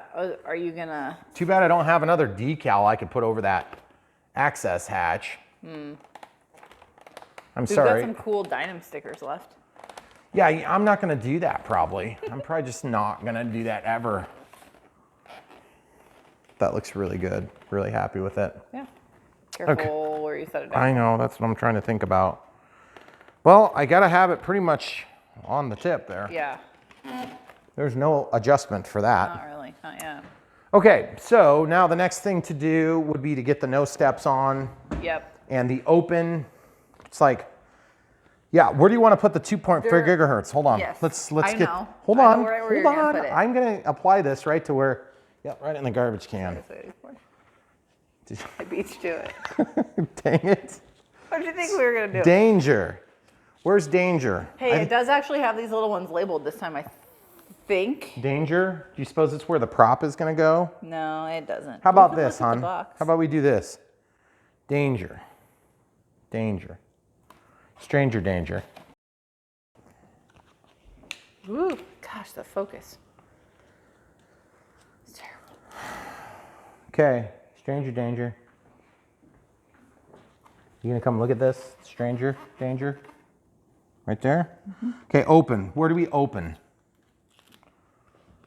Okay, open. I don't even know if they did that back then. This is like before they had safety things. They didn't do safety standards. They were like, well, you're off to war. See you later, baby. No step. What do they get? What do they have? No step on top of the wing? They don't get off on the wing on this plane. Well, just in case. Should I put no step on the prop? How about this? It goes on the flap. It goes on the control surface. How about that? Because I could see somebody evacuating, except I don't even think that opened. How do you get there? From inside? Skills to pay the bills. I don't know. I didn't fly this plane. Jeez, I wasn't even born when it happened. I wasn't either. Born after you. Okay. So no step. We'll just put that one on the other flap. Yes. No step. Do not step there. All right, that's all the stickers. The rest were just totally stupid looking. Right? Yeah. Basically. There was only one open sticker? Well, yeah. What the heck? Did I throw away the rest of them already? I don't know. I don't think so. So, all right, the next thing we got to do is we will clean up from our decals and come right back with radio setup. All right, so we never actually established whether or not this was going to be in the way. And I guess, to be honest, I'm a little bit concerned because I don't even know what direction this is going to operate. But I think it's a pretty fair assessment that worst case scenario, the gear is going to come up and need to go all the way up to the inside of this pocket here that was cut previously by the manufacturer. So here's my plan. I'm going to cut right there and I'm going to work my way out. They don't cut very clean, you see. And worst case scenario, if that comes down, it's not going to rip off the decal. Let's just see if it's easy enough to cut. See? There it is. I would have liked to be able to leave that, but if it rips off the whole decal and it looks like crap as a result, then that would be kind of a bummer. Yeah. So I guess we just have to sacrifice that for the functionality of the aircraft. So as you can see, we've got that. Pretty easy to cut out. Yeah, it helped have those lines to follow. Oh yeah, well it's backed up, so it's not hard to cut. Yeah. It is, the decals went way smoother than we thought. Yes. Way. We were both kind of dreading it. Wow, look at that. That thing is bent like crazy. Did we run into that at some point? I don't know. Did you bump it with your hand? I don't think so. It just kind of has a mind of its own. It's been more than an hour though. I think I won. Huh? It's been more than an hour though. What did you win? But it's still on there. Oh, okay, true. I don't know. I think I win. All right, so we're done with the build. We promise this time radio setup next. All right, so we are actually doing the radio setup now. So we're going to start by using this DT9. We're going to set up a new model. We're going to set it up for this B-26 Marauder by Dynam. So we're on the Messerschmitt 262. Hopefully you'll be able to see half of this. I'll do my best. If you click,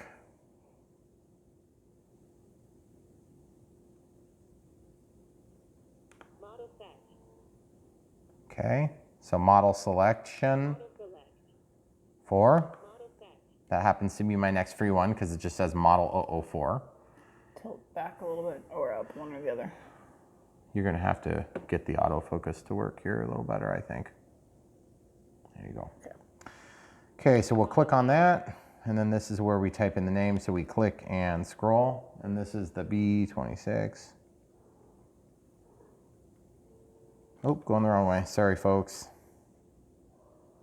And then once you get to the letter you want, you just click and then scroll over. And I think the special characters are all the way at the end of the alphabet. They're kind of between the upper and lower case. And then there's some at the end of the lowercase, which makes perfect sense. Okay, that's all the way at the end. So now I gotta go all the way to the other side. Hey, even our cats, Love airplanes. This cat is in the throes. Don't tell the people. What? Cat. The personal details of our cat? She is in heat so bad right now. And she's been going around rubbing everything that she can find. So much that she bloodied her lip, I think, the other day. From like rubbing on stuff. And so we feel like super bad for her. Look at, she's just so into it. She said you wanted more cats. I don't think that's what the people meant. I don't think that's what they meant either.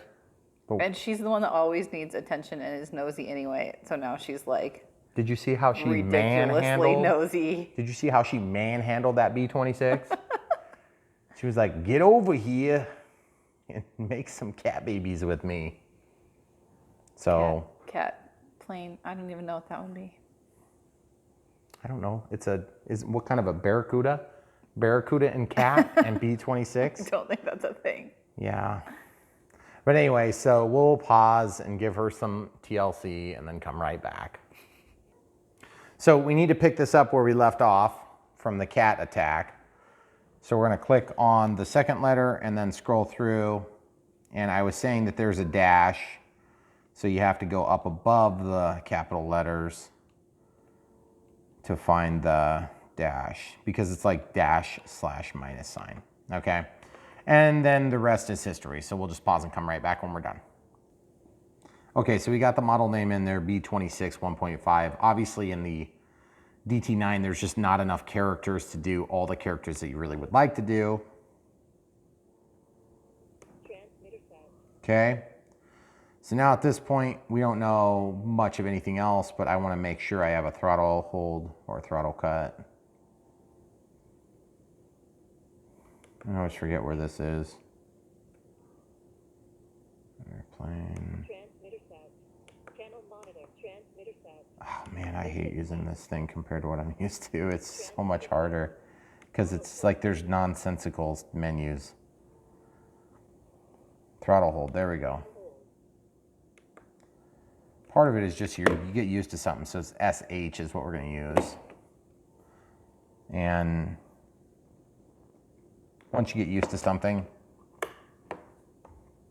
okay, so throttle is down when it's like this, and then it's active when it's like that in my case, okay? So we'll go back, and then I don't remember seeing anything about a time, did you? No. Okay, so we'll actually just walk out because I don't even really like the way the timer works on this system anyway, because it's only, there's no one out that activates it. It just, you go up and then it's on when it's up, and when you're down, it doesn't run, which to me doesn't make sense. But it does on a sailplane, but not on a regular plane. Okay, so now that we've got that done, I want to put this plane as level as I can get it without screwing up my decals because they're still drying. Okay, so I actually... Where do those back gear come? Huh? Where do the back gear come down? They come out like way away from where I am. Oh, okay, yeah. They're like on the nacelles, Yeah. right? Mm-hmm. Okay. So I'm actually going to turn the plane a little bit like this. And what I'm looking for is I just like to have it level when I initiate it for the first time. Okay, so we grab our little tapey tab, pull the lid open. We do not have wires really managed yet. This could all be set up wrong. So this is the point where you got to be a little bit careful because you could have a problem where you actually have the prop start. So you need to be able to get to the battery to unplug it. By the way, that's never happened to me. Nope. But you see how close I am? That would cut your hand in that spot. So you have to be mindful. See where that is? Okay, so throttle holds on, throttle sticks down. It's not bound. We're gonna hold that to bind. So I'm gonna shut this off. I'm gonna plug this in.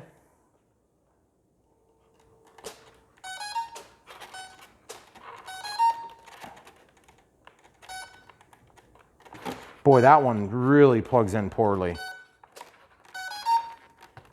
There it goes. Okay, so we're in. Now I'm gonna press this bind button. I'm gonna make sure my hand is out of the way. I'm gonna press the bind button. I'm gonna power this on. Okay, it's a slow flash. Okay, so it's bound, evidently.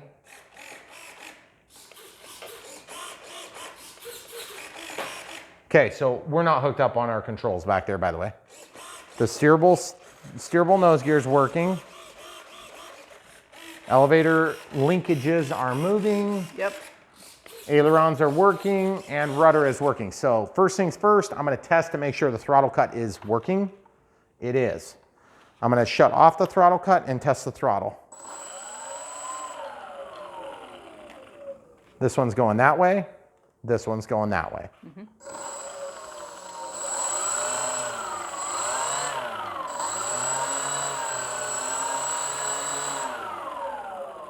Okay, so we have throttle. I definitely hear rubbing, which is not a surprise. Throttle cut's on and tested. So now the next step for us is going to be probably check the gear. Nothing's set yet. Oh, that's cool. We made the right call with trimming the decal. It had to be. Okay. Oh, the flaps are deployed.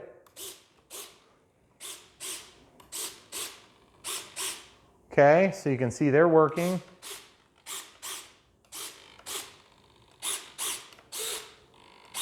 Down all the way, okay. Elevator linkages. All right, so let's look at the rudder linkage first.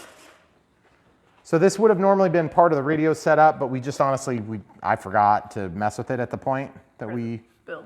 Yeah, on the build. Oh, I need something to hang on to that because it's wanting to spin on me. Sometimes when they spin like that, you won't even realize it, but you're actually disconnecting it from the servo. Oh, really? Yeah. The white tubing or the actual rod? The rod. Oh, okay. Okay? You see we're like way far from where we need to be because we need to go to like, did it say on the drawing? It probably didn't. So we're just gonna go to the, we'll just go to the, I don't know. I guess we'll just go to the inside hole and get the maximum deflection. Would you be able to hold that over for me? Mm-hmm. All the way? Thank you. Don't rip it off though. Yeah.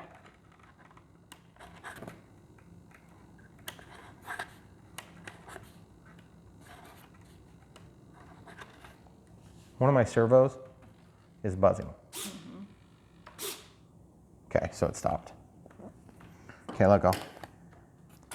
We got a little bit to go still yet. You want to hold it again? I do, but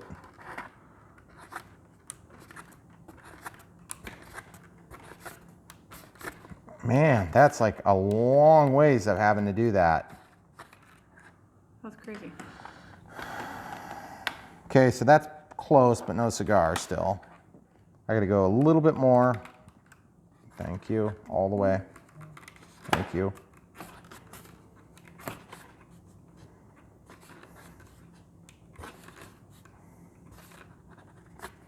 Okay, a little bit more, okay. Okay, so now we're gonna look at the control surface. Right there, now look down. Like right here. You see what we're talking about? Okay. So we're definitely, I would say that's square. That's all the way, all the way. no binding, goes back to the center, so we're good. So then we can snap that in. Ugh. Oh, there. Oh, dang it. Okay, so show the people what happened. It didn't go in. You gotta get way under there. See the ball joint? It didn't go in. Okay, which doesn't seem like a big deal, except sometimes they break off, and then it's kind of a big deal. So I have to try to get this out, you see? And then before it breaks, no, you're gonna have to show them like this, right there. So I gotta straighten this, and then I gotta try again, except be super duper careful. This is the mark of super high quality RC components, because once that goes in, then that's literally what holds it together. See how it's rolling off to the side now? Oh my goodness. Nothing ever goes as expected with the Dynam. Okay, so I'm gonna hold this and spin it so I can get it so that it's going upward instead of downward, which is not where I wanted it to be, but it's close enough. Then I'm gonna go back through, if I can get it to go through.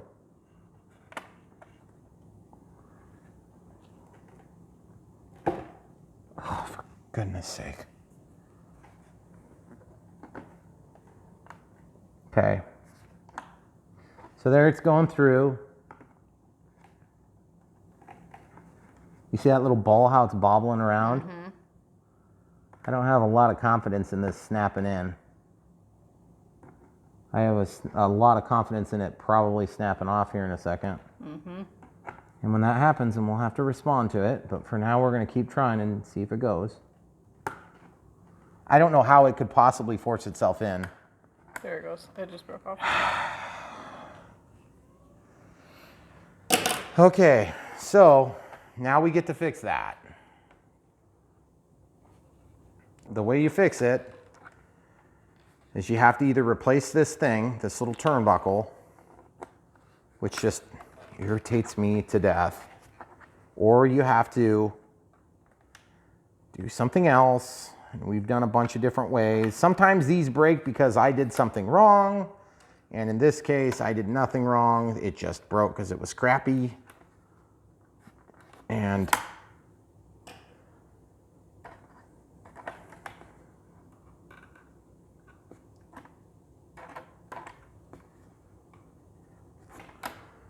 see, every time I turn this, could you show the people what's actually happening instead of just my body struggling? See how it's spinning every time I let go? I hold this tight and then I rotate this, and then when I let go it spins. What the heck is it spinning for?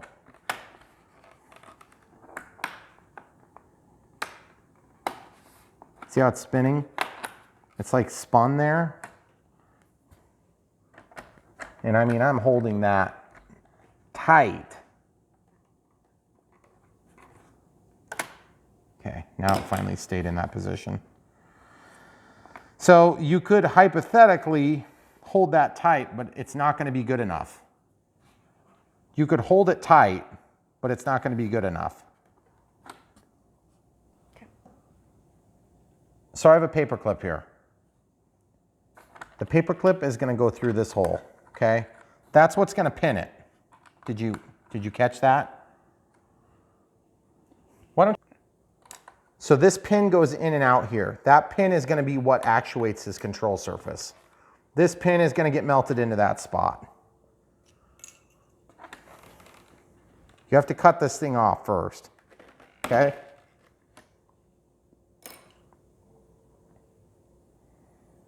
You have to make a pin. So what I'm going to do is I'm going to bend the bottom real sharp like that. You don't want it any bigger than it has to be, but you have to be big enough to work with, okay? Then up here, you're going to have to fold it after the fact. But I want to make it long at first so it's easy to manipulate. Why do we have to manipulate it? Because we have to melt it through this bottom. So that's where this comes in. You notice I'm holding it with my hand. That's kind of a gaff right there. You want to be holding it with something like this.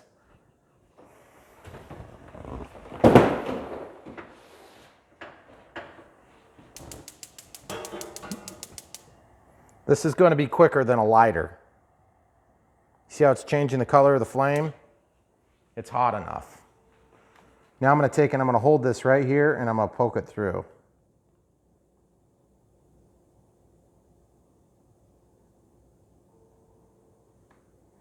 Okay, we're out. The heat energy has lost the battle, so we have to heat it again.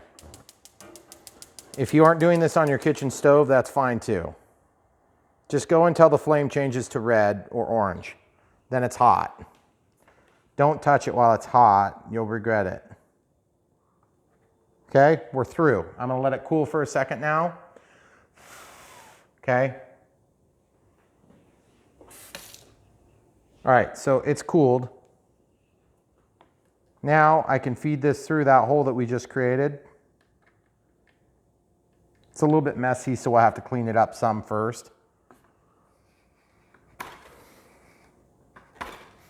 Okay, so now it's flush on the bottom. Okay, we're good. Now, this is going to need to go through. I might have it still just a little bit too long to get through properly. You can use a drill if you want. You can also just replace the clevis, but I'm not into doing that because that's a waste of my money and time. I'm just going to use what came with it. Okay, so there's that. So I have it cut so it's shorter. It looks like an L. Okay, ideally this would be just a little bit shorter, and you'll see why here in a minute. Okay, so we have that. Now we should be able to feed that through no problem. So we kind of are having trouble getting it started. Once it's started, it's fine. Then this is going to act just like that little plastic piece that broke off.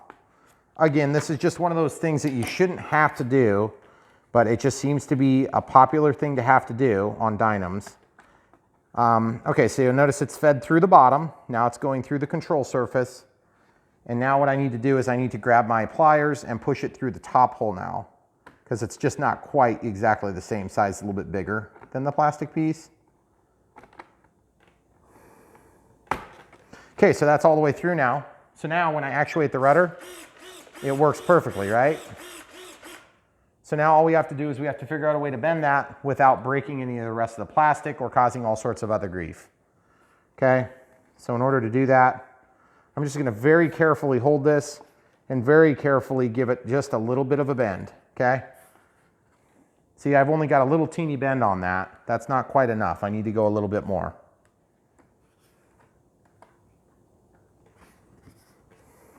Nope, I need to get another pair of pliers though. So in this case, you have to brace it somehow, or you've got nothing to bend across or bend against. So you can actually hold the bottom like this, and then you can try to bend it up here. You don't need to bend this a ton, you just need to bend it enough so that it can't come out easily, okay? And you're not going to need to take this off, hopefully, ever again, but I'm a realist. Okay? So you see that? Now that you have it in there and you've got it bent somewhat, now you can come in here like this and grab that and just try to square it up if you need to. See, if you had to get that out of there, you could get that out of there. But it isn't just going to fall out super easy. Well, we're probably a little bit on the cusp of being able to slip out of there somewhat easily. So I want to try to bend this a little bit better. So I'm going to grab this from the bottom and square it up. And then I'm going to grab the bottom and push it to the top. Like that. And then I'm going to grab the top and the bottom with the teeth of the pliers. And just very carefully, I'm going to try to bend that down. Okay. Yep, there I got it now. Now that won't come out. So it looks like a C now, okay? But there's no resistance. It's not tugging on it. Okay, so we're good there. Steerable is not causing any problems. Retract's coming down. It's going it's going the opposite directions from one another, but that's okay. So now we have that control surface attached. Now we're gonna look at the elevators. I think on the elevators, just for the sake of kind of making this extremely difficult to film, I'm going to look at it from down here. Okay, so these ones, as per typical Dynam, look how far off it is. It's freaking 3/8 of an inch off. So when it's 3/8 of an inch off like that, that means you got to sit there and screw it in 3/8 of an inch worth of throw, which is not very nice. Elevator up, elevator down, elevator up, elevator down, okay? Just make sure you're in the center, the key. And you have to do this on both sides too. Of course, God forbid they would have them centered. So I'm gonna close this first and see if it'll even close. Please close. Okay, so it closed. The reason I'm doing that is that strengthens this whole assembly, so as I spin it, it's less likely to break, okay? Because this, you'd be surprised, it's pretty hard to spin these, okay? Once you snap them together, it helps a lot. And you see you're in here necessarily screwing with all the surfaces and everything.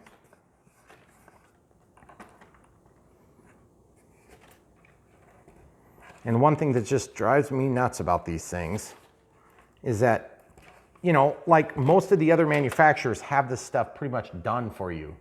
All you have to do is maybe snap it on. And then it's off by like what, like 1 turn or 2 turns, if that. So it's just, Dynams are project planes and you have to be prepared for that. And if you're not prepared for that, then buy a different plane. Because otherwise you're going to be very upset. I mean, I know this going in and I'm still upset. Just because there's a certain, and by the way, the elevator's not level. The elevator's level there. This is up, this is level. So I gotta go another 1/4 inch still. And I'm holding this tight. You see how tight this is? I don't know if you can tell, but I'm probably bending the teeth on this needle nose pliers. This pair of needle nose pliers.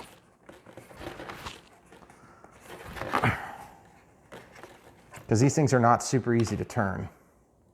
Well, that's gotta be pretty close. That's the middle hole, that's the top hole. I would say I am honestly unsure of which one I wanna go to, so I'm gonna go back like that, and I'm gonna go to the top hole. Trying to get it, you see how it's sprung like that? There we go. You have to get it so that when you let go, it's square and not like this or like that. Because if it's like that, it's gonna bind the joint. And when I say bind the joint, that means that when your elevator needs to move, you're wasting a bunch of the torque that's available here to try to counteract the friction of all these moving parts that are not lined up properly. So you gotta get it somewhat square. It doesn't need to be 100% perfect, but it needs to be better than 45 degrees off, because that's gonna cause you problems. You see how strong that is? I'm tipping the whole plane by moving it, okay? Okay, so now I'm gonna use my fingernail to attempt to pop this open. It's probably not gonna work. So I'm gonna go ahead and go in here like this and just twist it very carefully so I don't go through and like gouge the crap out of the foam. There, see how it popped off? You can see the little Wiener Schnitzel there. So now stick the Wiener Schnitzel through the hole. I'm gonna do the inside hole because that's just what I wanna do.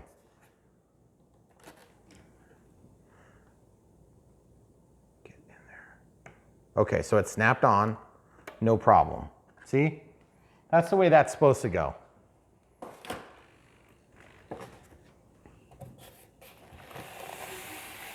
That was supposed to be a reference to my previous problems. Anybody who's built a Dynam understands the frustration of building a Dynam. If it's your second Dynam, then you understand the frustration of building a Dynam.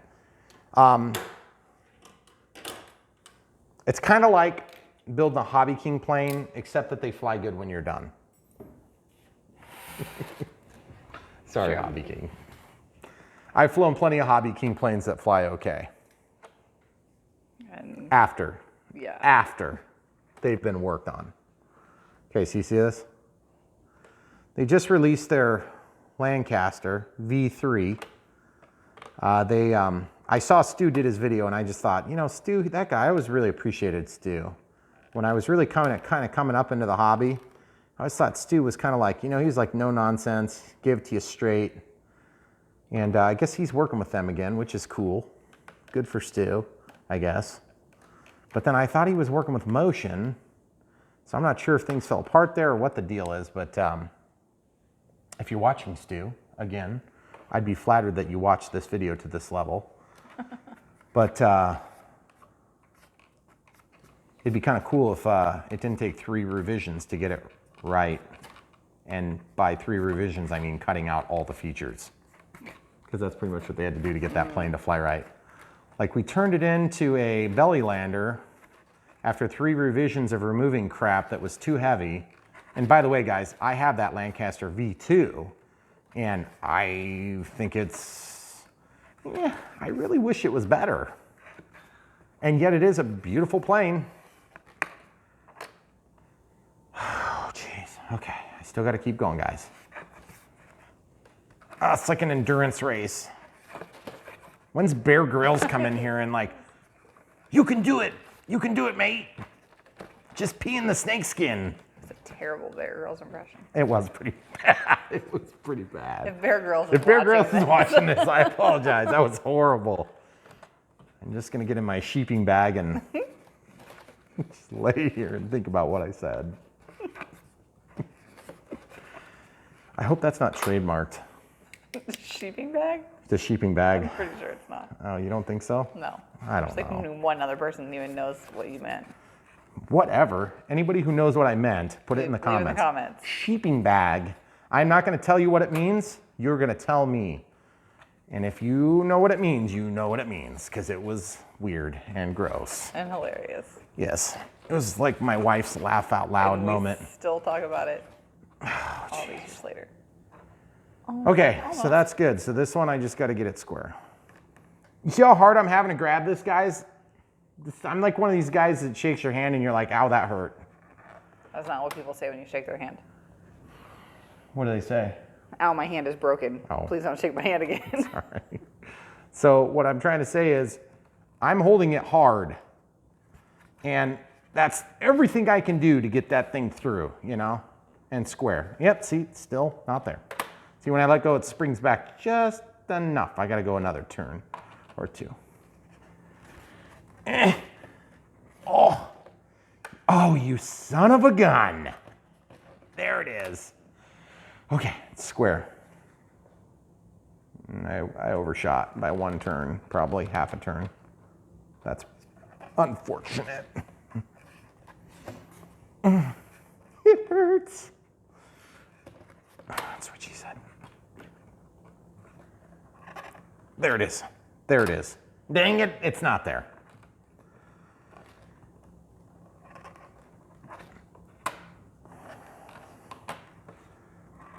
This is about commitment, guys. Full-time commitment. Okay, I'm going to a better tool for the job. Maybe. Oh, that did actually make a big improvement. I wish I would have been using that the whole time. Okay, so all I'm doing, guys, I don't know if you can tell, so I'm going to use the X-Acto knife to help. Okay, so I'm lining up this tip visually with the holes. Are you kidding me? I'm off still. I'm off still. Son of a biscat. I'm going to try going half. There's half. Okay, so there's half. Now I can't line up, so I have to just kind of gauge it. That's pretty stinking good right there. I don't like having it this direction though, because it makes it a lot harder for me to be sure I'm lining up the tip of my, what am I going to call it? What did I call it earlier? Well, you called it your... I'm not saying that. What did I call it? Ah, dang it, open. Open sesame. I forget what I called it. The ding dong or something like that? No, you called it the Wiener Schnitzel. The Wiener Schnitzel. Oh, okay. So the Wiener Schnitzel. So you have to get the Wiener Schnitzel out of there. Oh, goodness gracious.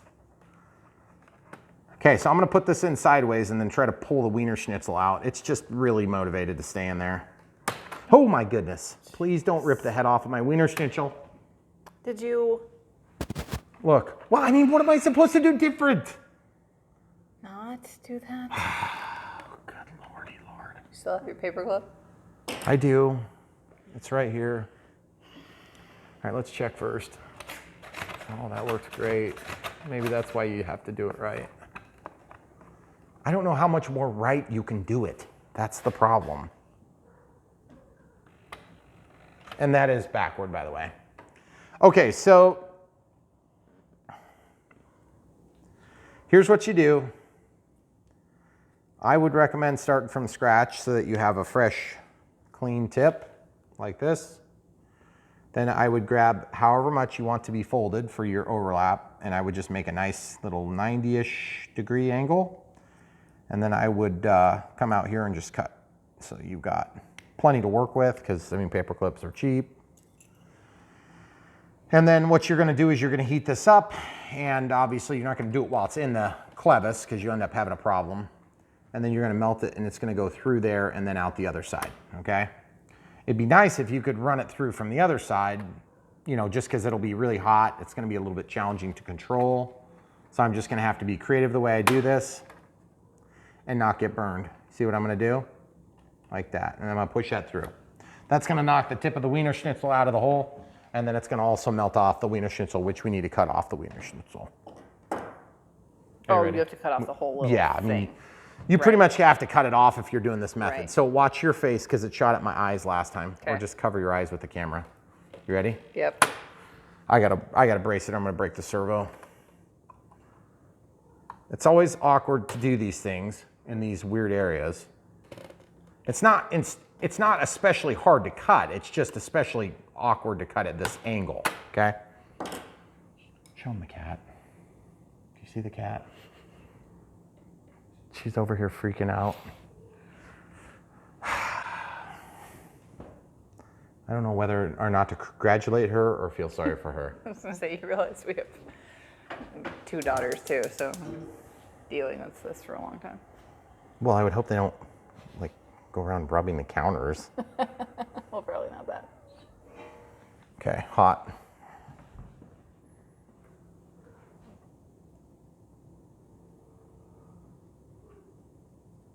Oh man, I didn't quite get through.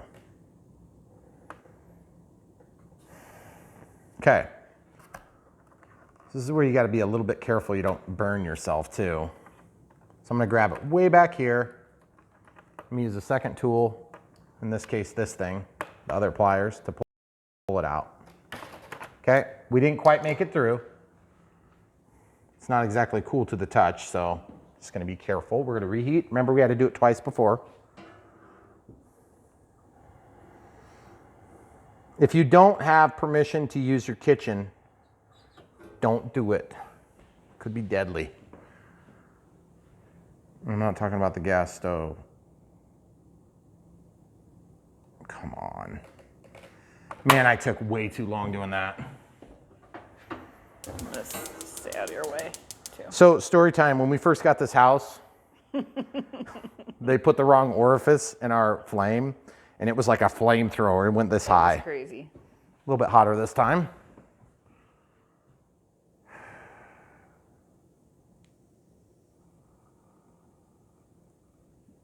Oh, you son of a biscuit.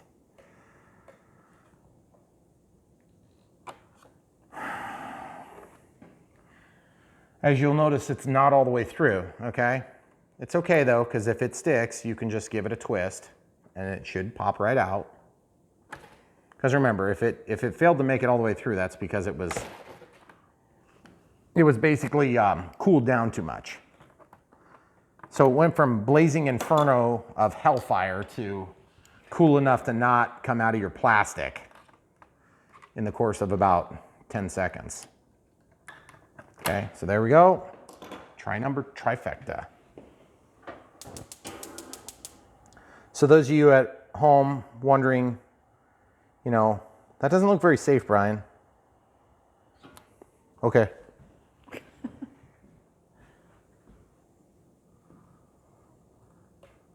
Life is not safe.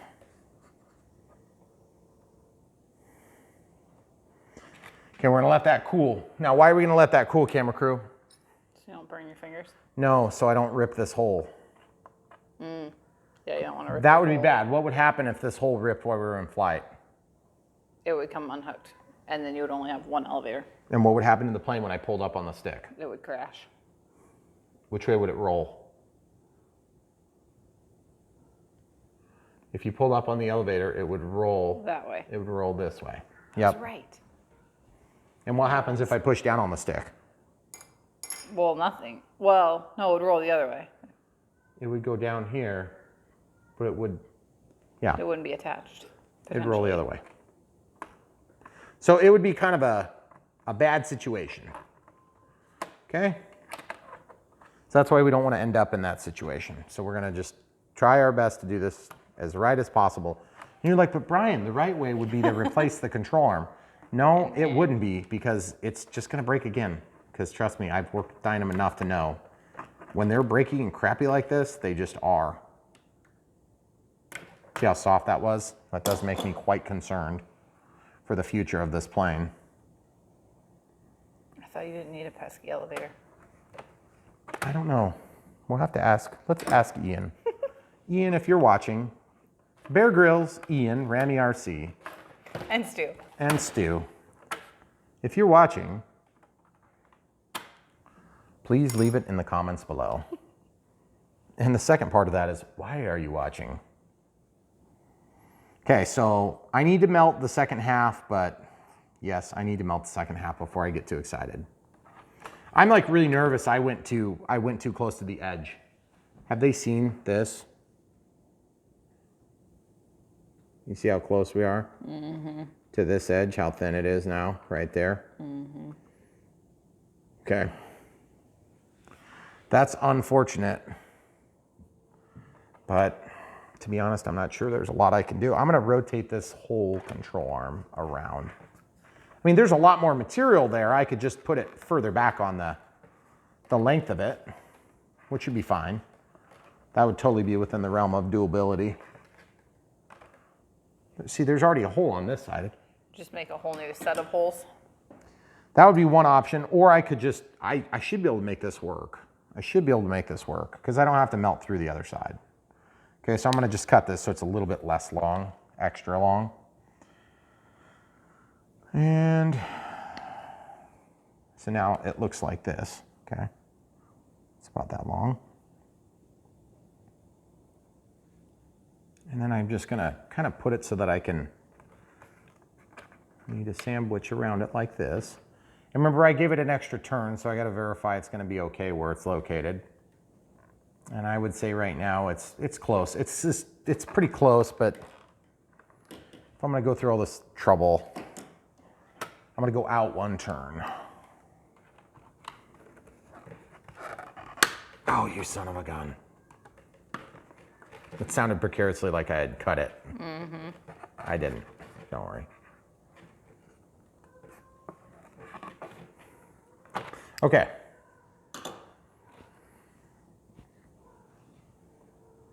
So I'm gonna try to do this, and it's gonna be a little bit challenging no matter how I slice it, so.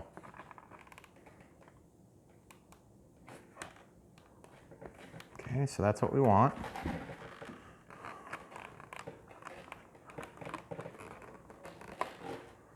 Okay, now I just need to push that through.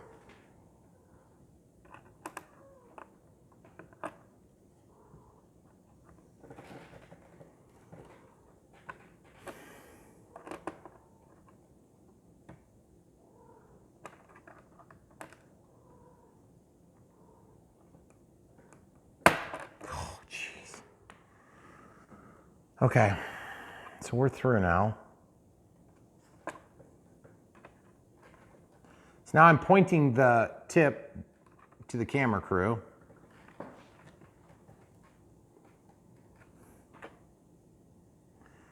Man, this is gonna be really hard to bend. Really, really hard to bend now. It's just, let's see if the elevator works properly first. It's all the way down, and that's pretty centered, and then all the way up. So that's pretty good, that's good. I mean, the control surfaces are backward at this point. But at least it's operational. I wonder if we could get away with just gluing that somehow. That might work. Now, the other thing too is if it breaks on this one side, it does not necessarily mean you're gonna lose control of this elevator. You have to break both sides first before you would lose control. Right. So I have an idea that may work, and it may not, but we're gonna try it anyway. I'm gonna try to bend it like this. And I'm gonna walk down just a little bit, bend it. I'm gonna just try to fold it forward like that. And you see I got it folded Now I just need to try to do this without it slipping off and breaking a million things when I slip. Yep, I bent it. But now you see it's forced its way through that plastic a little bit too. So now we got to see if that works. Give them an extreme close-up of that there, camera crew.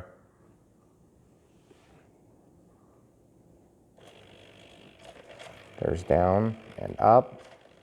Is it binding on the black control horn at all? I think it might be.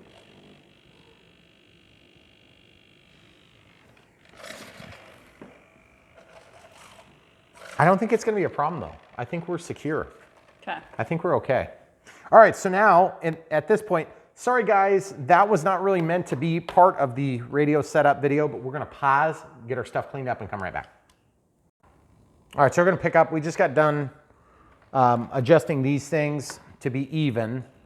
You'll notice that the flaps operate, but they're actuating on a control for SB, which is incidentally where like auto leveling and or stabilization is typically set up. So that being said, you'll notice the elevator changes in certain configurations.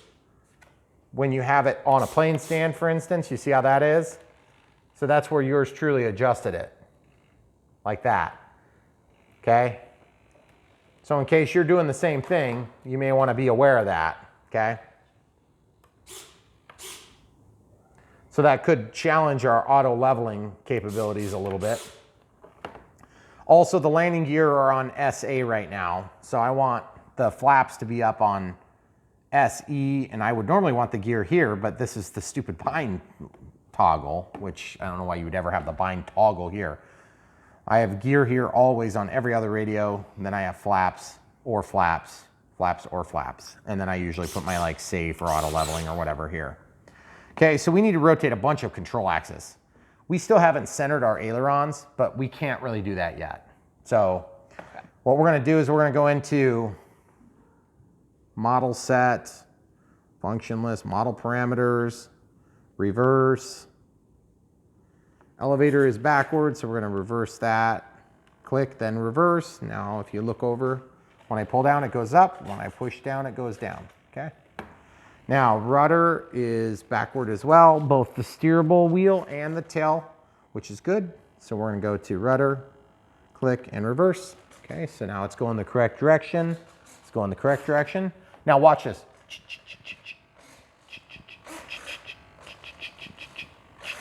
I don't know if you guys can see that. Of course, it doesn't do it when I point it out. See how it's kind of chattery? Like, that's the stabilizer. It's normal. Okay, gear is fine. I'm gonna switch the switch anyway, so not a big deal. And then what else do we have? Ailerons. Ailerons are actually rolling the correct direction. And then look at that. It's running into this flap. That one does not run into it? It does not. Okay, so the only way to really resolve that is to trim either the aileron or the flap. In this case, it's kind of a crapshoot because they both will cause asymmetry if you have like a really big disparity between one and the other, but it does look like the flap is actually the one that's encroaching on the aileron space.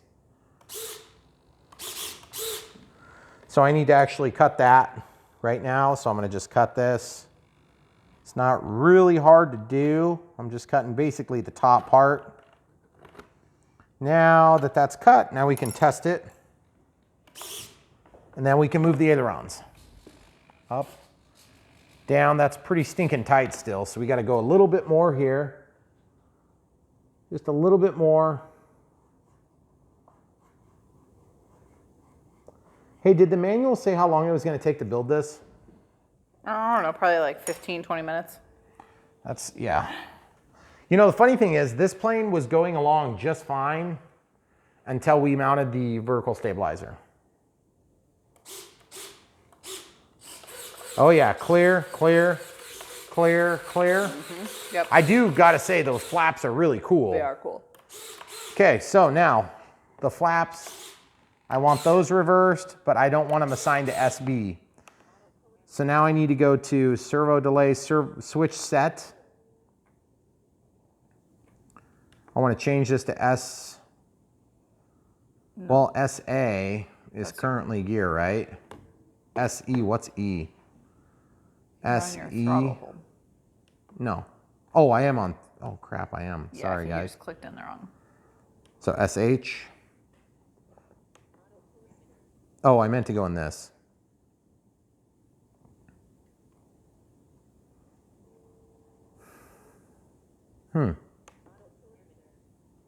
Mix set, aileron curve, elevator throw, RS curve, LS curve, function set. That's not where I want to be. Am I trying to change the... That's going the right way. That's going the right way. That's going the... See how it's jumpy? Mm-hmm. You can hear it. That's just Dynam style. Auto parameter. End point. End point.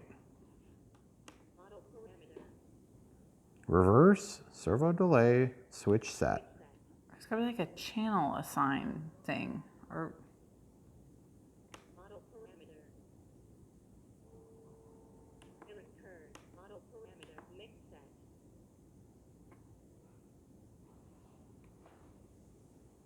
Nope, not there. So all I want to do is just change where my auxiliary is set. It's somewhere else, guys. I'm sorry. That's not it. It's not in the channel monitor, obviously. It might be in the function set. Timer 1, let's just set it to 5 minutes. Okay. We have to go into the gyro settings at some point here pretty quick and then make sure that all the controls get updated, because right now they're going to work backward. That is one place we can change things. Okay, mode map. Okay, manual, gyro, safe. I actually want it to be more like, well, that's fine. Then gyro. No, I want manual in the middle. Manual, then I want this one to be gyro mode and then safe mode, okay? Safe meaning auto leveling. That's correct. Face up, wing type is normal. Do they have delta wing, VTEL? Okay, so normal.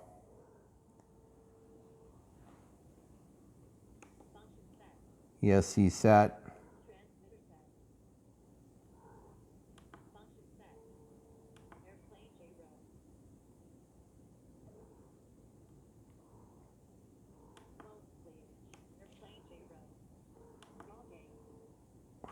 This is where you can switch them.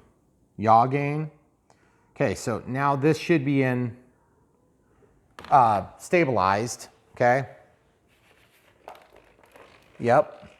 So when I yaw the plane toward Megan, the camera crew, it's gonna go toward Megan, the camera crew, and it does. When I come toward me, it's gonna come toward me, and so on and so forth. Elevator up, then down, yep. Aileron up, then down, yep. And you only have to see one aileron operate because they're gonna do the same thing, okay? So all the yaw, roll, and pitch are all correct. So in this yaw gain, you can reverse a direction, but we don't need to. See? The roll gain, and then the pitch gain. They're all set right. Don't go to this. See? Channel set. Duh, there it is. Okay, so gear is on SA. I think I want that to be flaps, and then I want gear to be here. Wait, isn't that where we have it? no. Except I have it backward. That's where gear are. Gear up, then gear down. That's the way it is. SA?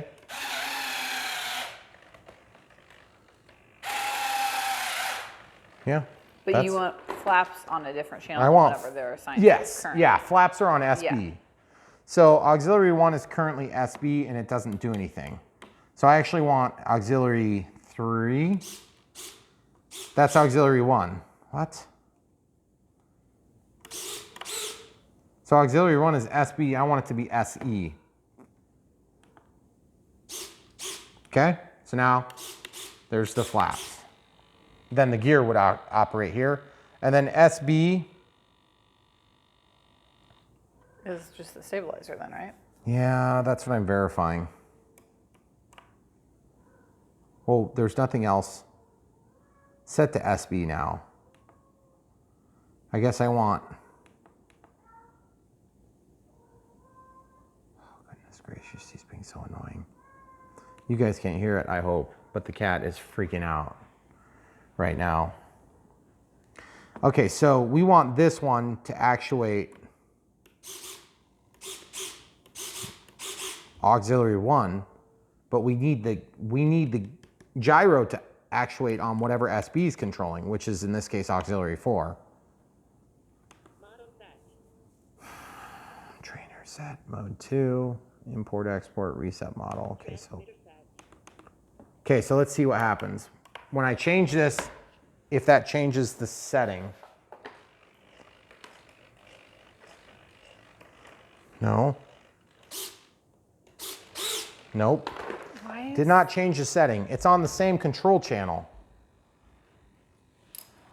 So now we have to do a little investigation and figure out why that is. And we also need to center our servos for that. So let's reverse that so that at least, Transmitter set. Function set. Transmitter set.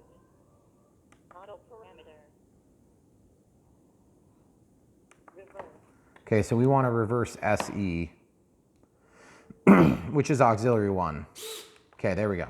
So now that's normal flight mode, takeoff flaps, landing flaps, okay? Elevator doesn't change condition because we're level, but right now it's trying to auto level the plane, okay? Actually, now it's trying to auto level the plane because it just switched the direction. Model parameter. Switch set. Model parameter. Okay, so now we need to go back to this. Trainer set, SG, what's SG? Oh, that's the trainer switch. I don't care about that. Model set. Channel set. Channel set.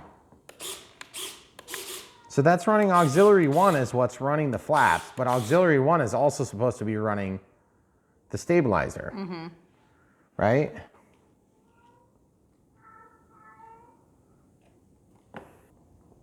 Okay, so basically what's going on here is we have a stabilizer on, and with takeoff flaps, there won't be a stabilizer on, but I can make it on all the time, and then that's auto leveling. But I'm going to show you how to fix that because in my case, this is what's going to happen. Auxiliary 1 is controlling the flaps, but it's also controlling the gyro, okay? So what you have to do, which kind of sucks, is you go to airplane gyro and you go to, where is it? Dang it.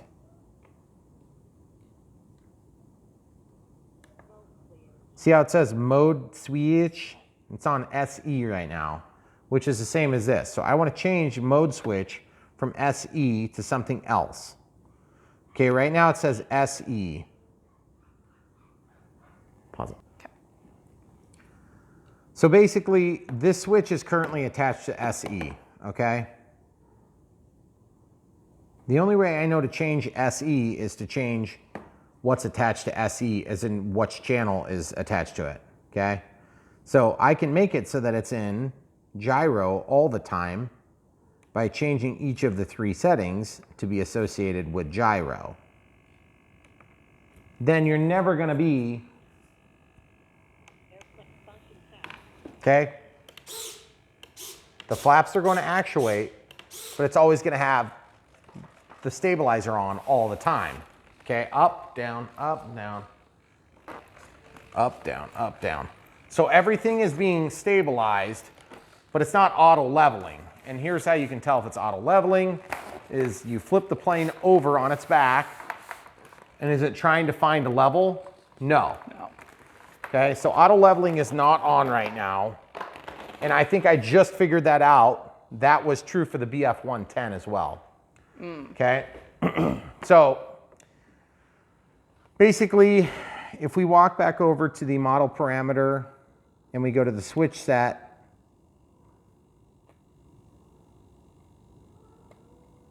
see how it's just got the curves? It's under the model set. Trainer set, channel set, fail safe. Channel set. Okay, so you see how this says SE? If I were to change that to SB, okay, watch what happens. Now when I go over to gyro, airplane gyro, it's SB, meaning that you don't get to set that here, you just happen to be setting it in the channel select. Right. Which makes sense because if you look at this receiver, camera crew, would you be so kind as to pull that open? The receiver has every plug landed. That does not mean that there's not additional channels. It just means, in my case, in order to change the condition of the gyro, I would need to have another channel impacting change, but then it's going to impact the change on the flaps, which is a big bummer. So that means that basically I can't do all the functions I want to do because that's a 6-channel receiver. We have throttle, elevator, rudder, ailerons, retracts, and flaps. In this case, gyro is going to be set to on because I want the flaps to continue to work. Irregardless of the condition of switch, the gyro is going to be on. Normally on a Dynam, I would set gyro on for my normal flight condition, gyro off if it's too excessive, and then I would set it to like auto leveling so that I could demonstrate it in the video. Given that we don't have that flexibility, this is what we're going to have. Okay, so now I need to reset that back. So I'm going to go back over to channel set. I'm going to go to auxiliary 1, which is the top of the channels that we have available to us. And I'm going to change this to SE, which is here. So now my flaps actuate. Takeoff flaps, landing flaps. Okay. Now I'm not going to try to mix elevator into this just because I didn't have good experience with it the last time I tried, okay? The other thing is I just want to show you that this is up a little bit because I was adjusting that and we had such a hard time adjusting those things. I'm probably not going to mess with it again. Mechanically, see that? That's a good chunk of trim there. You see that little bar? That means I'm going to have less trim that direction, but that's where I believe I need to start, okay? When I pull up, this doesn't return quite to home. When I push down, it returns perfectly.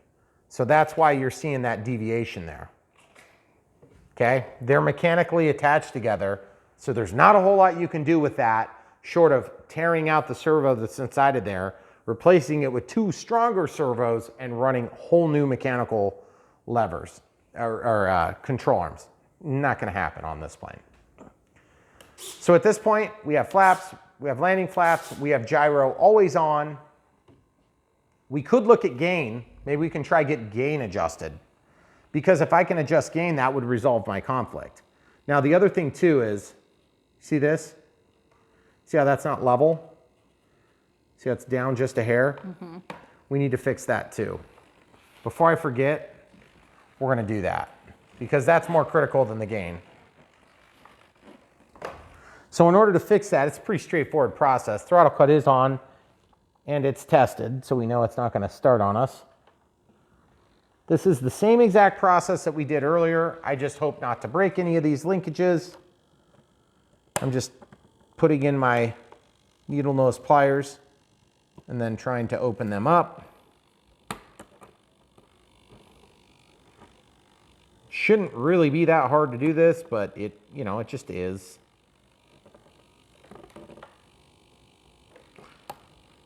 And it's just one of these things where it's like, it's in the middle hole. You just don't want to have to fight it this much, but you know, sometimes you just got to do it.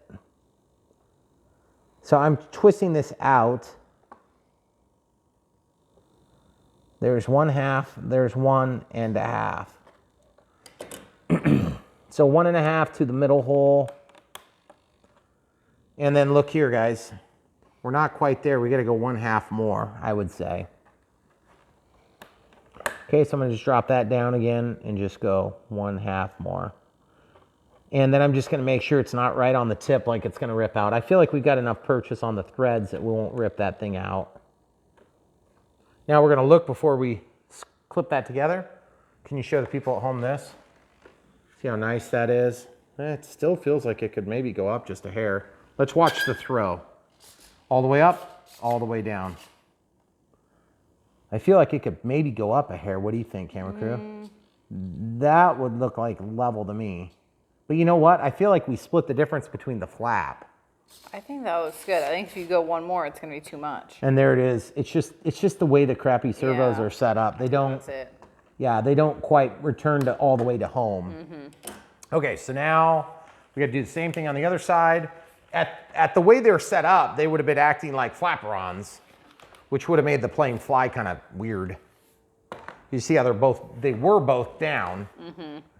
And both being down equally is not like a huge problem. It's just, you know, not Better great. than one being down. It's more than the drag. other one. It's more drag. And it would technically lower the stall speed a little bit.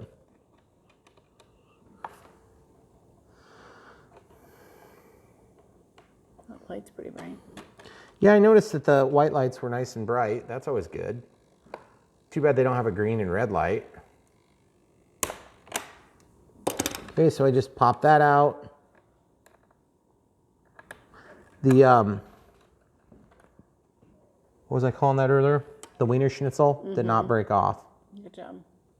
There's 1/2, 2/2, 3/2, 4. That's what we did on the other side. It should be the same over here, but we'll see. Never is. Nope, 5. We need one more. Why would it be the same? It's never the same. Why would there Should be, be the same, why but would it's there never be the same. symmetry on a plane, you know? No. Okay, that's perfect. Show the people at home. About as perfect as the trimming. If you show from the front of the surface, you're not going to be able to tell.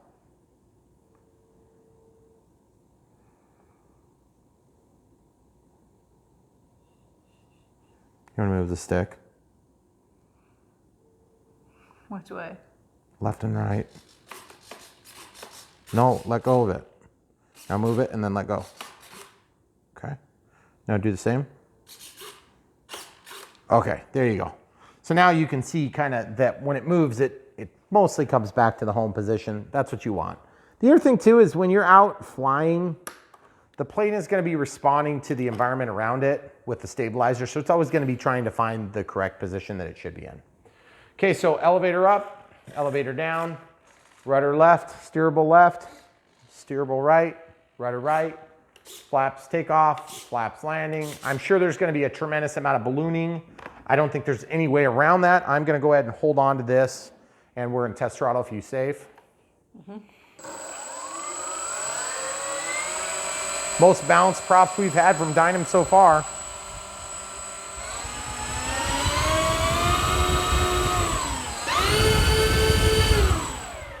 Throttle cuts on. Well, that was by far the best props we've had from Dynam.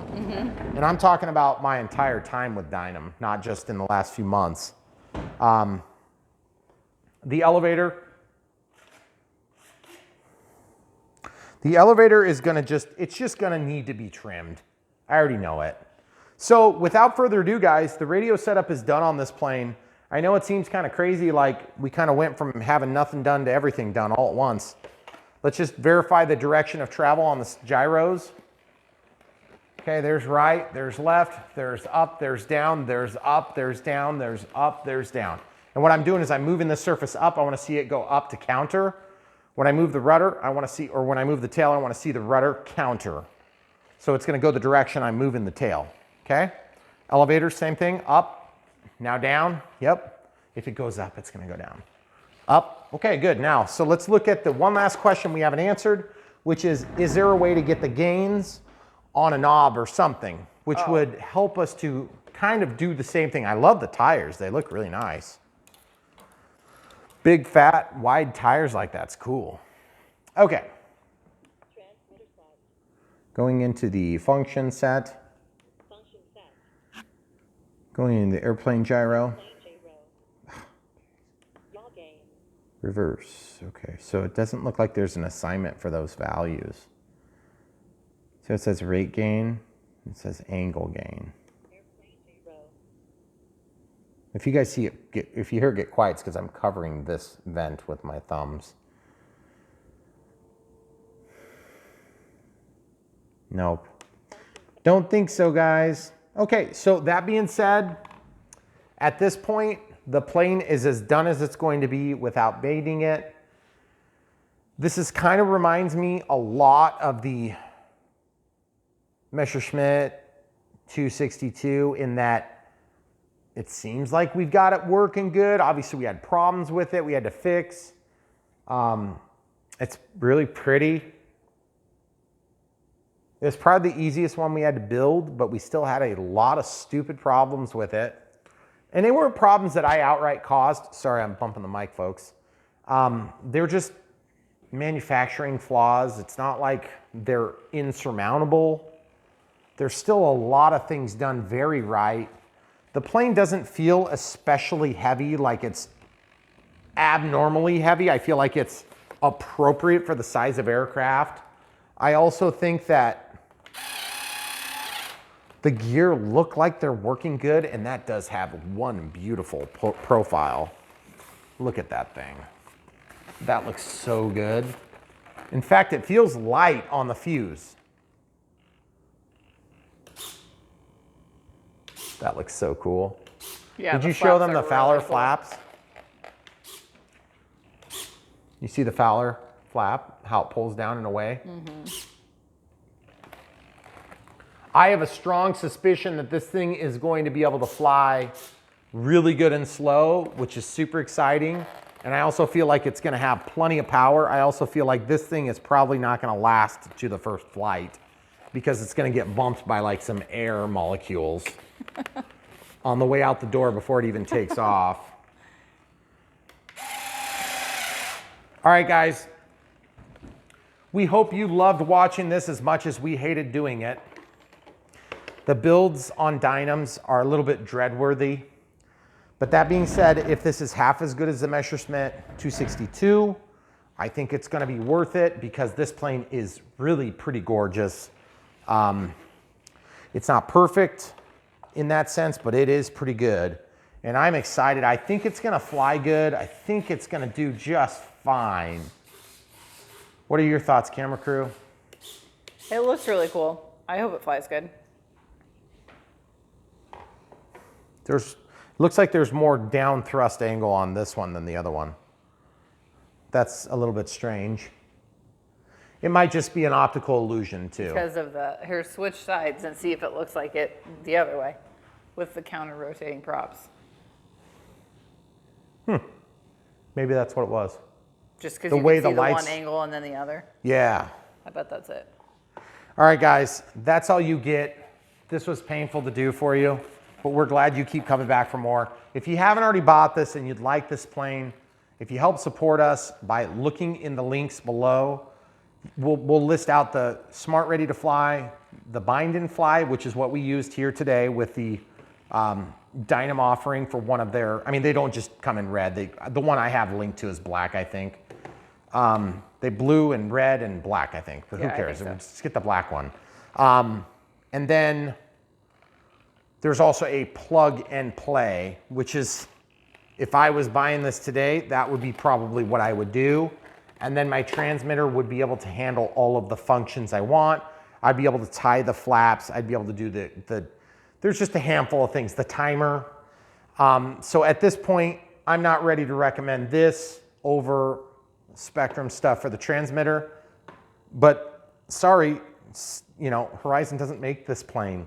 So if you want a B-26, you're not buying it from Horizon, at least not now. And that being said, if it was from Horizon, it'd be more expensive. So a couple things to consider. You're gonna spend an entire day at least putting this together.